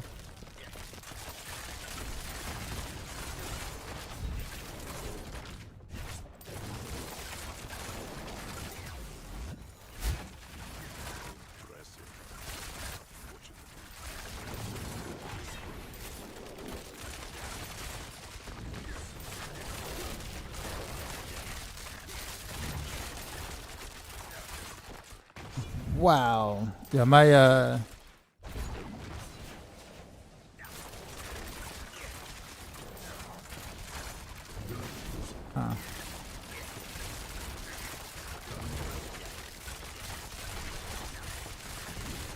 Okay, yeah, unstoppable mobs.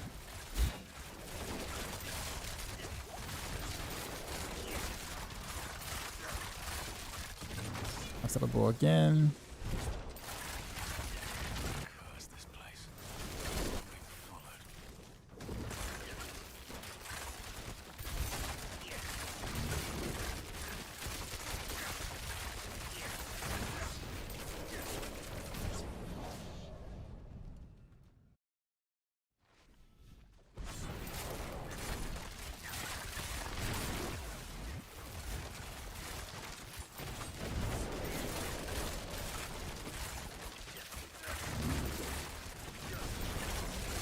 I feel like I need to make a 2-hand bow for this versus a crossbow.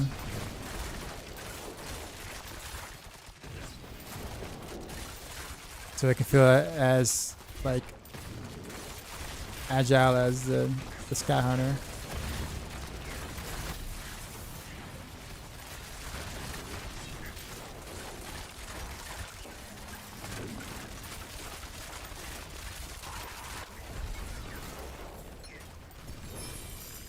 I guess I could make one. But I'm kind of liking this over the Sky Hunter. And the Sky Hunter is actually really good. And the thing about it is that, like, I guess if the Sky Hunter was mythic, there was things might feel a little bit different, but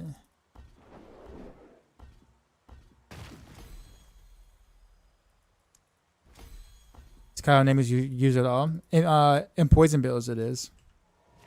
Not cold. Or shadow or physical. Yeah, even with the boss, I feel like I did on Melis fast. Must be doing something wrong. Well, I mean, it. Faded sacrifice. It just depends. Like how long have you been playing your Heartseeker setup? Because like cold builds take a little longer to get online than, like, let's say poison builds do. The boss setup is still just the bow aspect change, right? Yeah, it is. But like it took me a little while before my Heartseeker started feeling really good on T12 bosses, like layer bosses. But like if you're coming from like a poison setup, for example, like So you're already 217 per Paragon. Yeah, but the Paragon doesn't tell me much. You can be like Woody Joe with 300 Paragon and still have like shit gear, which is what he have for most of it, right? So like the Paragon doesn't tell you much. But like generally speaking, like having the right stats and stuff like that, the cold builds scale better with mythic gear because they have bigger multipliers and like let's say poison. So it takes a little longer before those get get online. Like if you just want to like get something in quick and you want a shorter progression, then a poison build makes more sense. Question: would this be okay with poison? Rapid fire poison does not exist. You can't really do that.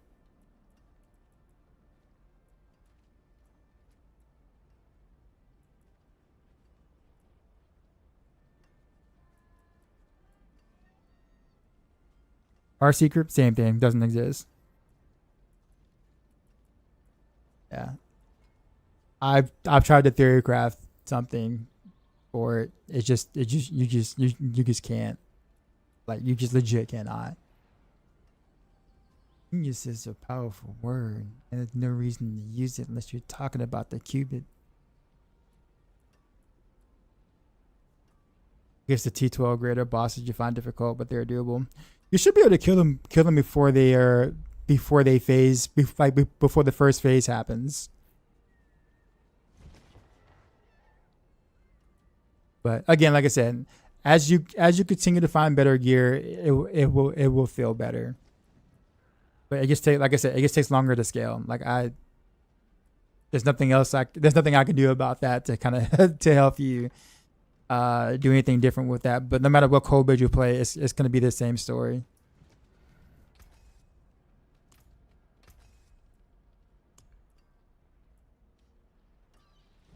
Lily's joke keeps the people experiencing the same thing. The one thing people say is getting endure of faith. Have you tried the 2 shadow gems I was telling you about?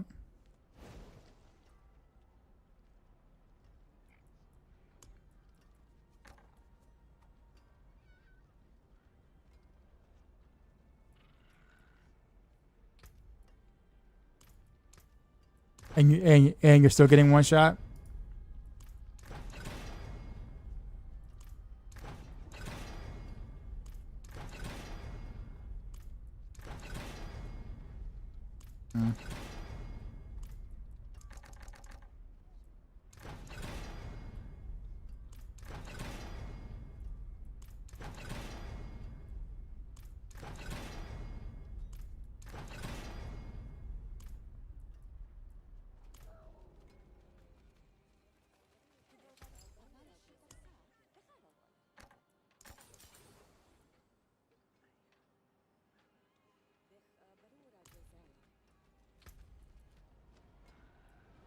Actually, why did I just do that? Oh, never mind. I know why I did. Silly me.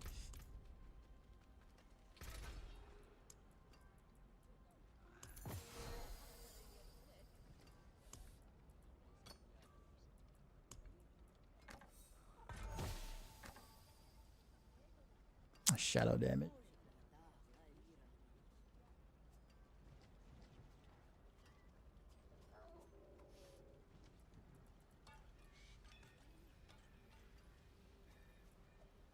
What I want to do, I'm going to remove. I think that was a resource, if I'm not mistaken. Yeah.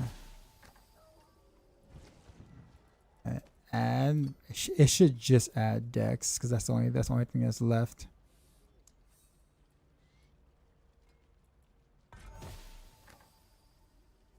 Yep. Okay. Just what I thought. Now we can roll this out for hopefully some decent amount of crit damage.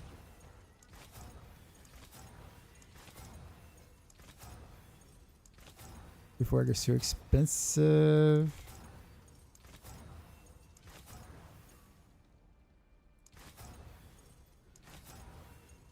Yeah.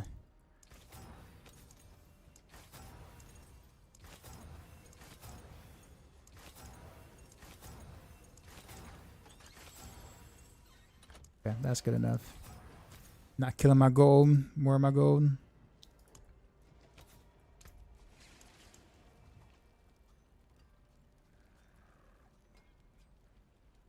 You were into Smash Brothers that play Melee. So I didn't play Melee competitively, but I did play Melee.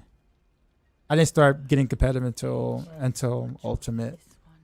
So I played Melee and I played Smash before, but I was like, you know, casual-ish, you know, like neighborhood champion sort of thing. Nothing like serious. But I started going to local tournaments and Ultimate, which made me feel like I was kind of playing catch up because it's like the people who were like who were really serious beforehand with like, you know, that understood all the frame data stuff and the matchups a little bit better. I mean, obviously 4 and Ultimate are different games, obviously, but like if you took it seriously in 4, it was easier to like transition early on to Ultimate. Wasn't it Melee on GameCube? Yep. Okay, good enough.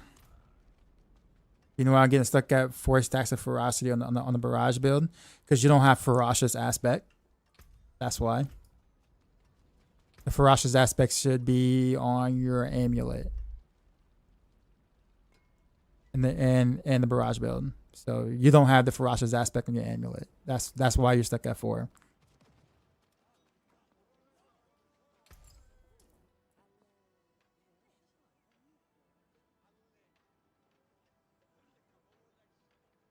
Can I use at this charm and use rust bitten sword because I have a mystic rust bitten? You mean for bossing? Yeah, sure. If you want to do it that way, yeah, you can do that. You auto correct everything in your T9 now. That's some OG types. Yeah.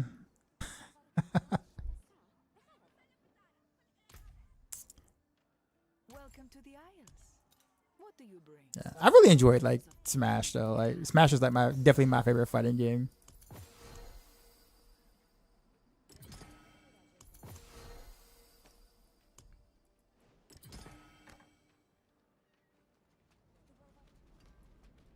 Okay. All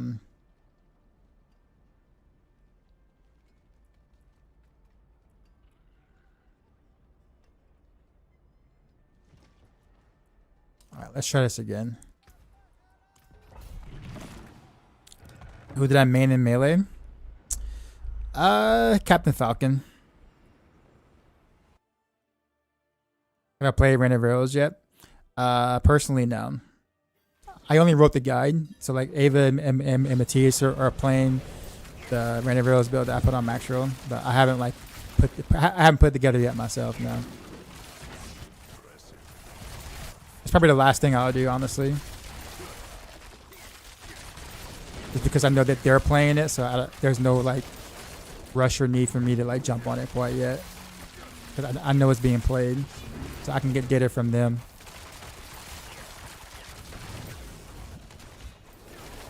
So once I do play it, like chances are I'm gonna main my spin to win Heartseeker. I don't think anything is more fun to play right now for me than that by a significant margin. But yeah, I'm gonna do all the stuffs though.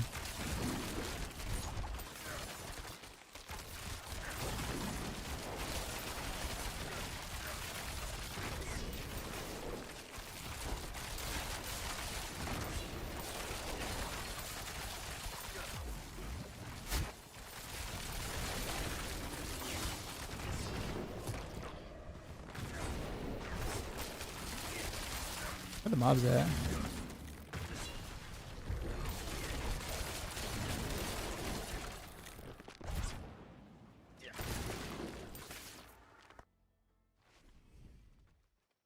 They may keen to try to spin them in Heartseeker.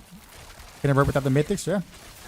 I mean, the regular Heartseeker works without the mythics. The spin and win version definitely will too. Oh, as a leveling build. Oh, you mean like leveling to 70? You won't be able to do it like that because you like the Narrow's Eye set is the reason like we're using a mechanic that the Narrow's Eye set allows us to do. So when you're leveling, you don't have that set. Although technically speaking, you can do this the strafe, like the weaving part if you want still, if you just want to, but.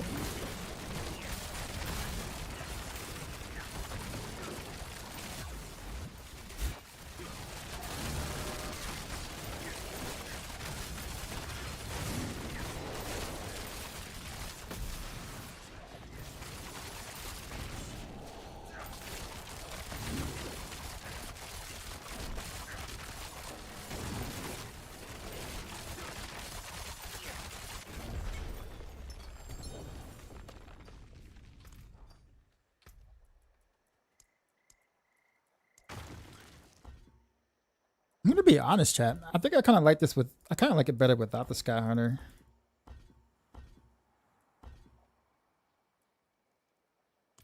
Granted, my Sky Hunter's not mythic, but this isn't like. I mean, I don't have like a GA crit damage on this either, so it's like. I think they're about the same strength in terms of item progression wise. And I kind of prefer it without the without the Sky Hunter. I think the Ferocious aspect on the two-hander instead, with Frozen Memories on the amulet, given that Rapid Fire scales is more with per stack of ferocity, I think it's the play. Specifically when you have a Mythic Scoundrel's Kiss.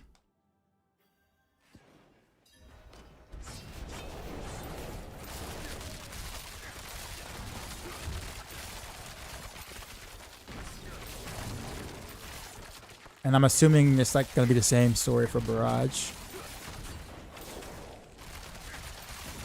with Wind Forest.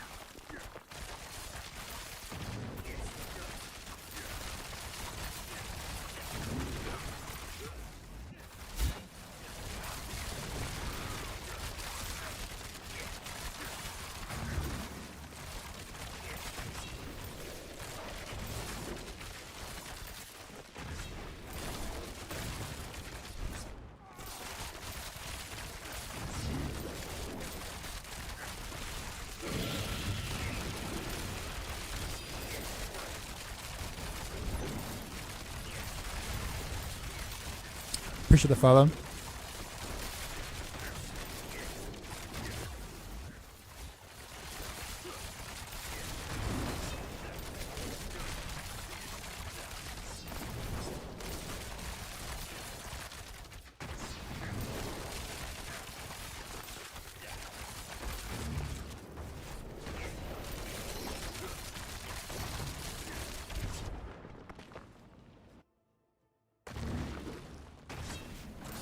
That poison's good for leveling.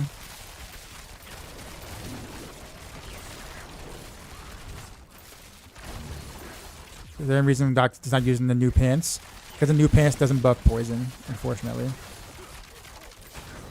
That's why. Funny, right?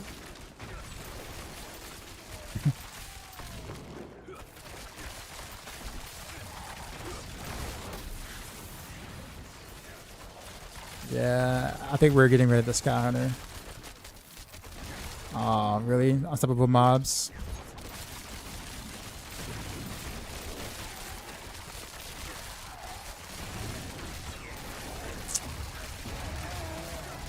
Appreciate the sub. Both of y'all, looks like. Junior Cola as well.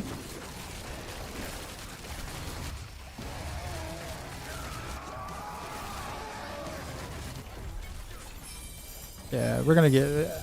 I don't think the Sky Hunter is worth.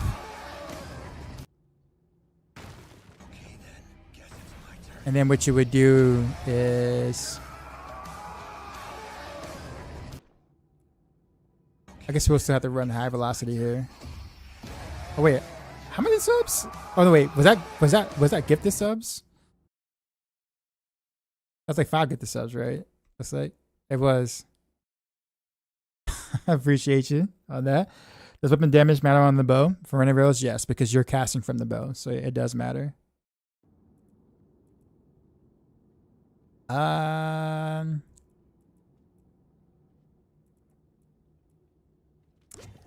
All right. I think that's about it. That's all. That's all I needed to. That's all I needed to do for like the testing portion of this, and then that all I would do for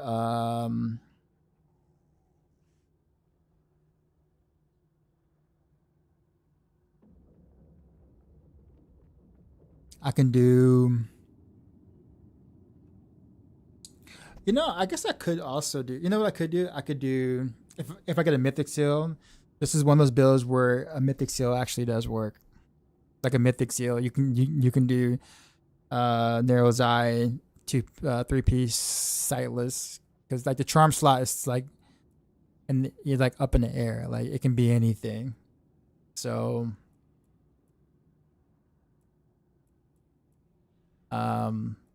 so but then for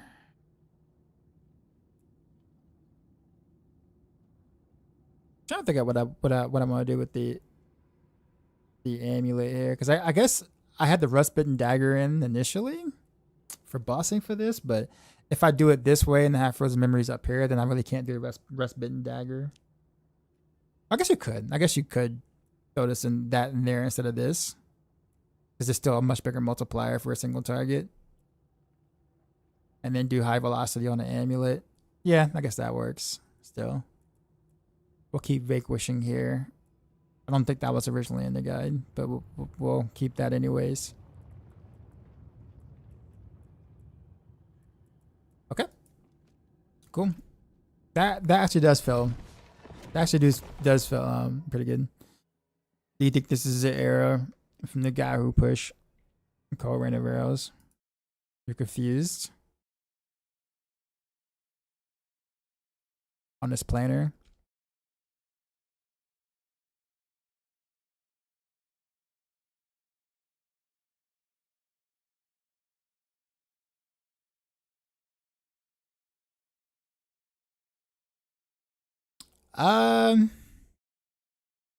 So, I mean, I'm looking at the plan. I don't really like commenting on other people's builds like this, because then it gets kind of it can come across as like disrespectful or whatnot, right? Keep in mind, like there are a few ways to do this, but the thing about it is that like when you have so much cold damage, having all damage versus weapon damage is actually a damage loss. Like he has I don't know if that was like a accident or something like that, but like when you have those kind of gems, like when you have like cold gems like that, you have so much like cold damage in that bucket that all damage gives you, like the weapon damage will give you more than the all damage. But it's not like it's like the thing about it is that it's not like if you do it one way versus the other, like you'll see a big difference in your build, like your damage or whatever. Like you're not gonna notice if you accidentally did that, if that makes sense. But mathematically, it does work out to be weapon damage being a slightly better than like having an all damage stat there.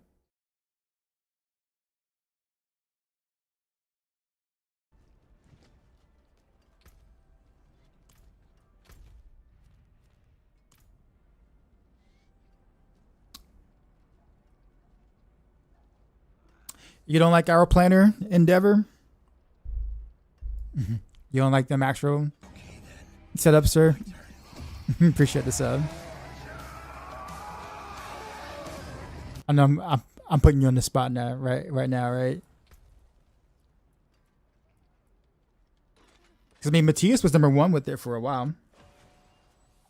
But keep in mind, like the top 3, top 4 players are gonna like continue to change.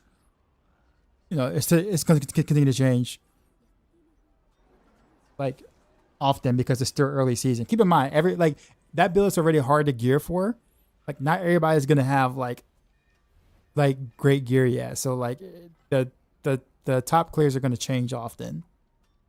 Is just spending with Heartseeker on max roll? Yep. It is under Heartseeker, like under the Heartseeker end game, and you just go to the spin the win variant tab, and that's it. Should you run Gara like in the mid game state? If you're really low on crit chance, yes. You want to give it a try? I love it, man. Have you seen the video yet?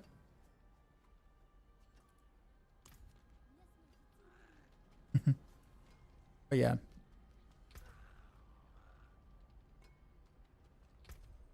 Yeah, I'm messing with you, Endeavor. Oh, Endeavor, by the way, are you My Hero Academia fan? A chance? That's a clever way to spell Endeavor. I picked up on that immediately.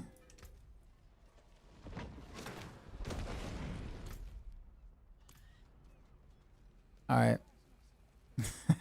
Yep. Yeah. Endeavor is like my brother's favorite hero as well. Yeah.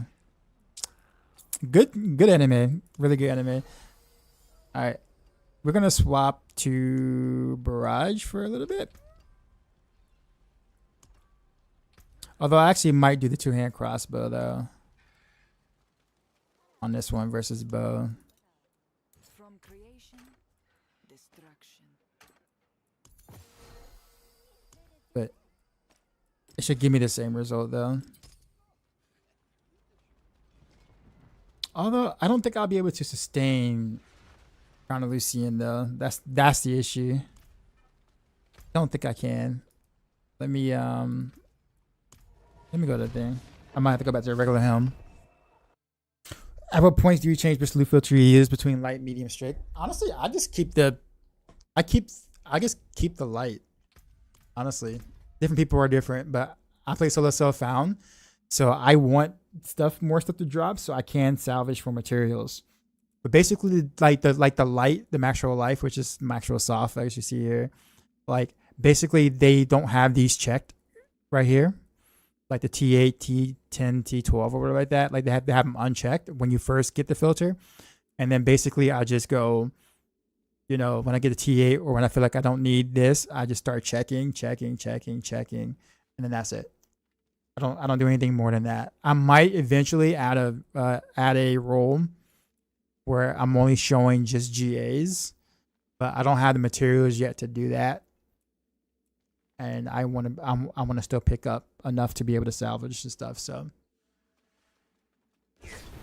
I typically don't go that straight personally. If I was doing trade or something, then yeah, I probably look at that differently.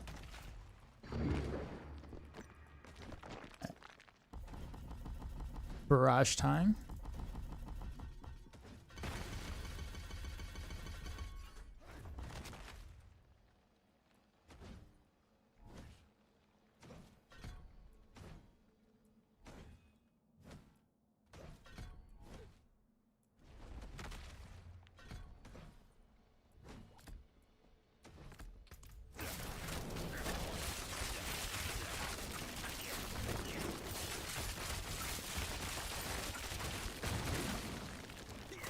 So I can kind of sustain.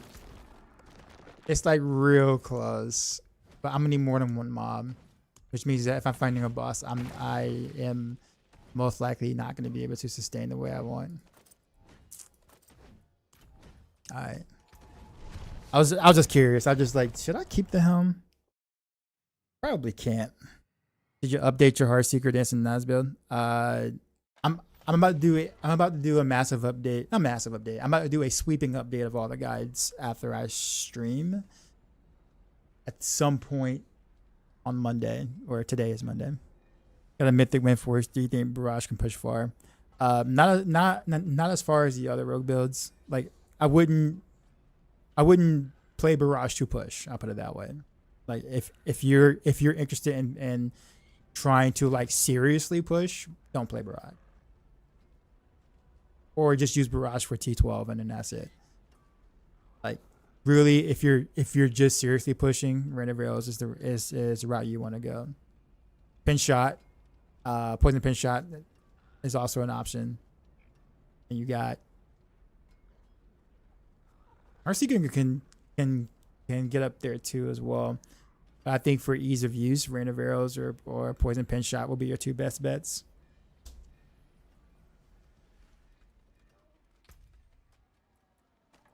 Okay.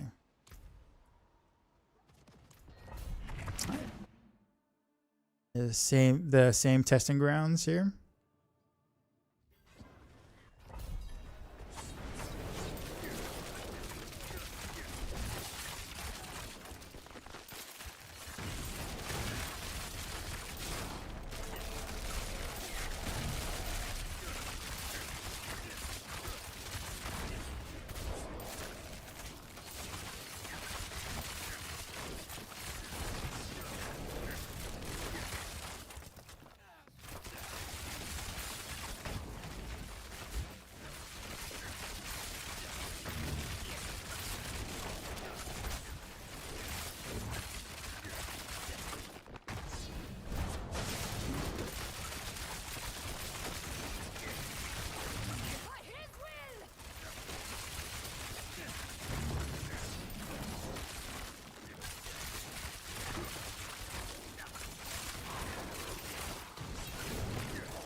Curse this place.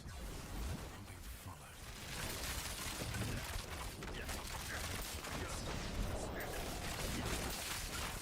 Wait the challenge.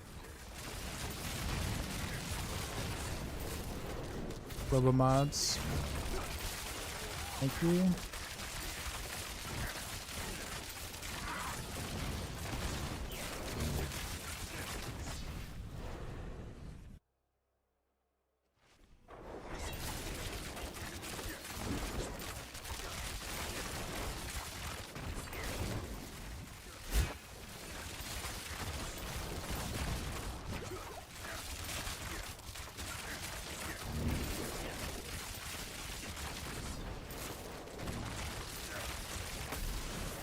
That was quick. Trash, like obviously trash mops is gonna feel good. The question has always been like single target, like how's that gonna feel, right? Like when it comes to barrage.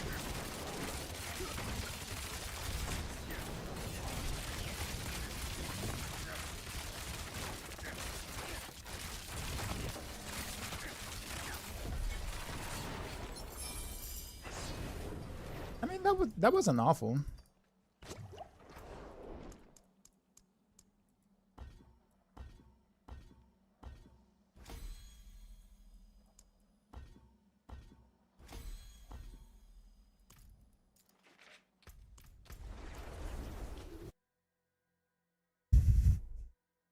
The clearing definitely felt better in rapid fire just because of the AoE.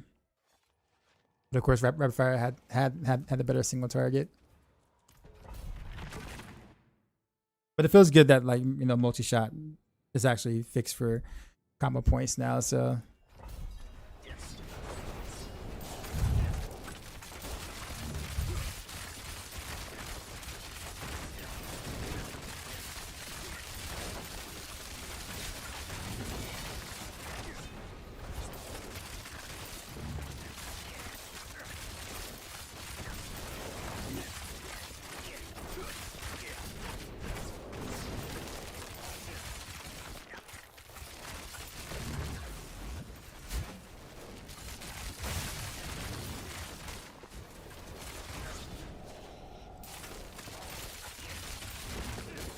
oh snap! I forgot something.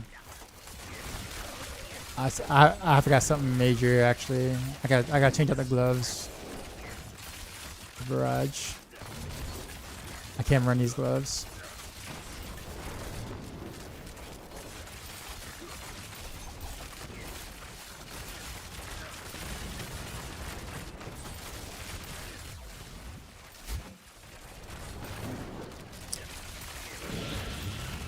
I'm getting like no value out of these gloves at all, which is actually quite surprising that this is performing as well as it is, considering I have a whole aspect that's not working at all.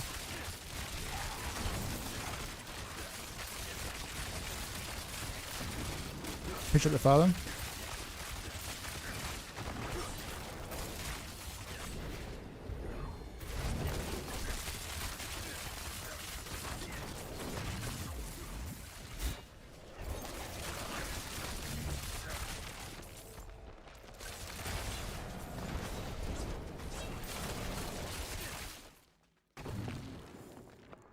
So the question would be is what did I normally had in there?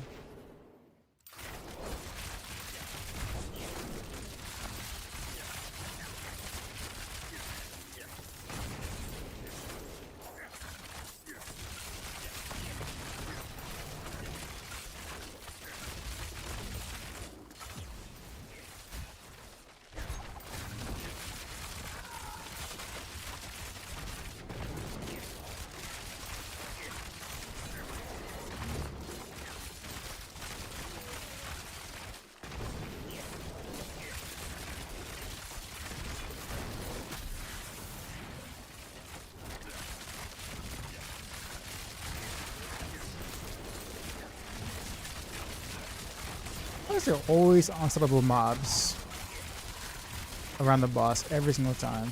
Every single time.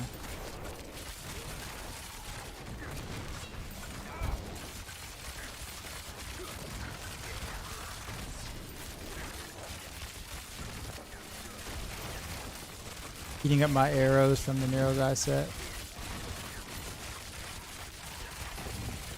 Making this take longer than it should.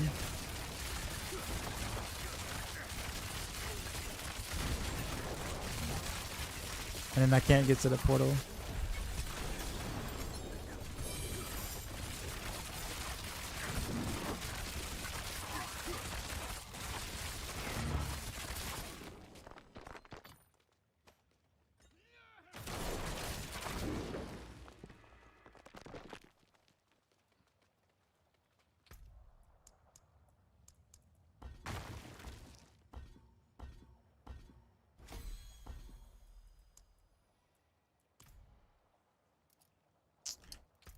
Okay. Now, I'm actually a little more impressed with Barrage than I thought I was going to be at this stage.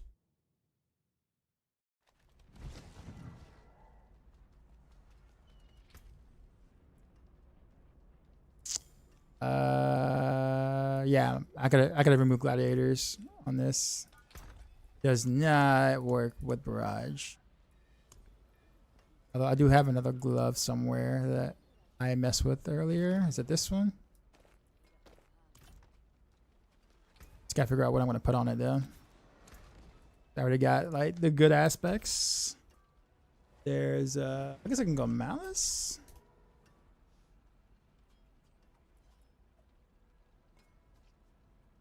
Something conceited that I can do. That works.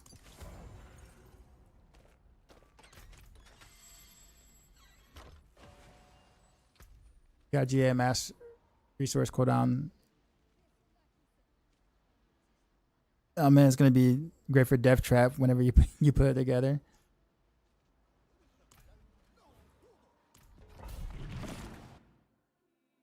Are you a big fan of Death Trap or were you?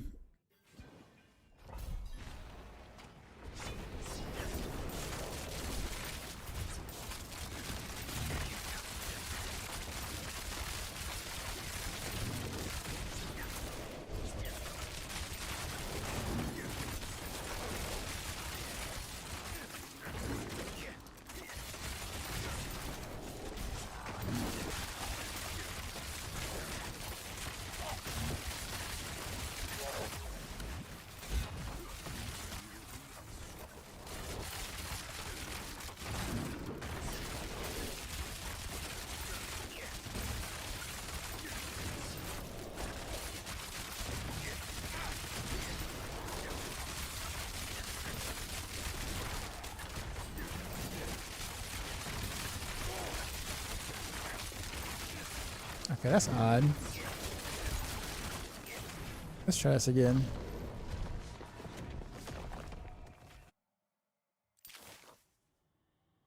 Play Heartseeker every season mainly. You're not interested in the spin and win. Only reason why I'm asking is because like Death Trap didn't really live up to the hype that we kind of everyone kind of placed it in. So a lot of people are kind of disappointed with Death Trap. I mean, it's still a good build. It's just not S tier like everyone was hoping or was thinking it was going to be. So Like it's actually is kind of considered behind like most of the or a chunk of the rogue builds.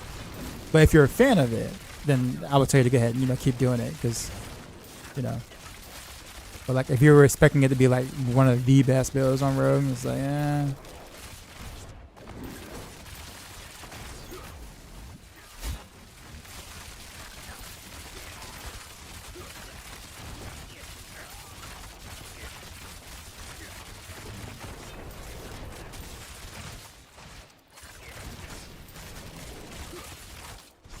It's better than Rain of Arrows? No.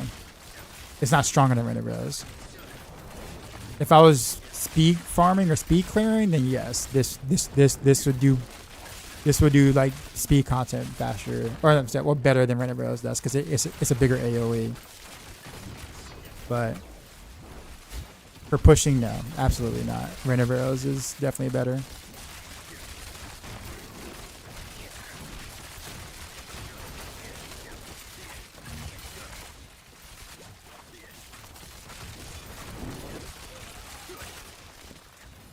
What I'm curious right now is I'm right now like in the experimental phase, so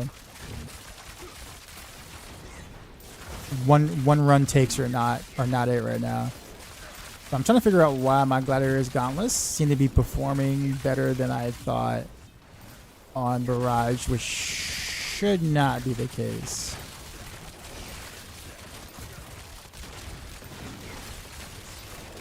I might have to go to the training room for that to kind of figure out what's going on.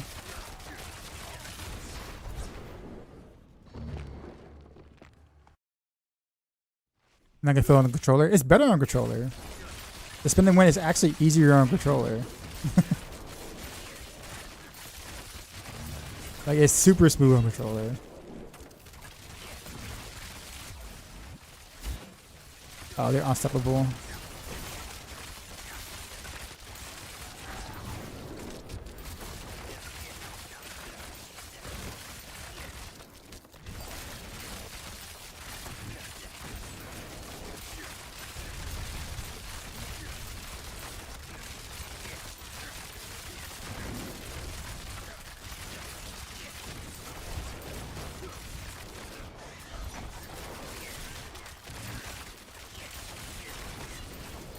Okay, I need to get away from. Oh, really? Seriously?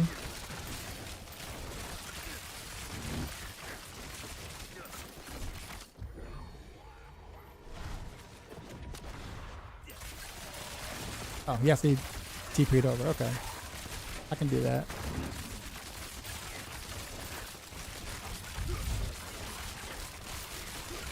More unstoppable mobs, really?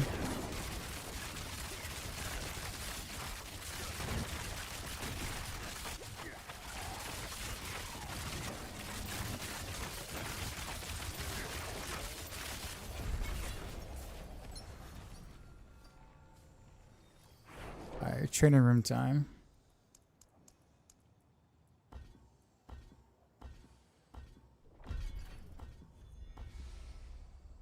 On PC, you can make your NB move autocast, or on controller, you can just hold the button down. And that's it will cast whenever it's off cooldown. You just hold it down.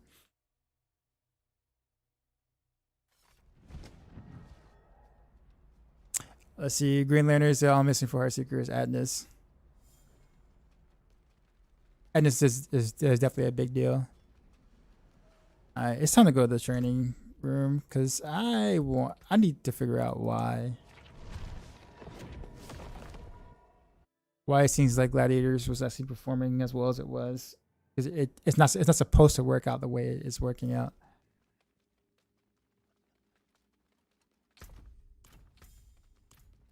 All right, let's player damage variance.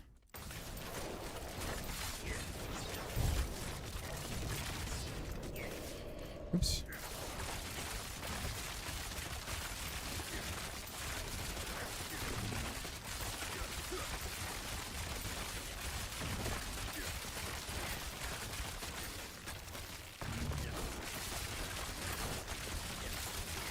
I'm seeing a lot of 88 billion. It's like the main.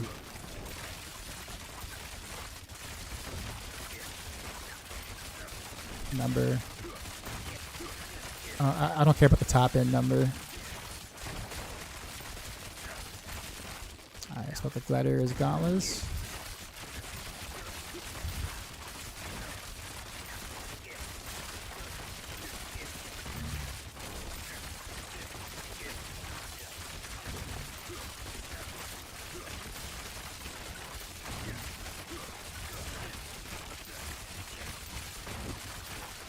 Okay.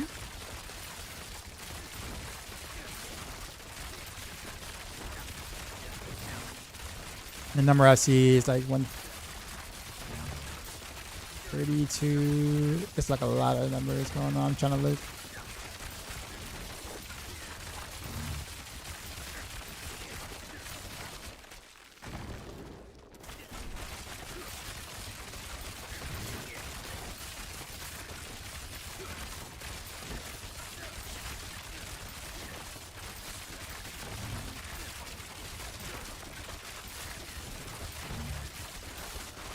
Alright, let me take a look at what's going on here. Like the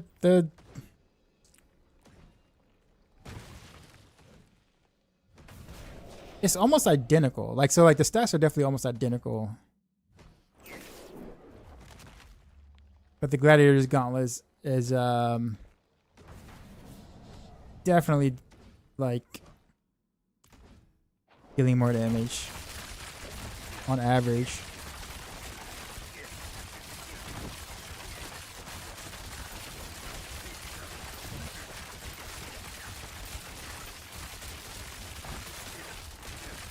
Yeah, because like the number I see the most is like 137 billion underneath. I swapped the to these gloves. Number I see the most is 88 billion, roughly. Like underneath most of the numbers, yeah, 88 billion. It's like the most common, 87 billion. Okay, so they might have changed Gladiator's Gauntlet. Because it didn't used to work on the first hit, which made it bad on Barrage. Because Barrage only hit once, so you wouldn't do Gladiator's Triumph on Barrage because it wouldn't work on the first hit. The fact that it does work, to the fact that it's appearing that it's working on the first hit,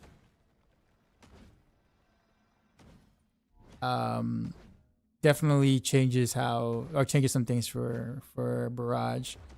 That explains why my middle pit runs felt like actually pretty freaking good.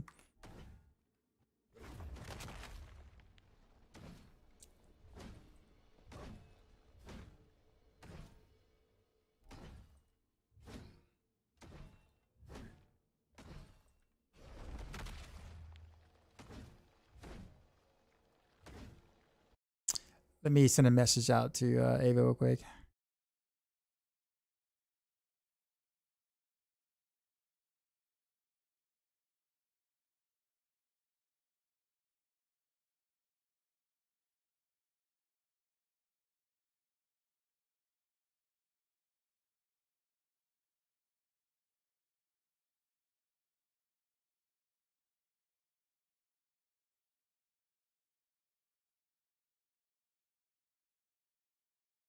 Hold on.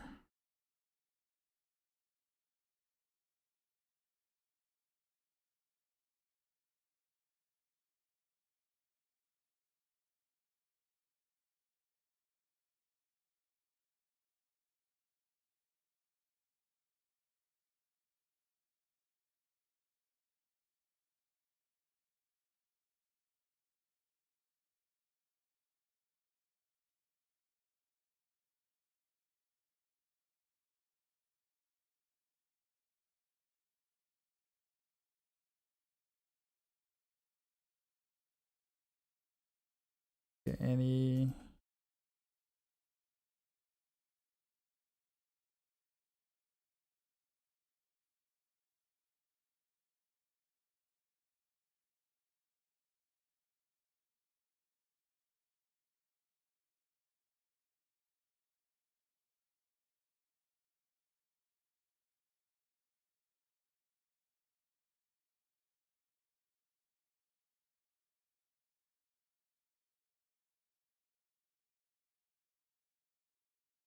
Alright. Alright, I'm gonna have to like let me remove some stuff just to be on the safe side. That is not Narrow's Eye that's doing anything weird. So we're gonna Barrage use Starless instead of Scoundrels. No, this is Scoundrels. No?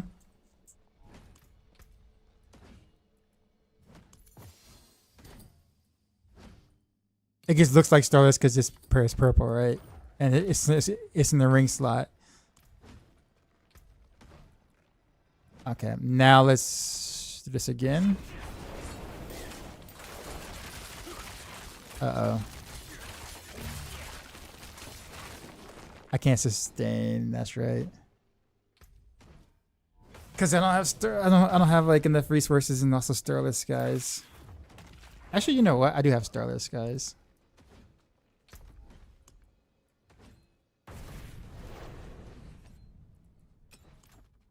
We can do this for testing purposes here. I'm gonna have to wait for my stacks to go down.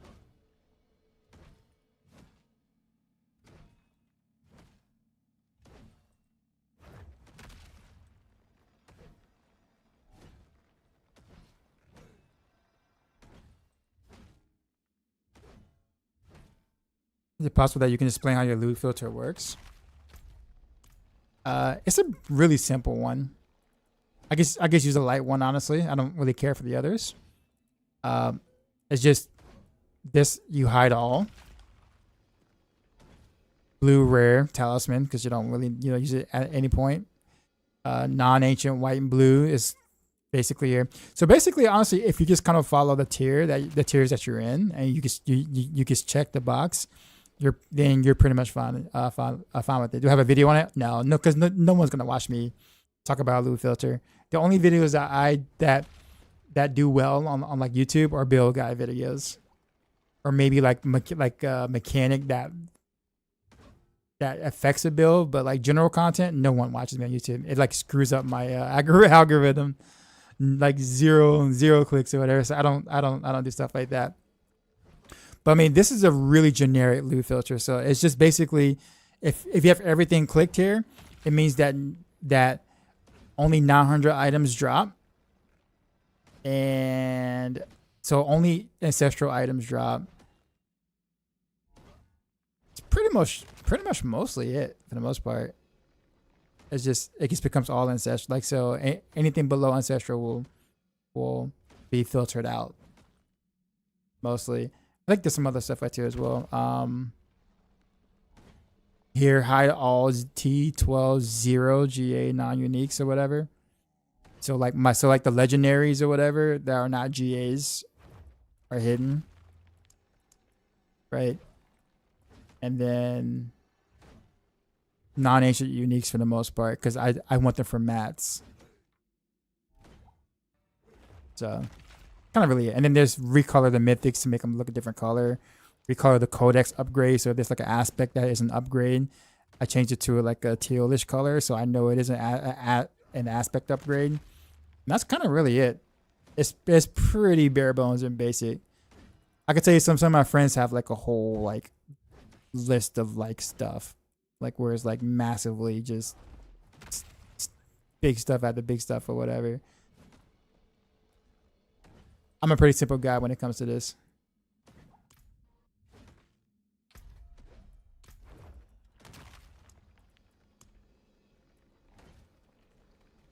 Yeah, man, you're welcome. All right, let me see if I can make this work here.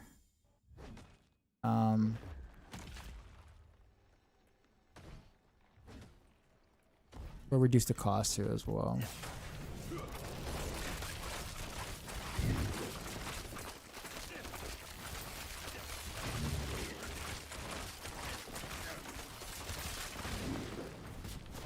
It's so rough trying to do this without like the actual setup. Like trying to break things down.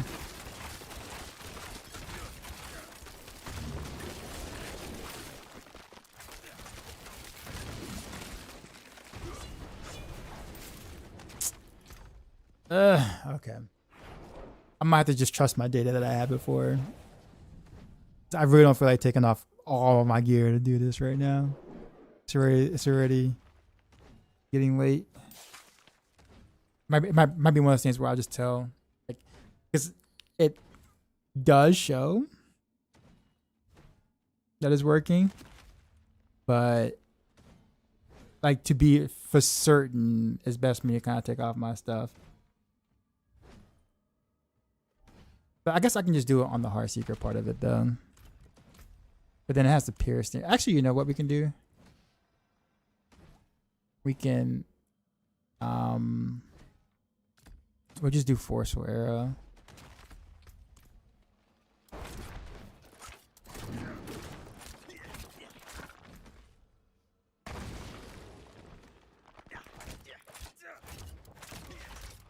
$49 right there. Trying to see what my crits look like.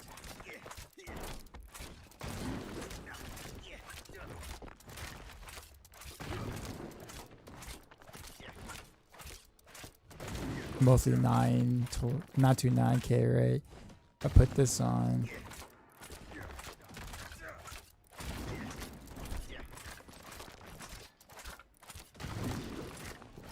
Yeah. Hold on, wait. No, that's right. That's accurate.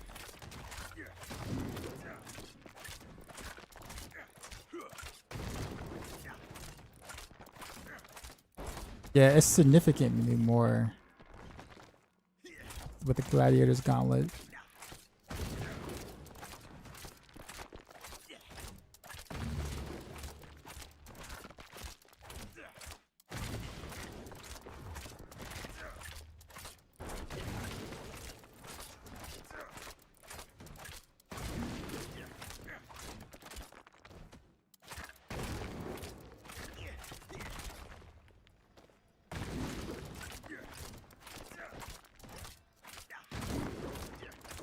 Yeah, that's obvious. It's significantly more with the Gladiator's Gauntlet.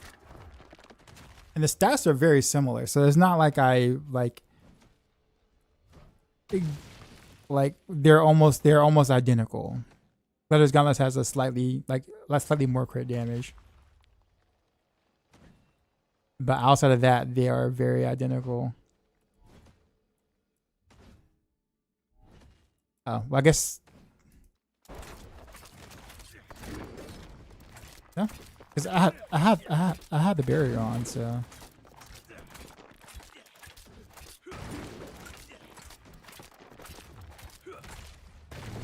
Only other thing I could think of is like maybe the barrier doesn't work.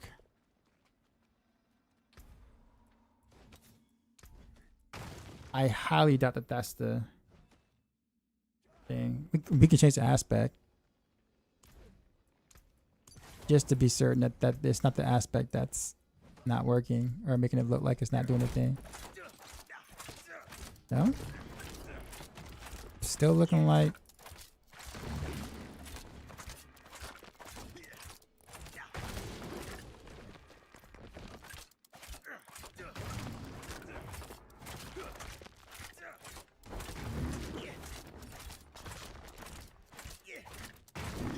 Yeah, it's looking like it's working on the first hit.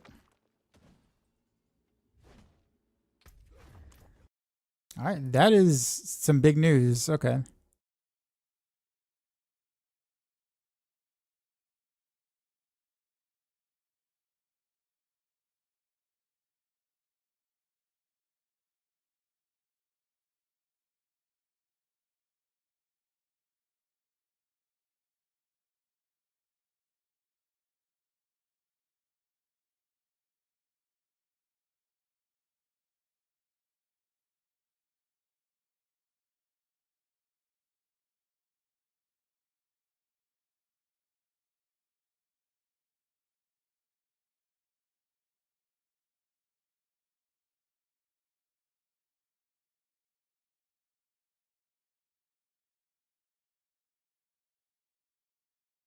The tax be useful for intervals.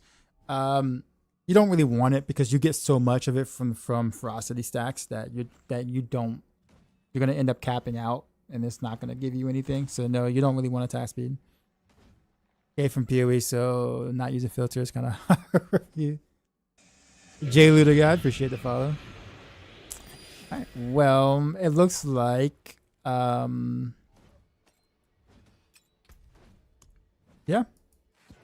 I'm glad we did this because this was very important. Um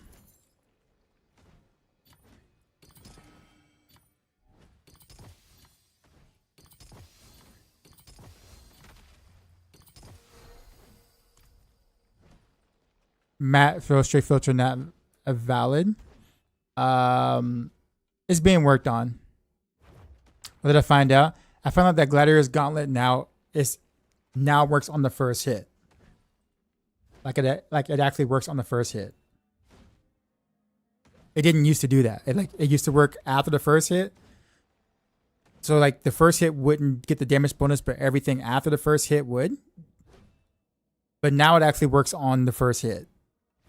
So it used to be useless on Barrage, but it's actually really good on Barrage now. I was wondering why because I accidentally kept the gauntlets on when I switched over from Rapid Fire to Barrage. Like I forgot to switch the glove out. And I was like, okay, yeah, let me switch the glove out after that run. So I switched the glove out after the run. I was doing worse. I'm like, wait a minute, why is this noticeably worse than the Gladiator's Gauntlet glove? This can't be. It doesn't work with single hit skills, right? So that's what I've been in the training room figuring it out. So yeah, it actually works in the first hit now, which is it also explains why Heartseeker is doing as well as it is this season, because that thing. But yeah, it working on the first hit is massive for builds that don't necessarily get a lot of single target or a lot of multiple hit stuff, right? So this means that on the guide, definitely Gladiator's Triumph is going to be on Barrage for sure, like no question. Also, after playing Barrage and Rapid Fire, I concluded that Skyhunter and Wind Force are not really worth it. Not over like Ferocity on Two-Hander and Frozen Memories on the Amulet. So I'm gonna have to make those changes. So I'll be doing some updates for sure across all guides tomorrow or later today. So good to know. Like it's good to know this. I just messaged the Rogue boys about the Gladiator's Triumph thing.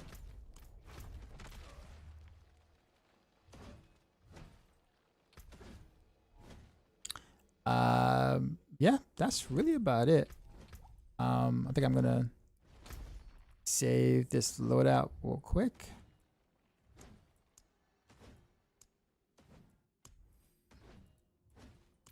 Then probably call it. I think that's it for me. This is a lot longer of a stream than I was expecting to do.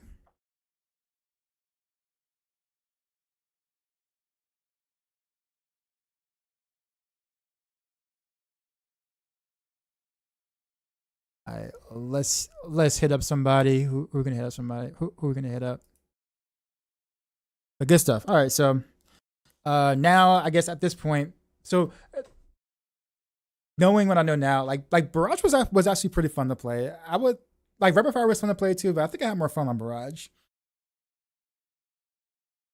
Just because of like the wide AoE and it felt like D3 multi-shot kind of thing. So like that was kind of cool. So yeah, Barrage is really, I know like Barrage doesn't really get much like actually Rapid Fire and Barrage don't really get much traffic or whatnot, but like Barrage is really not that bad. Like Barrage is actually good. Even the pit boss in like the 115 was not awful. Like it was surprisingly like decent. Decent relative to what I thought it would be, if that makes sense. Also, I think a crossbow is better than I think a crossbow might be the play over a bow, just mainly for easier resource sustain, honestly, on Barrage. And because you got all those ferocity stacks, like a crossbow doesn't feel bad at all on Barrage. All right. Let's see.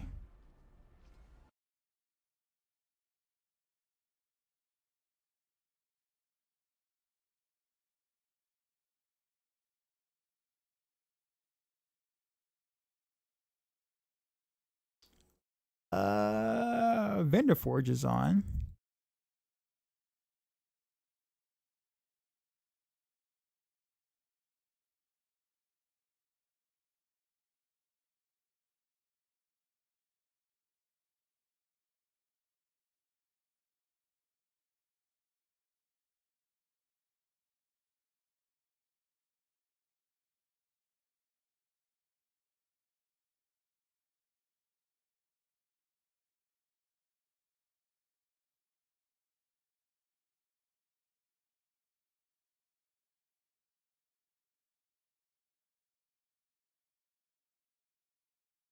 All right. Well, appreciate y'all.